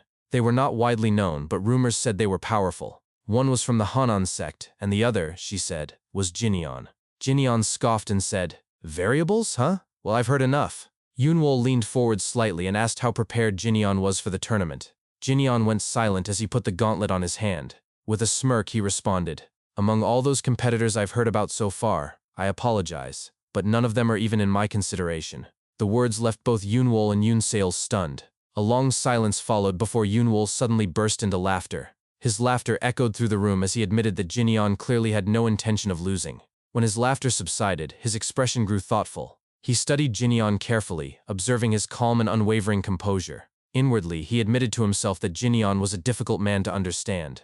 No matter how closely he tried to analyze him, he could not discern the young man's main martial art, his level of power, or even whether he held any interest in his sister at all. Despite Yoonseol's reputation as the Snow Phoenix, Jinyeon seemed utterly indifferent toward her. Perhaps, Yoonwol thought, the man's mind was consumed entirely by his pursuit of strength. Across the table, Jinyeon examined the fist guard once more, murmuring softly that it was beautifully made, a well-crafted weapon of defense. Sometime later, outside the siblings' residence, Jinyeon bid farewell to them. He spoke politely, telling them that he would see them again. Yoonwol and Yoonseol both responded, wishing him safe travels. As Jinyeon's figure grew distant along the path, Yoonseol turned to her brother and asked what he intended to do about the Dragon Phoenix tournament. Yoonwol thought quietly for a moment before replying. He said that he had finally met someone worthwhile, yet here they all were, worrying about winning a tournament instead of forming genuine camaraderie. He concluded with a calm smile that he would yield to young Master Lee. Yoonseol raised an eyebrow and thought to herself that he was essentially saying he would not participate at all. She clapped her hands lightly in mock applause and remarked with sarcasm that his words were very eloquent. He rolled his eyes and shot back that she was truly shameless. After a pause, he suddenly remembered something and began to laugh again. Between his chuckles, he recalled Jinyeon's words from their first meeting, repeating them with amusement. Eloquent as flowing water, and falling like autumn leaves, he said under his breath. Yoonseol frowned and asked what he was talking about. He waved dismissively and told her it was just a random thought. Then, smirking, he added that Jinyeon was certainly a blunt man. He had not even tried to flirt with her once and did not seem the type to chase women. Yoonseol pouted and asked if perhaps Jinyeon was only pretending to be uninterested. Yoonwol shook his head and said he believed Jinyeon genuinely did not care about her. She crossed her arms and muttered that she did not care about him either. Yoonwol laughed heartily at her reaction. Then, in a gentler tone, he told her to live freely, to look, to feel, and to enjoy herself. In life, he said, she would meet merchant heirs stronger than martial heirs and noble heirs more despicable than bandits. Not every member of the Muriam alliance was a hero, and not every man of the underworld lacked honor. He advised her to see the world for herself, to listen carefully, and only then choose the man she would come to love. He ended with a warm smile, telling her not to take his earlier teasing to heart. Yoon Sale smiled faintly and answered that she understood. Yoonwol nodded, then remarked that Jinyeon's boldness still amazed him. To dismiss even the names of Namgoon Wi and Dokgo Han so casually, if either of them had heard it, they would have drawn their swords on the spot. Before either sibling could speak again, a deep and furious voice echoed from behind them, sending a chill down their spines. Did I just hear that right? Both Yoonwol and Yoon Sale turned slowly toward the source of the voice. A man was approaching, his steps deliberate, his expression sharp with anger. His tone was cold as he demanded that they repeat what had just been said. It was none other than Dokgo Han, the future patriarch of the Dokgo clan. His face was hardened by fury as he glared at them. Who, he demanded, dared to say that? Yoonwol froze in place, his confidence evaporating instantly. In a quiet, nervous voice, he muttered that he was too afraid to even open his mouth. Beside him, Yoon Sale leaned in and whispered urgently, begging her brother to keep silent before he made the situation worse. Hwa Yoonwol then spoke to his sister, instructing her to go inside first. Yoon Sale responded obediently before departing. Dokgo Han approached them, his gaze lingering on Yoon Sale boobies with a smirk. Yoonwol narrowed his eyes at Dokgo Han, stating calmly that they should not worry about it, as those had merely been comments from a passing martial artist. Dokgo Han continued staring at Yoon Sale's retreating figure, before scoffing and turning toward Yoonwol. He questioned whether a mere martial artist had dared to say that Nam Gong-woo and he did not matter. He speculated that it must have been the merchant's son who made such remarks, recognizing him as the heir of the Yunha merchant group. Dokgo Han wondered what business he had there at that hour, suggesting Yoonwol must have invited him. With a smirk, Dokgo Han mentioned rumors of the young man's recent growth in skill. He challenged Yoonwol, asking which of them was stronger, considering Yoonwol's position as the next chief strategist of the Rulers Association. Yoonwol modestly rejected the title of next chief strategist, adding that the merchant's son had defeated Ouyang Sang and should not be underestimated merely because of his merchant background. Without warning, Dokgo Han struck the wall beside Yoonwol's head with his sheathed sword, demanding to know if Yoonwol was suggesting he was weaker than either Ouyang Sang or the merchant's son. Yoonwol grinned as he pushed the sword away with his fan, commenting that Dokgo Han's temper never changed, and asking why he was there. Dokgo Han pulled back his sword and suggested Yoonwol join that year's Dragon Phoenix tournament. He explained that if Yoonwol defeated either the merchant's son or Nam Gong-wee, the Rulers Association would have the winner that year. Yoonwol stared at him blankly for a moment, before grinning and breaking into loud laughter. He advised Dokgo Han to simply participate and relax, stating that neither the Rulers Association nor the Muriam Alliance would produce the champion that year. Opening his fan with a grin, he declared this was a warning from the next chief strategist of the Rulers Association. Dokgo Han returned his grin and questioned whether Yoonwol could stand by those words. Leaning forward with a serious expression, he proposed a bet of 10,000 yang that the winner would come from either the Muriam Alliance or the Rulers Association. Yoonwol scoffed at the amount, countering with a wager of 30,000 yang that the winner would not come from either faction. After a moment of silence, Dokgo Han turned around and, before walking away, warned Yoonwol to prepare his money. Yoonwol simply wished him good luck. The next day, the Dragon Phoenix tournament began with preliminaries. Numerous martial artists lined up for registration. An official shouted directions, explaining that after duels, acquiring 3 name tags would advance one to the main round. When it was Jinyeon's turn at the registration area, the official asked for the name or alias he wanted written on his tag. Jinyeon questioned whether aliases were permitted, and the official confirmed they could use nicknames even in the main event if desired. Jinyeon fell silent for a moment, staring at the name tag as he thought to himself about the title Fist King. He considered it disrespectful to that title since his current self had not surpassed his past life's achievements. He finally spoke aloud, saying, "Right Fist Warrior." After the official wrote the name, he wished Jinyeon good luck. Jinyeon thanked him before heading toward the arena, observing the other martial artists participating. He noted that some appeared quite strong, and that the inner energy of these young masters had improved lately. However, he believed inner energy was not everything, and intended to prove it by testing the body techniques he had refined. His thoughts were interrupted when a participant shouted at the stage, questioning why the judge was breaking his tag. The judge pointed at the young warrior, stating he lacked both skill and character to reach the main round, and ordered him to leave quietly. The contestant protested, mentioning he had come all the way from Shanxi and had won his match. The old judge pointed at him and shouted that this was the Muriam Alliance, disqualifying him for viciously attacking his defeated opponent. He questioned whether that was proper conduct for a martial artist. As the young warrior left the stage, the judge called for the medical team, noting the previous contestant was bleeding heavily. On the sidelines, Jinyan smirked at the situation, thinking to himself that the judge had quite the temper. He reflected that sometimes the orthodox groups were as infuriating as the Ouyang clan, yet because of righteous elders like him, he could never truly hate the orthodox side. Jinyan approached an official to inquire where the judge who had scolded the contestant went. The official responded that it did not matter, as a spot had just opened due to the injured contestant, allowing Jinyan to go up immediately. Stepping onto the stage, Jinyan bowed respectfully. The judge noted he was a polite young man and requested his tag. Jinyan handed it over. The judge read the alias Fist Warrior and wished him good luck. Suddenly, the judge's attention shifted to Jinyan's gauntlets. Without warning, he grabbed Jinyan's hand, examining the gauntlets curiously. He remarked that in his 50 years in the Changhu, he had never seen gauntlets like these. Jinyan politely explained he had received them from the young master of the Hua clan and was unsure of their exact nature. The judge's eyes narrowed as he stared firmly at the gauntlets, noting the material resembled the rare celestial silkworm thread once made by the Bakley clan. He observed they could not be easily cut even by blades and were of fine quality. Jinyan thought to himself that he had not realized how valuable they were, as they had been given so casually. Their moment was interrupted when Jinyan's opponent spoke up, asking if they should begin. The judge cleared his throat and announced they would start when ready. Jinyan's opponent took his stance with a smirk, noting by the gauntlets that Jinyan also used his fists, suggesting it would be a good match. Suddenly, Jinyan appeared instantly in front of his opponent. Before striking, he spoke to his opponent. "Oh, I thought you were ready." His opponent began to respond. "I'm not," but could not finish as Jinyan's fist already landed, sending him flying across the distance to crash against the wall. The man fell to the ground, tears and blood gushing from his face.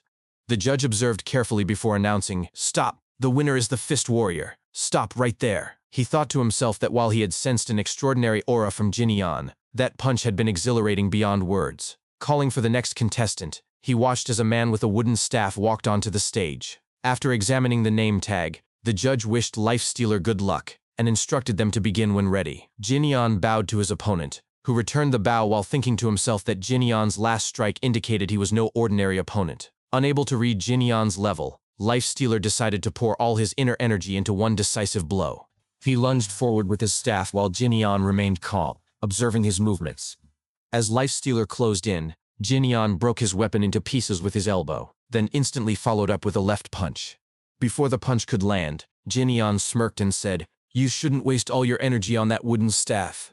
Lifestealer was surprised, muttering in confusion. Jinyan added as he landed his punch, "If you do, how will you block my fist?" Lifestealer flew backward and crashed to the ground. The other participants on the sidelines were shocked, their eyes wide and jaws dropped. One remarked that he had ended the match with a single strike. On the other side, another man commented it was not bad. Beside him, Dok Gohan added that although Jinyan might only know body techniques, his strength was not merely a baseless rumor. On the stage, the judge was amazed by what he had witnessed and began laughing loudly. Interesting. Very interesting. That felt great." He called for the next contestant. The next opponent on the sidelines spoke in horror, declaring he forfeited. The judge was furious, shouting that one dared to enter the Dragon Phoenix tournament with such weak resolve. He ordered the young martial artist to leave his tag and get out. As the judge picked up the name tag, he clicked his tongue and remarked there were too many who did not even have the basics. Turning to Jinyan, he held up the name tags in his hand and stated he had never seen anyone pass the preliminaries with just 2 punches in his entire life. With an excited expression, he declared Jinyan qualified and said he would see him in the main round. Later that evening, within one of the buildings belonging to the Murim Alliance, the elders gathered to discuss the upcoming main matchups for the grand tournament. The atmosphere in the room was serious as they laid down the name tags of the participants across a long wooden table. One of the elders remarked that they simply needed to divide the participants according to martial prowess into the categories of Gap, Yule, and Byung. Another elder confirmed this, saying that as long as the Gap-ranked fighters did not face each other in the first round, the arrangement would be fine. An old judge, who had been quietly examining the names, began hanging the tags on the tournament bracket board. He commented that among the contenders he had judged, the only one deserving the title of Gap was the Fist Warrior. One of the elders acknowledged this, recalling that the Fist Warrior had been the first to advance into the main bracket. The elder seated beside him chuckled and added that word had already spread among the participants. Rumor had it that the Fist Warrior had advanced straight from the preliminary round with only 2 fist strikes. The elders then turned their attention to another name tag, pointing toward it and suggesting that a particular fighter be placed beside him in the bracket. Their discussion was interrupted when the doors opened and the alliance leader entered the room. The officials immediately rose to their feet and greeted him with respect. The leader praised their efforts, saying that they had done well, and noted that there were not many qualifiers this year. One of the elders responded by explaining that, as the leader had instructed, they had filtered out all those who lacked proper character. The alliance leader, addressing Elder Song directly, commended the effort and inquired whether there had been any interference from unorthodox factions. The old judge replied that there had been none. With a commanding tone, the alliance leader gave his orders. He instructed that the Flying Dragon Squad, Cloud Dragon Squad, and White Dragon Squad were to track the positions of the qualifiers and protect them so that none would be ambushed or drawn into unnecessary fights. Outside the building, the warriors received the order with discipline, bowing and shouting their acknowledgement in unison. The alliance leader then turned his attention back to the elders and stated that if anyone threatened a qualifier, whether they were from a famous orthodox sect or a noble clan, they were to be seized immediately and locked in the dungeon. He warned that those people would serve as examples through harsh punishment. The elders all bowed deeply and answered that they understood. The leader then added one final order, pausing before he glared at them sharply and said, "For the honor of the Murim Alliance, ensure that no qualifier gets hurt." After saying this, he left the room and closed the door behind him. The moment he was gone, the elders collectively sighed in relief, with one of them muttering that the leader was always a frightening man to behold. The next day, the main qualifiers of the Dragon Phoenix tournament gathered on the stage, standing in the center as excitement buzzed through the crowd. An official unveiled the large board displaying the match brackets, causing a wave of cheers and chatter to erupt throughout the area. Inside the main hall, the alliance leader, Yu Jung-hong, stood silently as he gazed up at a massive painting hanging on the wall. An elder approached him and reported that all preparations for the tournament were complete. Yu Jung-hong turned his head slightly and acknowledged the report with a calm, "All right." When the chamber doors opened, the noise of the crowd outside poured in. Among the gathered contestants, Chol Myung-ho shouted from behind Jinyeon, complaining that he could not see well and asking whether only qualifiers were allowed to stand in front. Jinyeon sighed and told him curtly to be quiet. Off to the side, a man spoke to another named Jung Hong, suggesting that they make a wager on the championship. Jung Hong shushed him, saying he would obviously win, so there was no point in gambling. The other man, Jinong, laughed and called him a braggart. Listening to their chatter from the hall, the alliance leader let out a quiet sigh and reflected that age was catching up to him. He thought to himself that he had begun to recall too many old memories. As his eyes remained fixed on the painting, the images from his past returned vividly. He remembered a battlefield flames, smoke and cries echoing in chaos. A man with a sword embedded in his back had looked down at him and called out his name, telling him to wake up. The man had been Jin Ong-wung. In that memory, Jung Hong opened his eyes and spoke his friend's name in shock. Jinong, wounded fatally, fell, and Jin Hong caught him as he collapsed. Jinong had struggled to speak, telling him that he must lead the battle and asking who the greatest sinner of the Orung campaign was. Before Jung Hong could respond, a voice had shouted across the battlefield, calling out to the alliance leader not to let the enemies escape. As the young Jung Hong looked out over the fiery expanse, he reflected on his sins and those of the demonic faction. Both sides, he believed, were guilty. As their commander, he had led men who willingly gave their lives. He had wondered then how martial artists could bring such devastation, whether the weak should have simply fled and left the strong to settle matters among themselves. The memory faded, and Yu Jung-hong returned to the present, still gazing at the painting. After a moment, he smirked faintly and admitted to himself that he had been lost in thought. As he turned toward the door, he murmured that perhaps this would be the last Dragon Phoenix tournament he would preside over. When he stepped out into the open, a voice from the crowd pointed toward him, shouting that the alliance leader had appeared. The people erupted into cheers, calling him their hero. He raised a hand in acknowledgement, and then turned his gaze toward the contestants assembled below. A small smile formed on his face as he began addressing everyone. He told them that 45 years ago, a young, unkempt man had come to this very place, borrowing money just to enter the Orung contest. That man, he said, was now standing before them. He recalled that back then, even winning 1 or 2 matches had been no small feat, and there were those who had lost their lives purely out of bad luck. He remembered defeating a martial master from a reputable clan in his first match, and then a master from the Golden Blood sect in his second. The runner-up of that contest had been Jinong, the same man who later joined him in the Murim Alliance. Jinong had received the Star Sword, while Jung Hong himself had been granted the Water Lunar Sword. He told the audience that there had been no official prizes for winners at the time, but the alliance leader and elders had chosen to gift those swords out of respect. Many things had happened since then, but he had never been able to leave the alliance. The joy of receiving the water lunar sword had driven him to become stronger. An attendant approached, carrying a small wooden chest. Yu Zhenghong declared that the winner of this year's contest would receive a century-old Zhenghua ginseng from the Ime sect. Gasps spread through the crowd. Doko Han, among the spectators, was struck with disbelief, muttering that such ginseng was so rare that even money could not buy it. Nearby, Hua Unwol smirked regretfully and whispered that he should have joined the tournament. The alliance leader continued, saying that the ginseng was a gift of great significance, as Abbess Hyun Yi of the Ime sect, who rarely had enough to spare even for her disciples, had chosen to give it to an unknown winner. In addition, the most outstanding swordsman of the tournament would be awarded the Star Sword, the very weapon that had lost its master during the Orung campaign. Yu Zhenghong said that his departed friend in heaven, Jianong Weng, would surely rejoice. He went on to mention his own water lunar sword, saying with a faint smile that it was not something he could give away. The old judge nearby let out a quiet sigh of relief at those words, and Yu Zhenghong continued, explaining that the Gu clan ironsmiths had specially forged a new sword for this tournament. As everyone knew, he said, the Gu clan were the same smiths who had crafted the unforgetting swords used by the greatest swordsman of the Manhwa sect. Murmurs of awe spread through the audience, as one man whispered in amazement that it was indeed the Manhwa sect's legendary sword. Yu Zhenghong then stated that the tournament's winner would have the honor of naming this newly forged blade. Drawing his own sword, he addressed the young warriors gathered before him. He told them to remember that even after youth faded and their shaggy hair turned white, a sword could still remain sharp. This is the water lunar sword, he declared. He urged them to keep an upright heart through all the years, for after their generation ascended to heaven, they would be the ones to uphold the Murim world. He then announced the 3 grand prizes: the century-old Zhenghua ginseng, the Star Sword, and the Gu clan ironsmith's new blade, saying that all were being given freely, without conditions, for a single reason. Assuming a formal sword posture, his voice rose in strength and conviction as he proclaimed, "Because we are the Orthodox."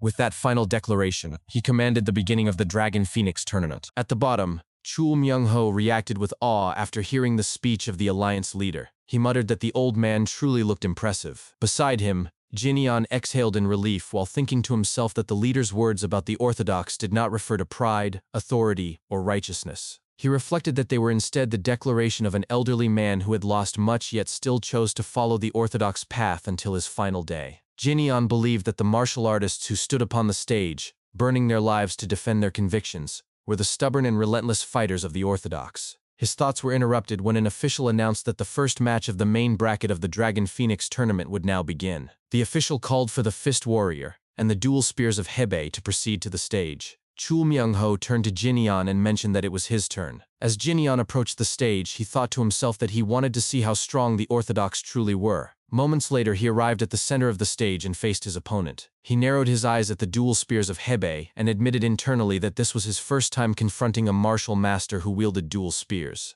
The Dual Spears of Hebei looked at Jin-yeon and noticed that he carried no weapon. He asked if Jin-yeon was a fist practitioner. Jin-yeon nodded silently in response. Seeing this, the Dual Spears of Hebei smirked faintly and thought that the differences in skill between fist practitioners were extreme. Since he had never seen this opponent before, he assumed Jin-yeon was a low-level fighter and believed the match would be an easy win. An official then shouted for the contestants to ready themselves and begin. As soon as the fight started, both fighters rushed toward each other. The Dual Spears of Hebei thrust one spear forward, but Jin-yeon stepped to the side and avoided the attack. The Dual Spears of Hebei noticed that Jin-yeon was preparing to counter with his left arm and thought that Jin-yeon moved like flowing water, dodging and counterattacking seamlessly. He believed it would be dangerous if Jin-yeon got too close, so he decided to create distance. He thrust his second spear into the ground, used it to leap upward, instantly shifted his posture in midair, and claimed that he would strike from afar. Jin-yeon remained still as both spears closed in on him. When the attack landed, a powerful boom echoed throughout the arena. As the dust settled, Jin-yeon was revealed to have blocked the strike using only his bare hands. The Dual Spears of Hebei widened his eyes in shock and whispered that Jin-yeon had blocked it with nothing but his hands. Jin-yeon then pulled the spears toward himself and delivered a powerful kick directly to the opponent's face. The impact sent the Dual Spears of Hebei flying toward Elder Song, who stood on the sidelines. The elder beside Song reacted with shock and concern as he called out the elder's name. Elder Song began with a quiet laugh that quickly grew into loud, exhilarated laughter as he declared, "Exhilarating. Absolutely exhilarating." He examined the unconscious fighter and stated that the man was not gravely injured, only knocked out. He then announced that victory belonged to the Fist Warrior. After the fight ended, The crowd murmured among themselves, wondering aloud if the match was truly over that quickly. They questioned who Jin was and recalled that he had been the first to pass the preliminaries. Their chatter came to a halt when a faint clap echoed nearby. Chul Myung-ho stood with his eyes closed, clapping with admiration while thinking to himself that Jin was incredibly strong. He reflected that there was truly no end to learning. When he noticed Jin stepping off the stage, he shouted, "Hey, friend!" As the two began to talk, Hua Eun-wol approached and congratulated Jin on his victory. He then greeted Chul Myung-ho and called him Umbrella, stating that they met again. Jin thanked him, while Chul Myung-ho immediately corrected him by saying, "I am not Umbrella, I am the poisonous fox, Chul Myung-ho." Hua Eun-wol responded politely, addressing him as young Master Chul, but Chul Myung-ho insisted that this still was not correct and that the proper title was poisonous fox. Jin smacked him lightly on the head to silence him, then turned to Hua Eun-wol and asked which match he would be in. Hua Eun-wol explained with amusement that he was not participating. He added that Dokgo Han from the Dokgo clan had provoked him, and in a moment of impulse he had wagered 30,000 yang on Jin-yeon's victory. Hua Eun-wol insisted that he did not intend to pressure him. Chul Myung-ho's jaw dropped as he stated that such an amount was the price of 3 buildings. Jin-yeon smirked and told Hua Eun-wol that he had made a good bet and that he would make sure he would not lose the money. Jin-yeon then mentioned the gauntlets that Hua Eun-wol had given him and said he heard from a senior the day before that they appeared to be made from the Bakley clan's finest celestial silkworm white silk. Hua Eun-wol confirmed that the senior was correct. He explained that the Hua clan had gifted a sword to the Bakley clan patriarch some time ago. The patriarch liked it so much that he gave the gauntlets in return. Since the Bakley clan had become a sword-centered clan generations earlier, the patriarch believed the gauntlets would be better suited to someone outside the clan. Jin-yeon acknowledged this and reflected silently that it was surprising the Bakley patriarch had been satisfied with a sword. He recalled that young Lady Hua wielded a sword, whereas Hua Eun-wol carried a fan and likely used multiple weapon types. He concluded that the Hua clan was hiding greater strength than the world assumed. His thoughts ended when Hua Eun-wol said, "The one who made a bet with me is coming out." He pointed to the stage where Dokgo Han stood before his opponent and explained that the man with the large black heavy sword was Dokgo Han of the Dokgo clan. He was considered one of the strongest contenders, so Hua Eun-wol predicted the match would end quickly. Chul Myung-ho muttered that everyone seemed to think they were the strongest. Right as he said this, the fight ended immediately with Dokgo Han's victory. The official announced that Dokgo Han had won, and the crowd erupted in cheers. As Dokgo Han prepared to exit the stage, he noticed Hua Eun-wol and Jin-yeon talking nearby. The group saw that he was looking at them, and Jin-yeon stared back briefly. Dokgo Han approached them and declared, "One strike was all it took, no need to make a fuss."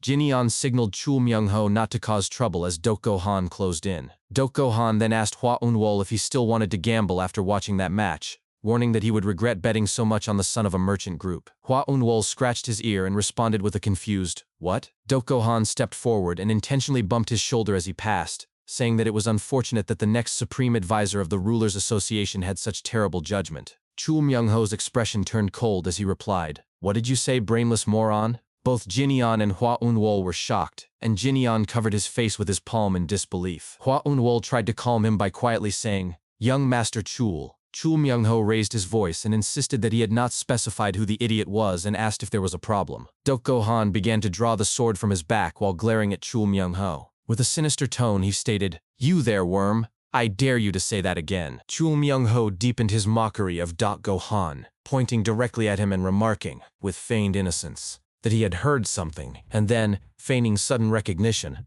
observed that Dokgo Han's sword bore a striking resemblance to his own black iron umbrella, adding with deliberate nonchalance that he might borrow it sometime. Jin-yeon, watching from the side, silently concluded that the man was utterly unhinged. Dokgo Han released a weary sigh, let go of his sword, and scoffed aloud, asking whether Chul Myung-ho was truly fearless or merely foolish, before declaring that he would remember him and see him in the duel. When Chul Myung-ho flatly replied that he had no intention of participating and derided Dokgo Han for performing theatrics, Dokgo Han's aura erupted violently. A surge of chi flared outward as he coldly instructed Chul Myung-ho to draw his weapon, stating his intent to settle matters immediately. Hua Eun-wol, visibly uneasy, thought to himself that the situation was spiraling out of control and pleaded aloud for everyone to calm down, only for a new figure to stride forward, demanding without ceremony, "Move aside! You're in the way!" The man was Namgung Wee, the Namgung clan's strongest swordsman. At the sight of him, Dokgo Han's expression hardened into open hostility, while Chul Myung-ho, bewildered, asked who he was. Nam Gongwi ignored him and addressed Gohan directly, reproaching him for squandering his inner energy on insignificant foes and now bickering like a common street brawler. Surely, he must have an excess of free time. Gohan clenched his teeth and uttered Nam Gongwi's name with barely restrained fury. Jinyan, hearing the name, instantly recognized it. This was the grandson of the legendary Sword Emperor, and even now, his bearing and presence evoked the elder's formidable legacy. He noted, inwardly, that Nam Gongwi appeared exceptionally skilled for his age. When Nam Gongwi turned to Jinyan and identified him as the one from the merchant group, Gohan retorted with biting sarcasm, questioning why Nam Gongwi wasn't occupied with his own duel, and accusing him of meddling out of boredom. Nam Gongwi responded breezily that he had already concluded his match,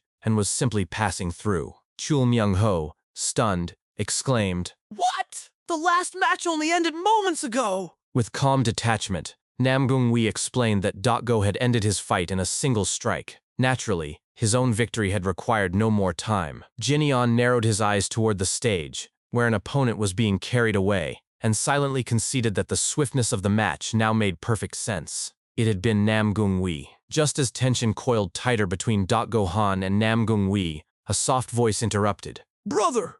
All three men turned sharply. Hua Eun-seol stood beside Baek Rion, explaining that Rion wished to offer her greetings. Hua Eun-wol immediately turned and greeted Lady Baek warmly, remarking that it had been some time. Behind them, Gohan's face flushed crimson as he stared fixedly at Rion. Rion bowed slightly to Hua Eun-wol and thanked him sincerely for the sword he had gifted her, adding that she used it well. When Hua Eun-wol expressed his pleasure, Rion's gaze shifted to the group, and to Jinyan in particular. For a quiet stretch, they simply looked at each other, until she gave a small bow. Jinyan, startled, returned it reflexively. Without another word, she turned and walked away. Gohan called after her desperately, "Rion, wait!" but she did not pause. A heavy silence settled over the group, and then, as if struck by the same realization, both Gohan and Nam Gongwi slowly swiveled their glares toward Jinyan, their faces darkening with dawning fury. Later, an official announced that all first-round victors should remain for the next stage.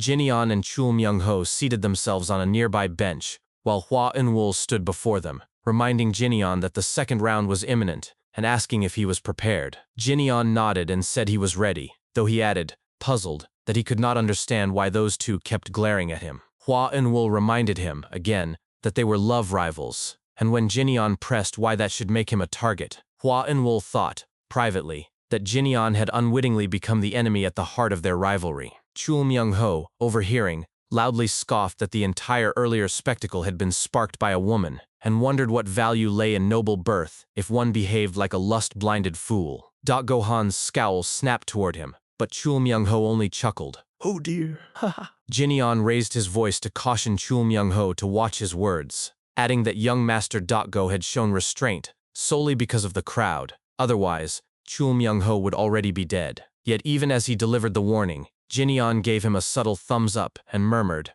"Good job!" Chul Myung-ho returned the gesture, bowed deeply, and announced, "I'll bear that in mind, Master." Before whispering, almost fondly, "You're welcome." The Hua siblings exchanged amused glances. Hua Eun-seol laughed outright, and Hua Eun-wol remarked that the two of them truly seemed like friends. As the tournament progressed, Jinyan advanced flawlessly. When his next opponent was revealed to be Gohan, Hua Eun-wol explained that only 2 more wins stood between him and the finals, though the path was brutal. Should he reach the semifinals, he would face Nam Gongwi immediately. Due to a forfeiture, the bracket now forced back-to-back clashes with elite fighters. Elsewhere, the winner between the Hainan Sect's Golden Sand Sword and the Mount Hua Sect's Plum Blossom Wanderer would claim the other finals slot. The official's voice rang out. "Fearless Doggo and Fist Warrior, please step onto the stage." Gohan ascended first and stood at center stage, glaring down at Jinyan with open contempt. Inwardly, he seethed at the absurdity that she would take interest in such a crude, unrefined upstart, a man who relied on brute physicality rather than cultivated art. He resolved to pour every ounce of inner energy into crushing him. With a smirk, he beckoned Jinyan upward, saying only, "Get up here." Hua Eun-wol muttered that the intent was downright murderous, while Chul Myung-ho shouted that Gohan was a jerk and urged Jinyan, "Master, please crush that bastard!" Jinyan smiled faintly and walked onto the stage. Once face to face, Gohan sneered that Hua Enlil was unfortunate. Jinyan adjusted his gauntlet and replied, evenly, Watch your mouth. Gohan's fury flared. After a brief pause, he raised his sword high and roared. I'll crush that mouth of yours first. He slammed the blade into the stage. Shockwaves tore through the arena. Stone cracked violently, and debris erupted skyward. The Hua siblings tensed, fully focused, while Chul Myung-ho, knocked backward by the force, yelled in alarm that the stage was splitting apart. Across the grounds, the Alliance leader and Elder Song watched intently, eyes sharp and unblinking. Jinyan remained unmoved. He considered, inwardly, that he had intended to hold back in this orthodox match, but Gohan's next taunt tipped the scale. The latter spat the words merchant worm and demanded, with venom, whether Jinyan finally understood his place. Then Jinyan lifted his left foot and stepped forward, lightly. A heartbeat passed. The entire stage detonated. Massive slabs of rock tore free and launched into the air. Gohan staggered back, disbelieving, while Namgungwee's eyes widened in stunned recognition. Amid the chaos, Jinyan smirked and said, Know my place, you say? He settled into his fighting stance, voice low but resonant. I like that. You'll get special treatment from me. The crowd murmured in stunned disbelief. The arena has been shattered to pieces. Elder Song turned sharply toward the Alliance leader and called out to him by title. The Alliance leader raised a hand and instructed his forces to proceed as planned, but emphasized, without compromise, that the spectators must remain unharmed. Back in the ruined arena, dust still swirling in the air, Gohan clicked his tongue inwardly. To think a single step could unleash this much power. He wondered just how intensely the man had trained in external martial arts, and dismissed him, bitterly, as a brute. That's probably all he's got anyway. Without warning, he unleashed a rapid barrage of chi-infused sword strikes toward Jinyan. Yet Jinyan remained utterly calm. Lightning chi crackled along his right hand, and in an instant, a colossal chi construct, shaped like a massive palm, materialized, intercepting every strike with effortless authority. Gohan staggered backward, teeth clenched, mind reeling in disbelief. Inner energy? Beside the ring, Hua Enlil watched, awestruck, and murmured aloud, So I made the right choice after all. In the next breath, Jinyan appeared directly before Gohan, fist coiled, ready to strike. Gohan barely registered the movement before instinct forced him into defense. Jinyan unleashed a rapid sequence of punches, each one perfectly timed, perfectly weighted, driving Gohan backward with relentless pressure. Internally, Gohan reeled. His external and inner energy are perfectly balanced. He doesn't just have deep internal power. To think the son of a merchant group moves like a top-tier martial master. No wonder Ouyang Saeng was defeated by him. When the assault concluded, Jinyan smirked faintly and spoke, voice carrying over the silence. Where did that overwhelming force you used to break the arena go, huh? You're being overly cautious. Gohan roared, lunging forward. Silence! And swung his sword with full intent. But Jinyan intercepted the blade with only 2 fingers. The impact sent the sword flying from Gohan's grip, embedding itself upright in the cracked ground. Gohan stared at it, horror flooding his chest, before a memory surged, vivid and searing. What a disgrace. His father's voice, cold and towering, as he looked down at him sprawled on the training ground. You lost your balance, and even dropped your sword! You still have yet to master even the first stance of the heaven-destroying art properly. What a shameful display! Nearby, 2 onlookers whispered, Does he still not meet the patriarch's standards? The other sighed. Even at this age, he remains unacknowledged as young patriarch. Oh dear. As the memory faded, Gohan gritted his teeth and growled, Not yet.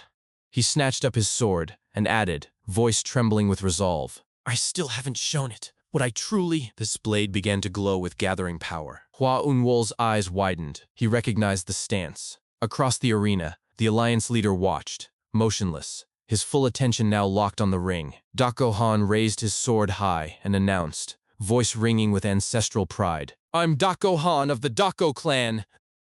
Heaven-destroying art! He thrust forward, and a concentrated torrent of chi, dense, piercing, annihilating, surged toward Jinyan. Jinyan observed the technique calmly. So this is the Dako clan's signature method, condensing all power into a single devastating point? Impressive. But he extended his right hand, lightning chi flaring brightly. For one who wields a sword, the unity of sword and body is fundamental, he declared. Your sword is heavy, but your mind is scattered into 10,000 pieces.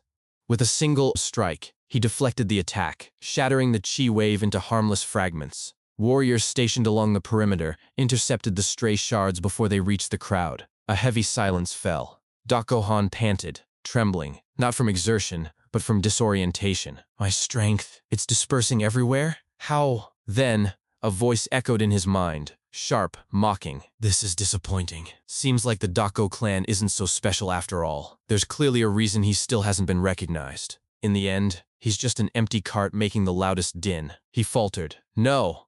No! His jaw clenched. With a guttural cry, he swung his sword again. Wild, desperate, uncontrolled. Damn it! Damn it! Damn it all! Why? He screamed inwardly at Jinyan. Why won't my attacks work? How are you so calm? How can you have such strong eyes?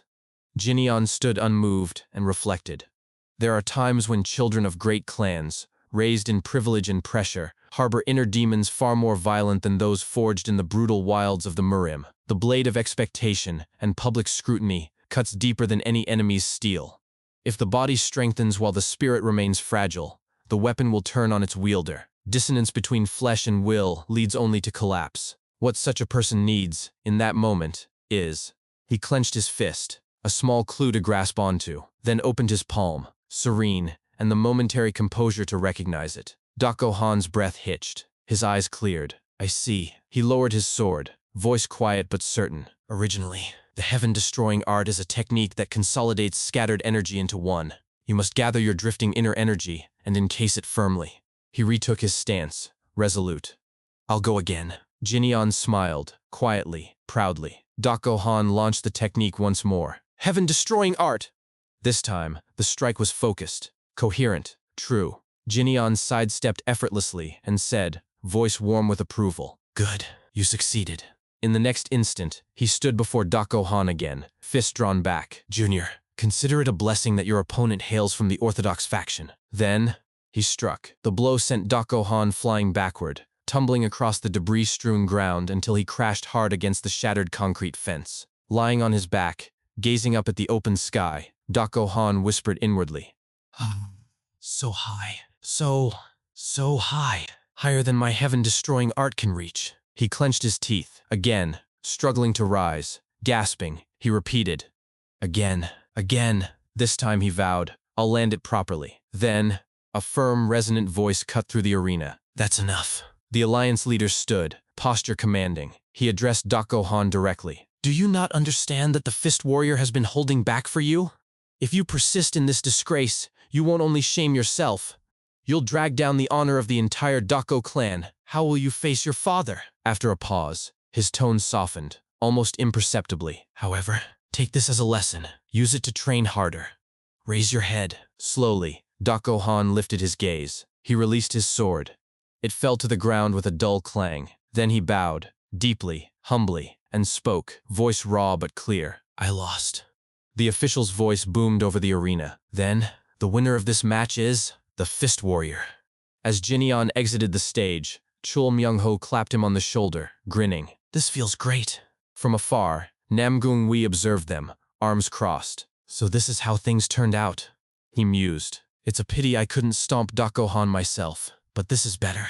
A cold smile touched his lips. This way, I can crush that smug face with my own hands later. Later, after the fight concluded, Jinyan sat resting, catching his breath. When Yunwol approached and spoke to him, I learned a lot. Congratulations on your victory. Jinyan replied with quiet humility. You're too kind. From a distance, Namgung Wi observed the exchange while seated on a bench, his expression unreadable. He reflected inwardly. To think he concealed his inner energy entirely until his bout with Dakohan. He's a far more calculating man than he appears. He began tapping his finger rhythmically against his knee, continuing his mental analysis. How should I fight? At the very least, I'll aim not to suffer a beating like Dakohan did. Dakohan's style relies on crushing the opponent with overwhelming force. But even with that approach, he wasn't even a match. In terms of pure skill, Jinyan is far superior to me, yet I possess more information. There must be a way to beat him. A memory surfaced, him seated across a shogi board from his grandfather.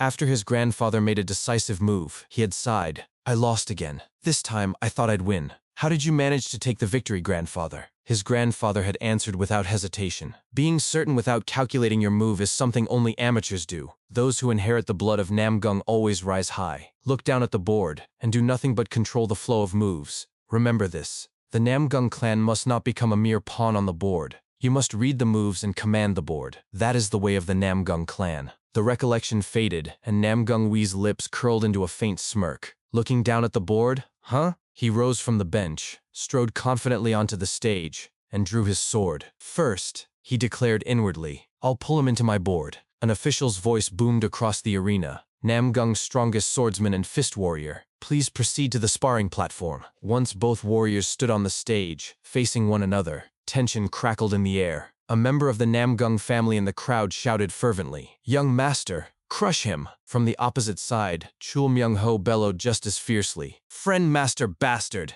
Tear him apart! Jinyeon studied Namgung Wee with quiet appraisal. He seems more composed and serious than Dak Gohan. I'll make the first move then. Without warning, he lunged forward in a swift offensive strike. Namgung Wee intercepted the blow cleanly with his sword. Jinyeon smiled faintly, noting to himself, huh? His center isn't shaking. Namgung Wee sidestepped smoothly and assumed a poised stance. Ruler's unrivaled sword art, he announced, voice steady. Third technique. In the next instant, he unleashed his assault. Ruler's 8 slashes. From the sidelines, Yunwol watched intently, his thoughts racing. To think he'd deploy Ruler's 8 slashes like that. Originally, this blade technique precisely channels inner energy to gradually erode the opponent's reserves. But this appears to be a specialized defensive barrier. Namgung Wee smirked inwardly. If you touch that sword energy, your inner energy will be worn down. The only safe path past it, without being struck, is to vault over the empty space above. So,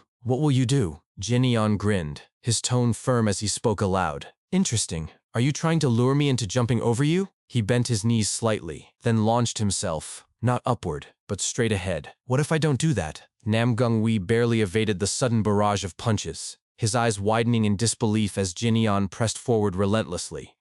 What? He's charging straight in? The barrier shattered under the sheer momentum. Namgung Wee cried out, You lunatic! But Jinyeon had already shifted his footing and drove a powerful blow into Namgung Wee's abdomen. The impact sent Namgung Wee hurtling backward across the stage. Jinyeon stretched his neck with casual ease, smirked, and called out, Let's see how long you can hold out by racking that brain of yours.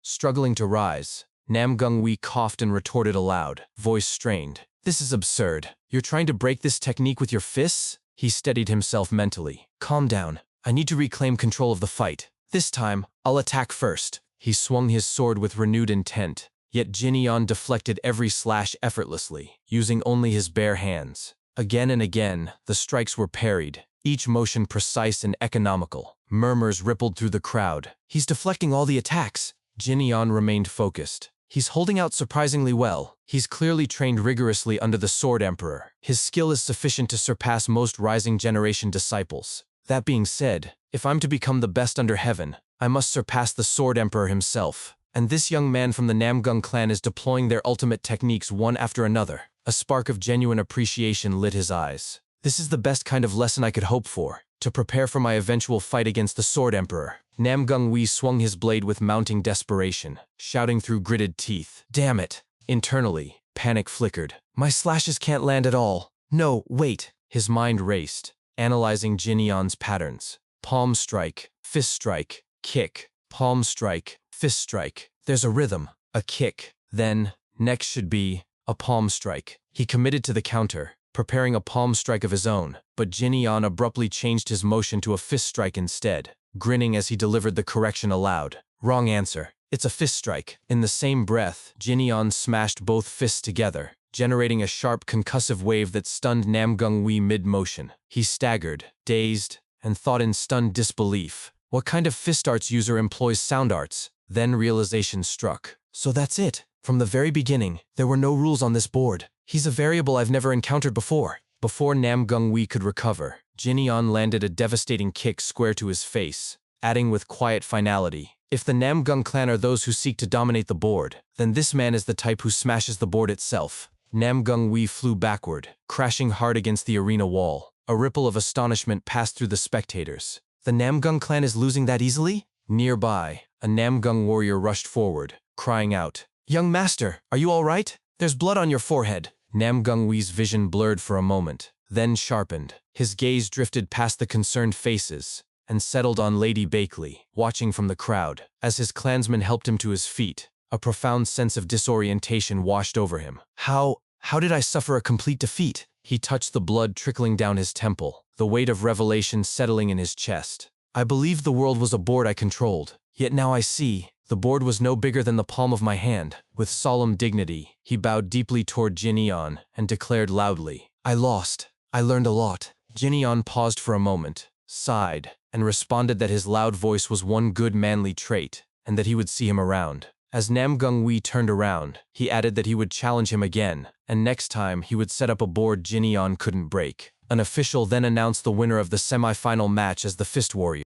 As Jin Eon dropped off the stage, Chul Myung-ho and Hua Yunwol greeted and celebrated with him. Then a sudden voice echoed nearby, calling out to the Fist Warrior. Jin Eon turned to see Wee Mak Cheon, the Golden Sand Sword, extending his hand for a shake. Mak Cheon said he enjoyed watching the spar, and that Jin Eon truly fought well. He grabbed Jin Eon's hand, shook it, and said he was really looking forward to sparring with him, suggesting they meet in the finals. Jin Eon looked at him and thought he was a noisy man. Another man from behind called out to Wee Mak Cheon, claiming that he was the one progressing to the finals. Wee Mak Cheon narrowed his eyes and told him to try it if he could. With that, an official announced the next fight, the semi-final between the Plum Blossom Wanderer and the Golden Sand Sword. As the announcement ended, Jin Eon muttered to himself that he was hungry. The official announced, now, the semi-final between the Plum Blossom Wanderer and the Golden Sand Sword will begin.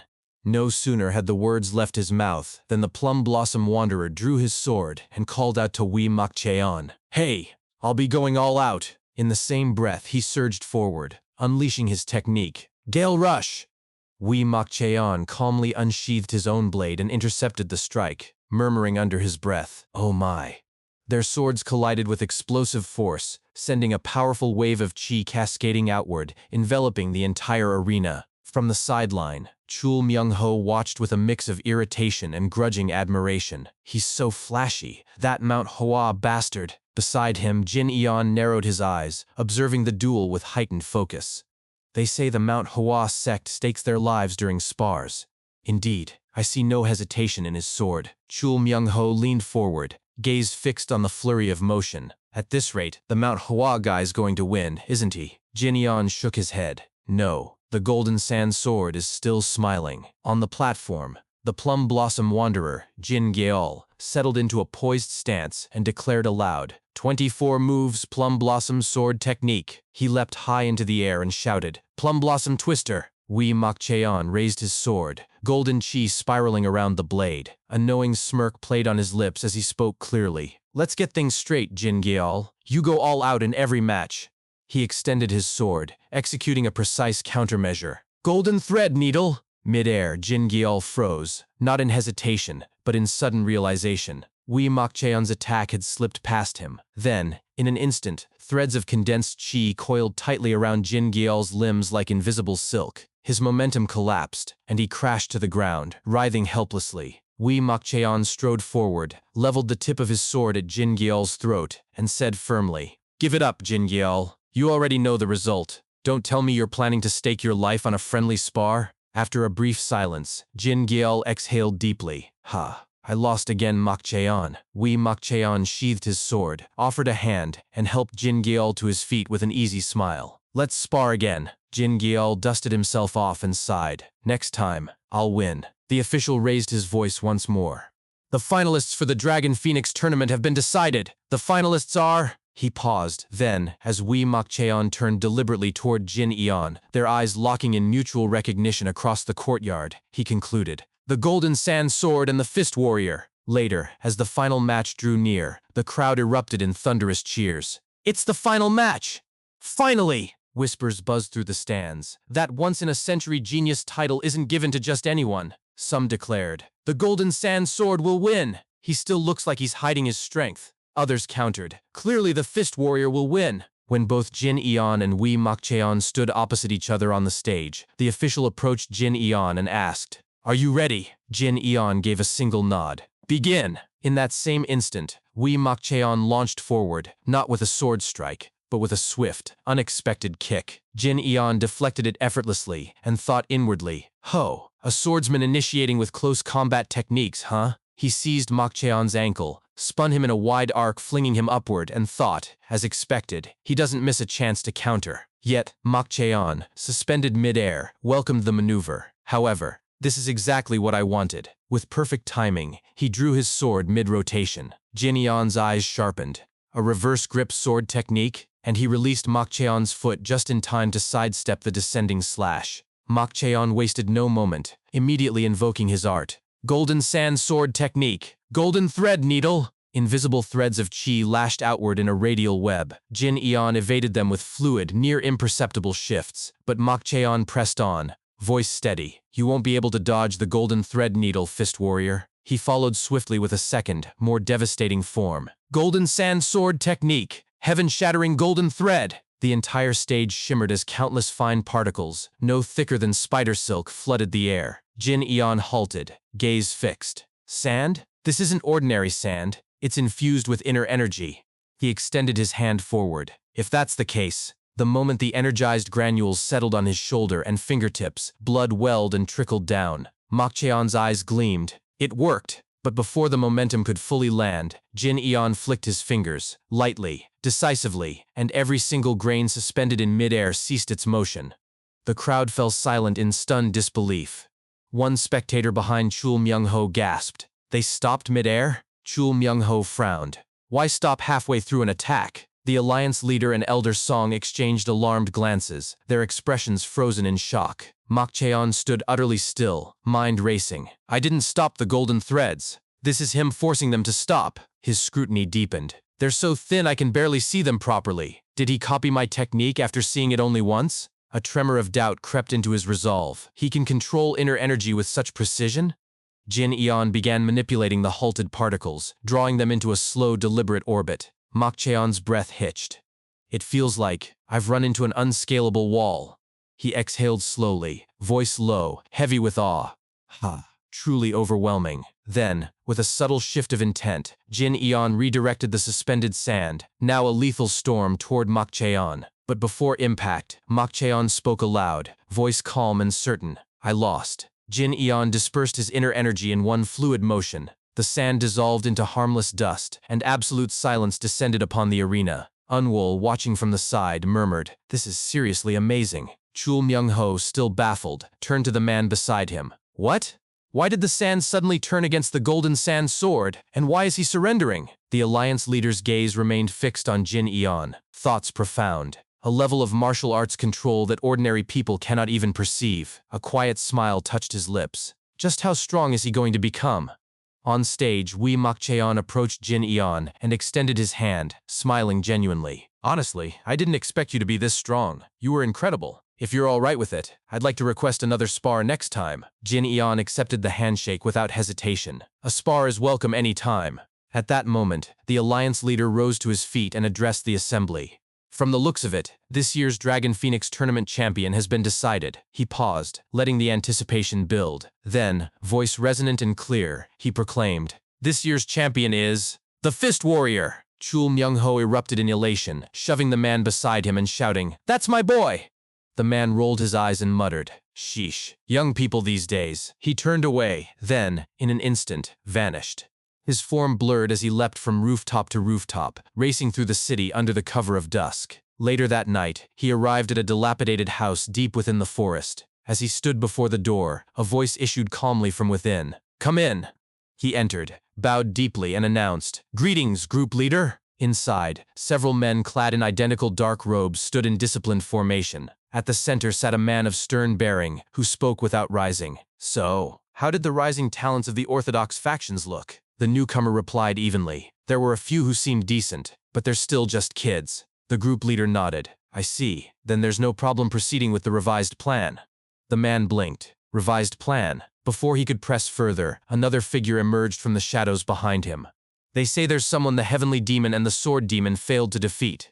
The man startled, whirling around. "Captain!" It was Oh Kyung, captain of the secret demon corps of the Myriad Demon Palace. As he stepped fully inside, every man in the room knelt in deference. Without ceremony, Oh Kyung issued his orders. Roughly clean things up here. I have something to do. The group leader responded instantly. Yes, sir. Oh Kyung continued, voice low and authoritative. The one the heavenly demon and the sword demon missed will head to the Murim Alliance, so we need to shift our attention. Group 3, set up a formation between the Murim Alliance and the Guryung Gorge. His tone darkened, sharpened. Final. Then, after the Dragon Phoenix tournament ends, we'll kill the rising talents on their way back home. The Alliance leader then instructed the Golden Sand Sword, the Fist Warrior, and Namgung, the strongest swordsman, to step forward onto the platform. As the 3 finalists ascended, Namgung Wee was mildly shocked, thinking to himself that he was actually being summoned. The Alliance leader looked directly at him and called out his name. Namgung Wee. Namgung Wee responded promptly. Yes, Alliance leader. The Alliance leader then presented him with the reward, saying, The Supreme Star Blade is a sword I have long treasured. Will you accept it? Namgung Wee gazed at the sword in awe before turning back to the Alliance leader, reflecting inwardly that he had never expected the Murim Alliance's leader to bestow a gift upon someone from the Rulers' Association. He admitted to himself that he had been presumptuous. After a brief pause, he accepted with sincerity. Yes, I will treasure it. The Alliance leader next turned to Makchian, handing him his reward and commending him. Next, Wee Makchian. They call you a once-in-a-century genius, and you truly were impressive. Makchian demurred, replying, Not at all. Compared to that young hero from the Yunha merchant group, I am still greatly lacking. The Alliance leader chuckled heartily. Ha. So you already knew? Makchian joined in the laughter and admitted, How could I not? The Alliance leader then asked whether he had chosen a name for the sword. Makchian responded, If it is acceptable to you, I will call this sword the Golden Sand Sword. The Alliance leader nodded approvingly. That is the name of your sword art. That is good. Turning next to Jinyan, the Alliance leader declared, And as for the winner, stay behind for a moment. Sometime later, at the center of the stage, Jinyan stood alongside the Alliance leader and several warriors, while a ring of numerous fighters encircled the perimeter. The Alliance leader issued orders. White Dragon Squad, secure the perimeter. Elders, form a defensive formation centered on the platform. Everyone else, withdraw below the platform. One of the warriors acknowledged. Yes, Alliance leader. Nearby, Chul Myung-ho turned to Hua Yunwol and asked, Young Master Hua, what are they doing? Yunwol replied casually.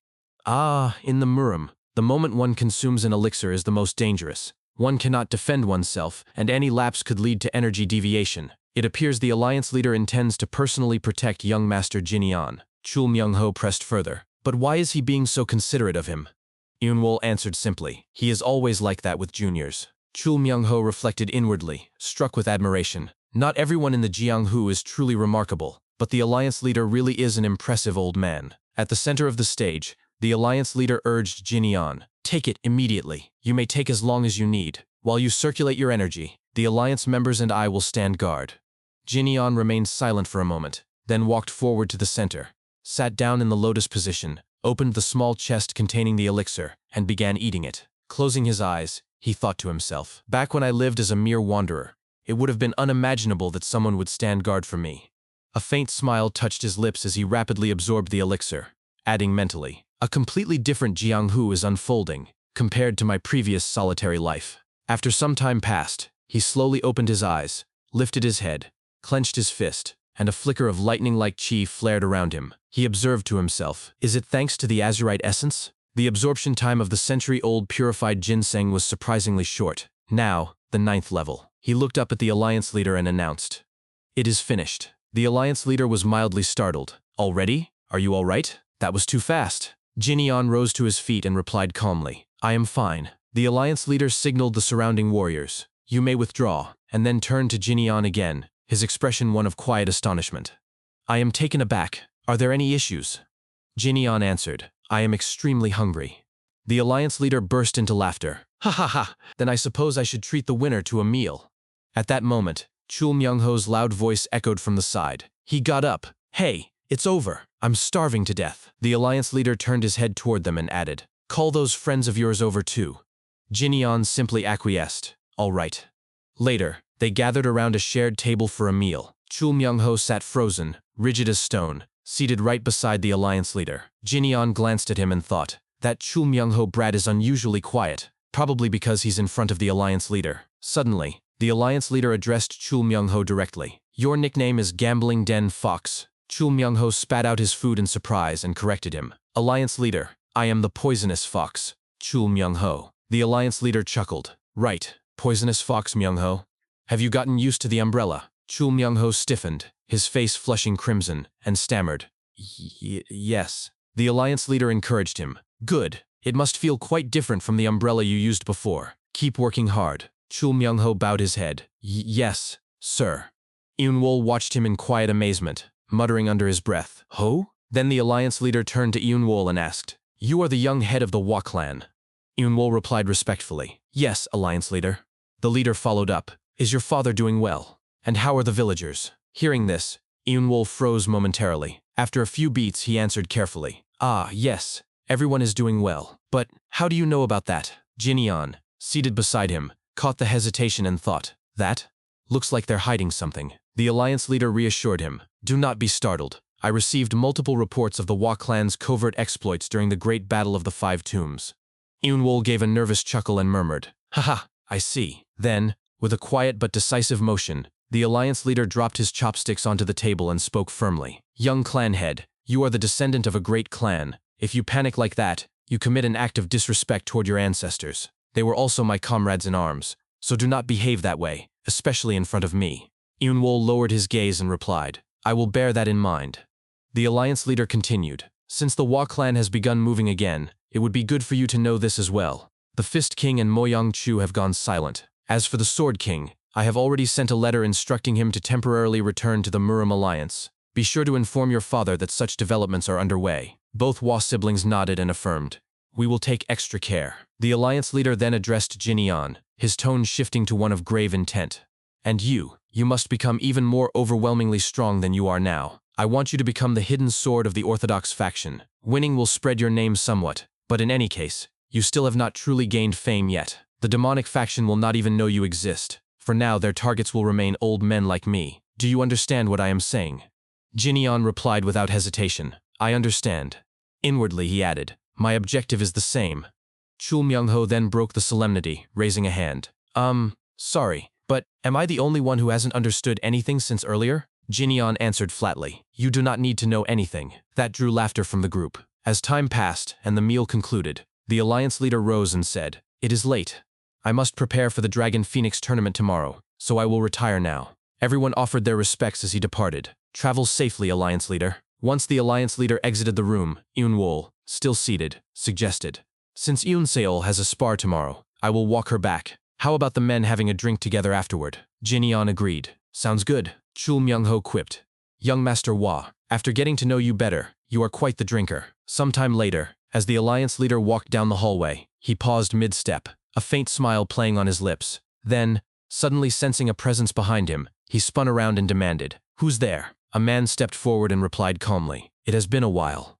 The alliance leader's shock was unmistakable. After a long moment he stammered, Sword Emperor, and the man beside you, isn't he the Sword King's disciple?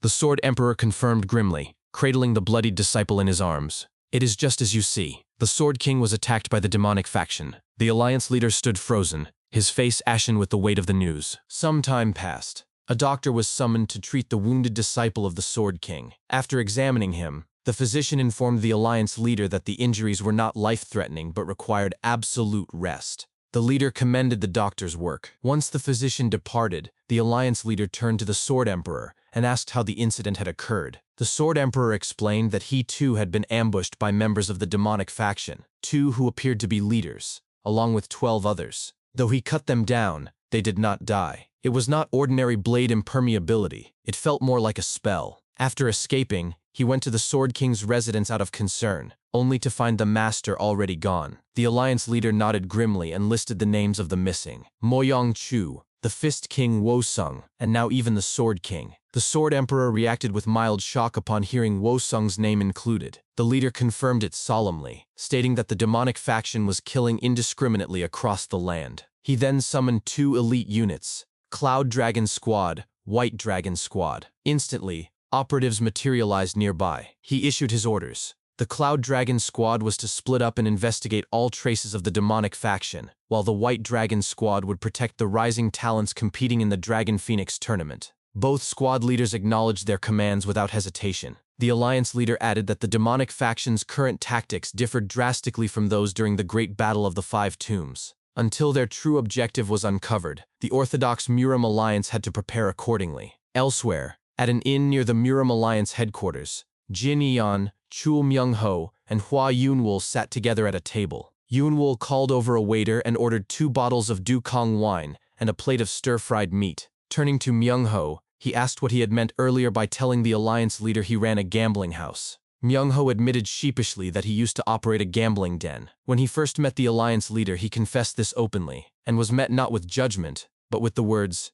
"If you can live a good life today, you don't need to dwell so much on the past." That advice had stayed with him. He decided the past was just the past, and he should focus on living well in the present. Yunwol raised his cup and agreed that the past truly was only the past. Then, curious, Myung-ho asked which great clan Yunwol hailed from, since the alliance leader himself had called it a great clan. Yunwol fell silent, staring into his cup. After a pause, he shared that he'd been told his ancestor, the first clan head, had no name. He was an assassin who killed when ordered and ate when told to eat. The first name he ever received was Hua Sam, likely meaning third in sequence. One day, while delivering a letter to Cloud Dragon Falls under his master's command, he met the Wudong Sword Immortal, who gave him a new name, Hua Wonryong. Yunwol said that every time he was called by that name, it felt as though he was being treated as a human being for the first time in his life, past the age of 20. From that moment, the Hua clan began, not from bloodline or legacy, but from the simple act of a grown man receiving a name and being seen as a person. Smiling faintly, he added that it was a past he didn't need to hide, which was why his story had grown so long. Jin Yeon extended his cup and proposed a toast to a descendant of an assassin, a former gambling den owner, and a merchant's son. Yunwol poured wine and remarked dryly, "There are nothing but strange men here. Is that why the liquor tastes so good?" Myung-ho laughed and replied, "Of course, drinking companions are better the stranger they are." Just then, a man approached their table. All 3 recognized him instantly. It was Dokgo Han. Without ceremony, he pulled out a chair, sat down, and told them not to glare at him. He was only there for a drink before leaving. He added that after his loss in the tournament, he'd stayed to watch all the way to the finals, and noted that Jin Yeon had gone easy on him. Jin Yeon remained silent. After finishing a cup, Dokgo Han turned to Yunwol, sighed, and placed a sack of coins on the table. "This is my first time drinking such expensive wine," he said. Standing up, he thanked them for the drink and added, "Let's spar again next time." The group watched in silence as he walked away. Once he was gone, Yunwol chuckled and said, "Seriously, so he came to pay the wager." Myung-ho joked that they should have included the poor soul who lost 30,000 yong in their toast too. Yunwol glanced at Jin Yeon and groaned that he couldn't take all the winnings alone. He hadn't even fought. Jin Yeon shook his head and insisted there was no reason for him to accept any share, especially since the prize barely covered the cost of his gauntlets. The 2 began bickering over who should keep the money. Watching them, Myung-ho took another bite and sip, thinking to himself, what the hell are they doing? Rich people are just a sight for sore eyes. The next day, the main event of the Dragon Phoenix tournament commenced. Crowds murmured excitedly as the women's division began. One spectator remarked that this year's tournament was truly spectacular. Another added that the match between the Snow Phoenix and the greatest beauty of Jiangnan was especially anticipated. Nearby, Jin Yeon, Yunwol, and Myung-ho arrived. Yunwol thanked Jin Yeon for cheering for Yoon-seol as well. Jin Yeon replied it was no trouble. It didn't take much time. In front of them, Myung-ho cheered loudly. His face flushed red, shouting, "Lady Hua, you can win this." On stage, Yoon-seol and Baekli clashed fiercely. Yoon-seol struck with precision. Baekli barely blocked, and her sword flew from her grip, embedding itself in the ground. Yoon-seol assumed her stance and apologized to Lady Baekli, declaring the match was over. But just as she lunged forward, she hesitated. Baekli had shifted into a fighting stance, fists clenched. Before Yoon-seol could land her blow, Baekli delivered a sudden punch to her gut, sending her flying backward onto the ground. The crowd gasped. Yunwol, Myung-ho, and Jin Yeon stared in shock. "Body techniques?" Yunwol exclaimed. On stage, Yoon-seol rose, clutching her side, and asked if Baekli had trained in body techniques as well. Baekli confirmed she'd learned a move or two from a man in her youth, adding, "If you learn body techniques first, no matter what, you can beat your opponent up." Hearing this, Jin Yeon's eyes widened in surprise. He sighed in relief, smiling inwardly. So she didn't forget. Still, she's a long way off. I can see hesitation in her strikes. He turned and began walking away. Myung-ho called after him, asking where he was going. Jin-yeon replied that Lady Hua would win for now anyway. He needed to leave early to settle remaining business with Oh-young, saying he'd neglected the Yunha merchant group too long. He urged them to stay and enjoy the sparring of the martial masters. Later that night, Jin-yeon walked through a forest, reflecting that handling Oh-young Sang's affairs had made his return much later than planned. He decided to spend the night nearby. He recalled his earlier conversation with Baek Hank-young, who had asked about the detained Oh-young young masters. Jin-yeon had arranged for their release, and the Moyong clan's guard squad was likely still stationed at the merchant group. Thanks to the Moyong clan head, he could now attend to Muram alliance matters with peace of mind. This single journey into the Muram had yielded immense gains: immunity to poison from the century-old purified ginseng, advancement to the 9th phase of the White Lightning 10-phase art, a rare pair of gauntlets, and valuable new connections. Truly, one step into the Muram had achieved much. As he continued walking, he overheard two passers-by discussing the tournament results. One asked if the Snow Phoenix had won. The other replied that, surprisingly, the victor was someone unaffiliated with either the Rulers Association or the Muram Alliance. Jin-yeon paused, thinking, so Lady Hua didn't win. The man went on. Her name was... Just then, a woman appeared directly before Jin-yeon. The passerby finished, Baek Yok? That's what they said. The woman brushed aside her veil, looked Jin-yeon in the eye, and spoke with playful challenge. Hey, champion. I skipped the awards ceremony and ran after you just to chase you down. The woman lifted her veil. Jin-yeon looked at her and thought to himself that she was strangely striking. Her figure bore no resemblance to the women of the Central Plains. Rather, it was the body of a natural-born martial artist. She announced that she had won the Dragon Phoenix tournament. A gust of wind rustled the trees around them. After a silence, Jin-yeon replied, "Oh, is that so? Congratulations." He noted inwardly that her way of speaking was unusual. She apologized for her late introduction and gave her name, Baek Yak. She explained that she had been deeply impressed by his sparring and had come specifically to find him. She wished to request a final match between the dragon and the phoenix. Without hesitation, Jin-yeon walked past her and said they should do it another time. He was in a hurry. Baek Yak turned toward him and asked why they couldn't do it now. As he continued walking, she raised her voice, insisting it would only take a moment. She had run all the way here just to spar with him. "Do you not want to do it with me?" she called out. "It will be very quick. Young Master Lee?" Two passers-by farther down the road overheard the commotion and muttered to each other, "Ooh, what a lucky guy. It must be nice being at that age." Jin-yeon paused, once again struck by how oddly she spoke. As he stopped, Baek Yak bumped into him. He sighed deeply, turned to face her, and said, "If you're my enemy, then I don't mind fighting you right now." She quickly assured him she was obviously not his enemy. He turned away again and repeated that they should fight another time. It was already late. Then, suddenly, his expression sharpened. He turned his gaze toward a nearby house and thought, "The smell of blood?" Before Baek Yak could ask when they might meet again, Jin-yeon bolted toward the building. He flung the door open to reveal a bloody scene inside. After a moment of stillness, Baek Yak followed him in and observed that he had tracked the scent of blood. The lights were out, and it seemed no one had entered before them. Jin-yeon stepped deeper inside and counted the bodies. 3 underworld thugs, a waiter, and a cook. Even those who had never trained in martial arts had been slaughtered. He crouched beside one bloodied corpse, placed his hand near the man's mouth, and deduced the victims had died about a day ago. Their spines had been broken deliberately, prolonging their suffering, a method of torture, not efficiency. This was not the style of the underworld or even the unorthodox factions. If these killers targeted the defenseless, then they belonged to something far worse. From behind, Baek Yak watched him and realized with unease. He's radiating killing intent. In an instant, Jin-yeon leapt out of the building, fury etched on his face. He concluded silently, "They must be from the demonic faction." Elsewhere, in a shabby inn deep in the forest, a man outside noticed something amiss and opened the door. Inside, a group huddled in conspiracy. Their leader was saying, "Let the escort establishment go," when attention shifted to the newcomer. "The youngest is here," someone remarked. The man who entered gave a silent hand signal. "One person watching us nearby." The leader sighed and whispered orders. Byung-il and 2 others were to scout the perimeter. 4 more, along with Juhan, were to stalk me. But before he could finish, a loud voice cut through the night. "Stop whispering in there! Come out, all of you, or should I go in?" The men inside grabbed their weapons. The leader stepped out and asked what this was about. Jin-yeon stood before them and stated that someone had been murdered at the inn down the road. He had come to question anyone in the vicinity. The leader pointed to a nearby carriage and claimed they were escort guards and porters from the Great Bear Escort Establishment, resting on their return journey. Jinyon replied coldly that he had never heard of their organization. The leader insisted there were countless such groups in the Central Plains, and that the deaths at some random inn had nothing to do with them. He should move on. With a chilling calm, Jinyon corrected him.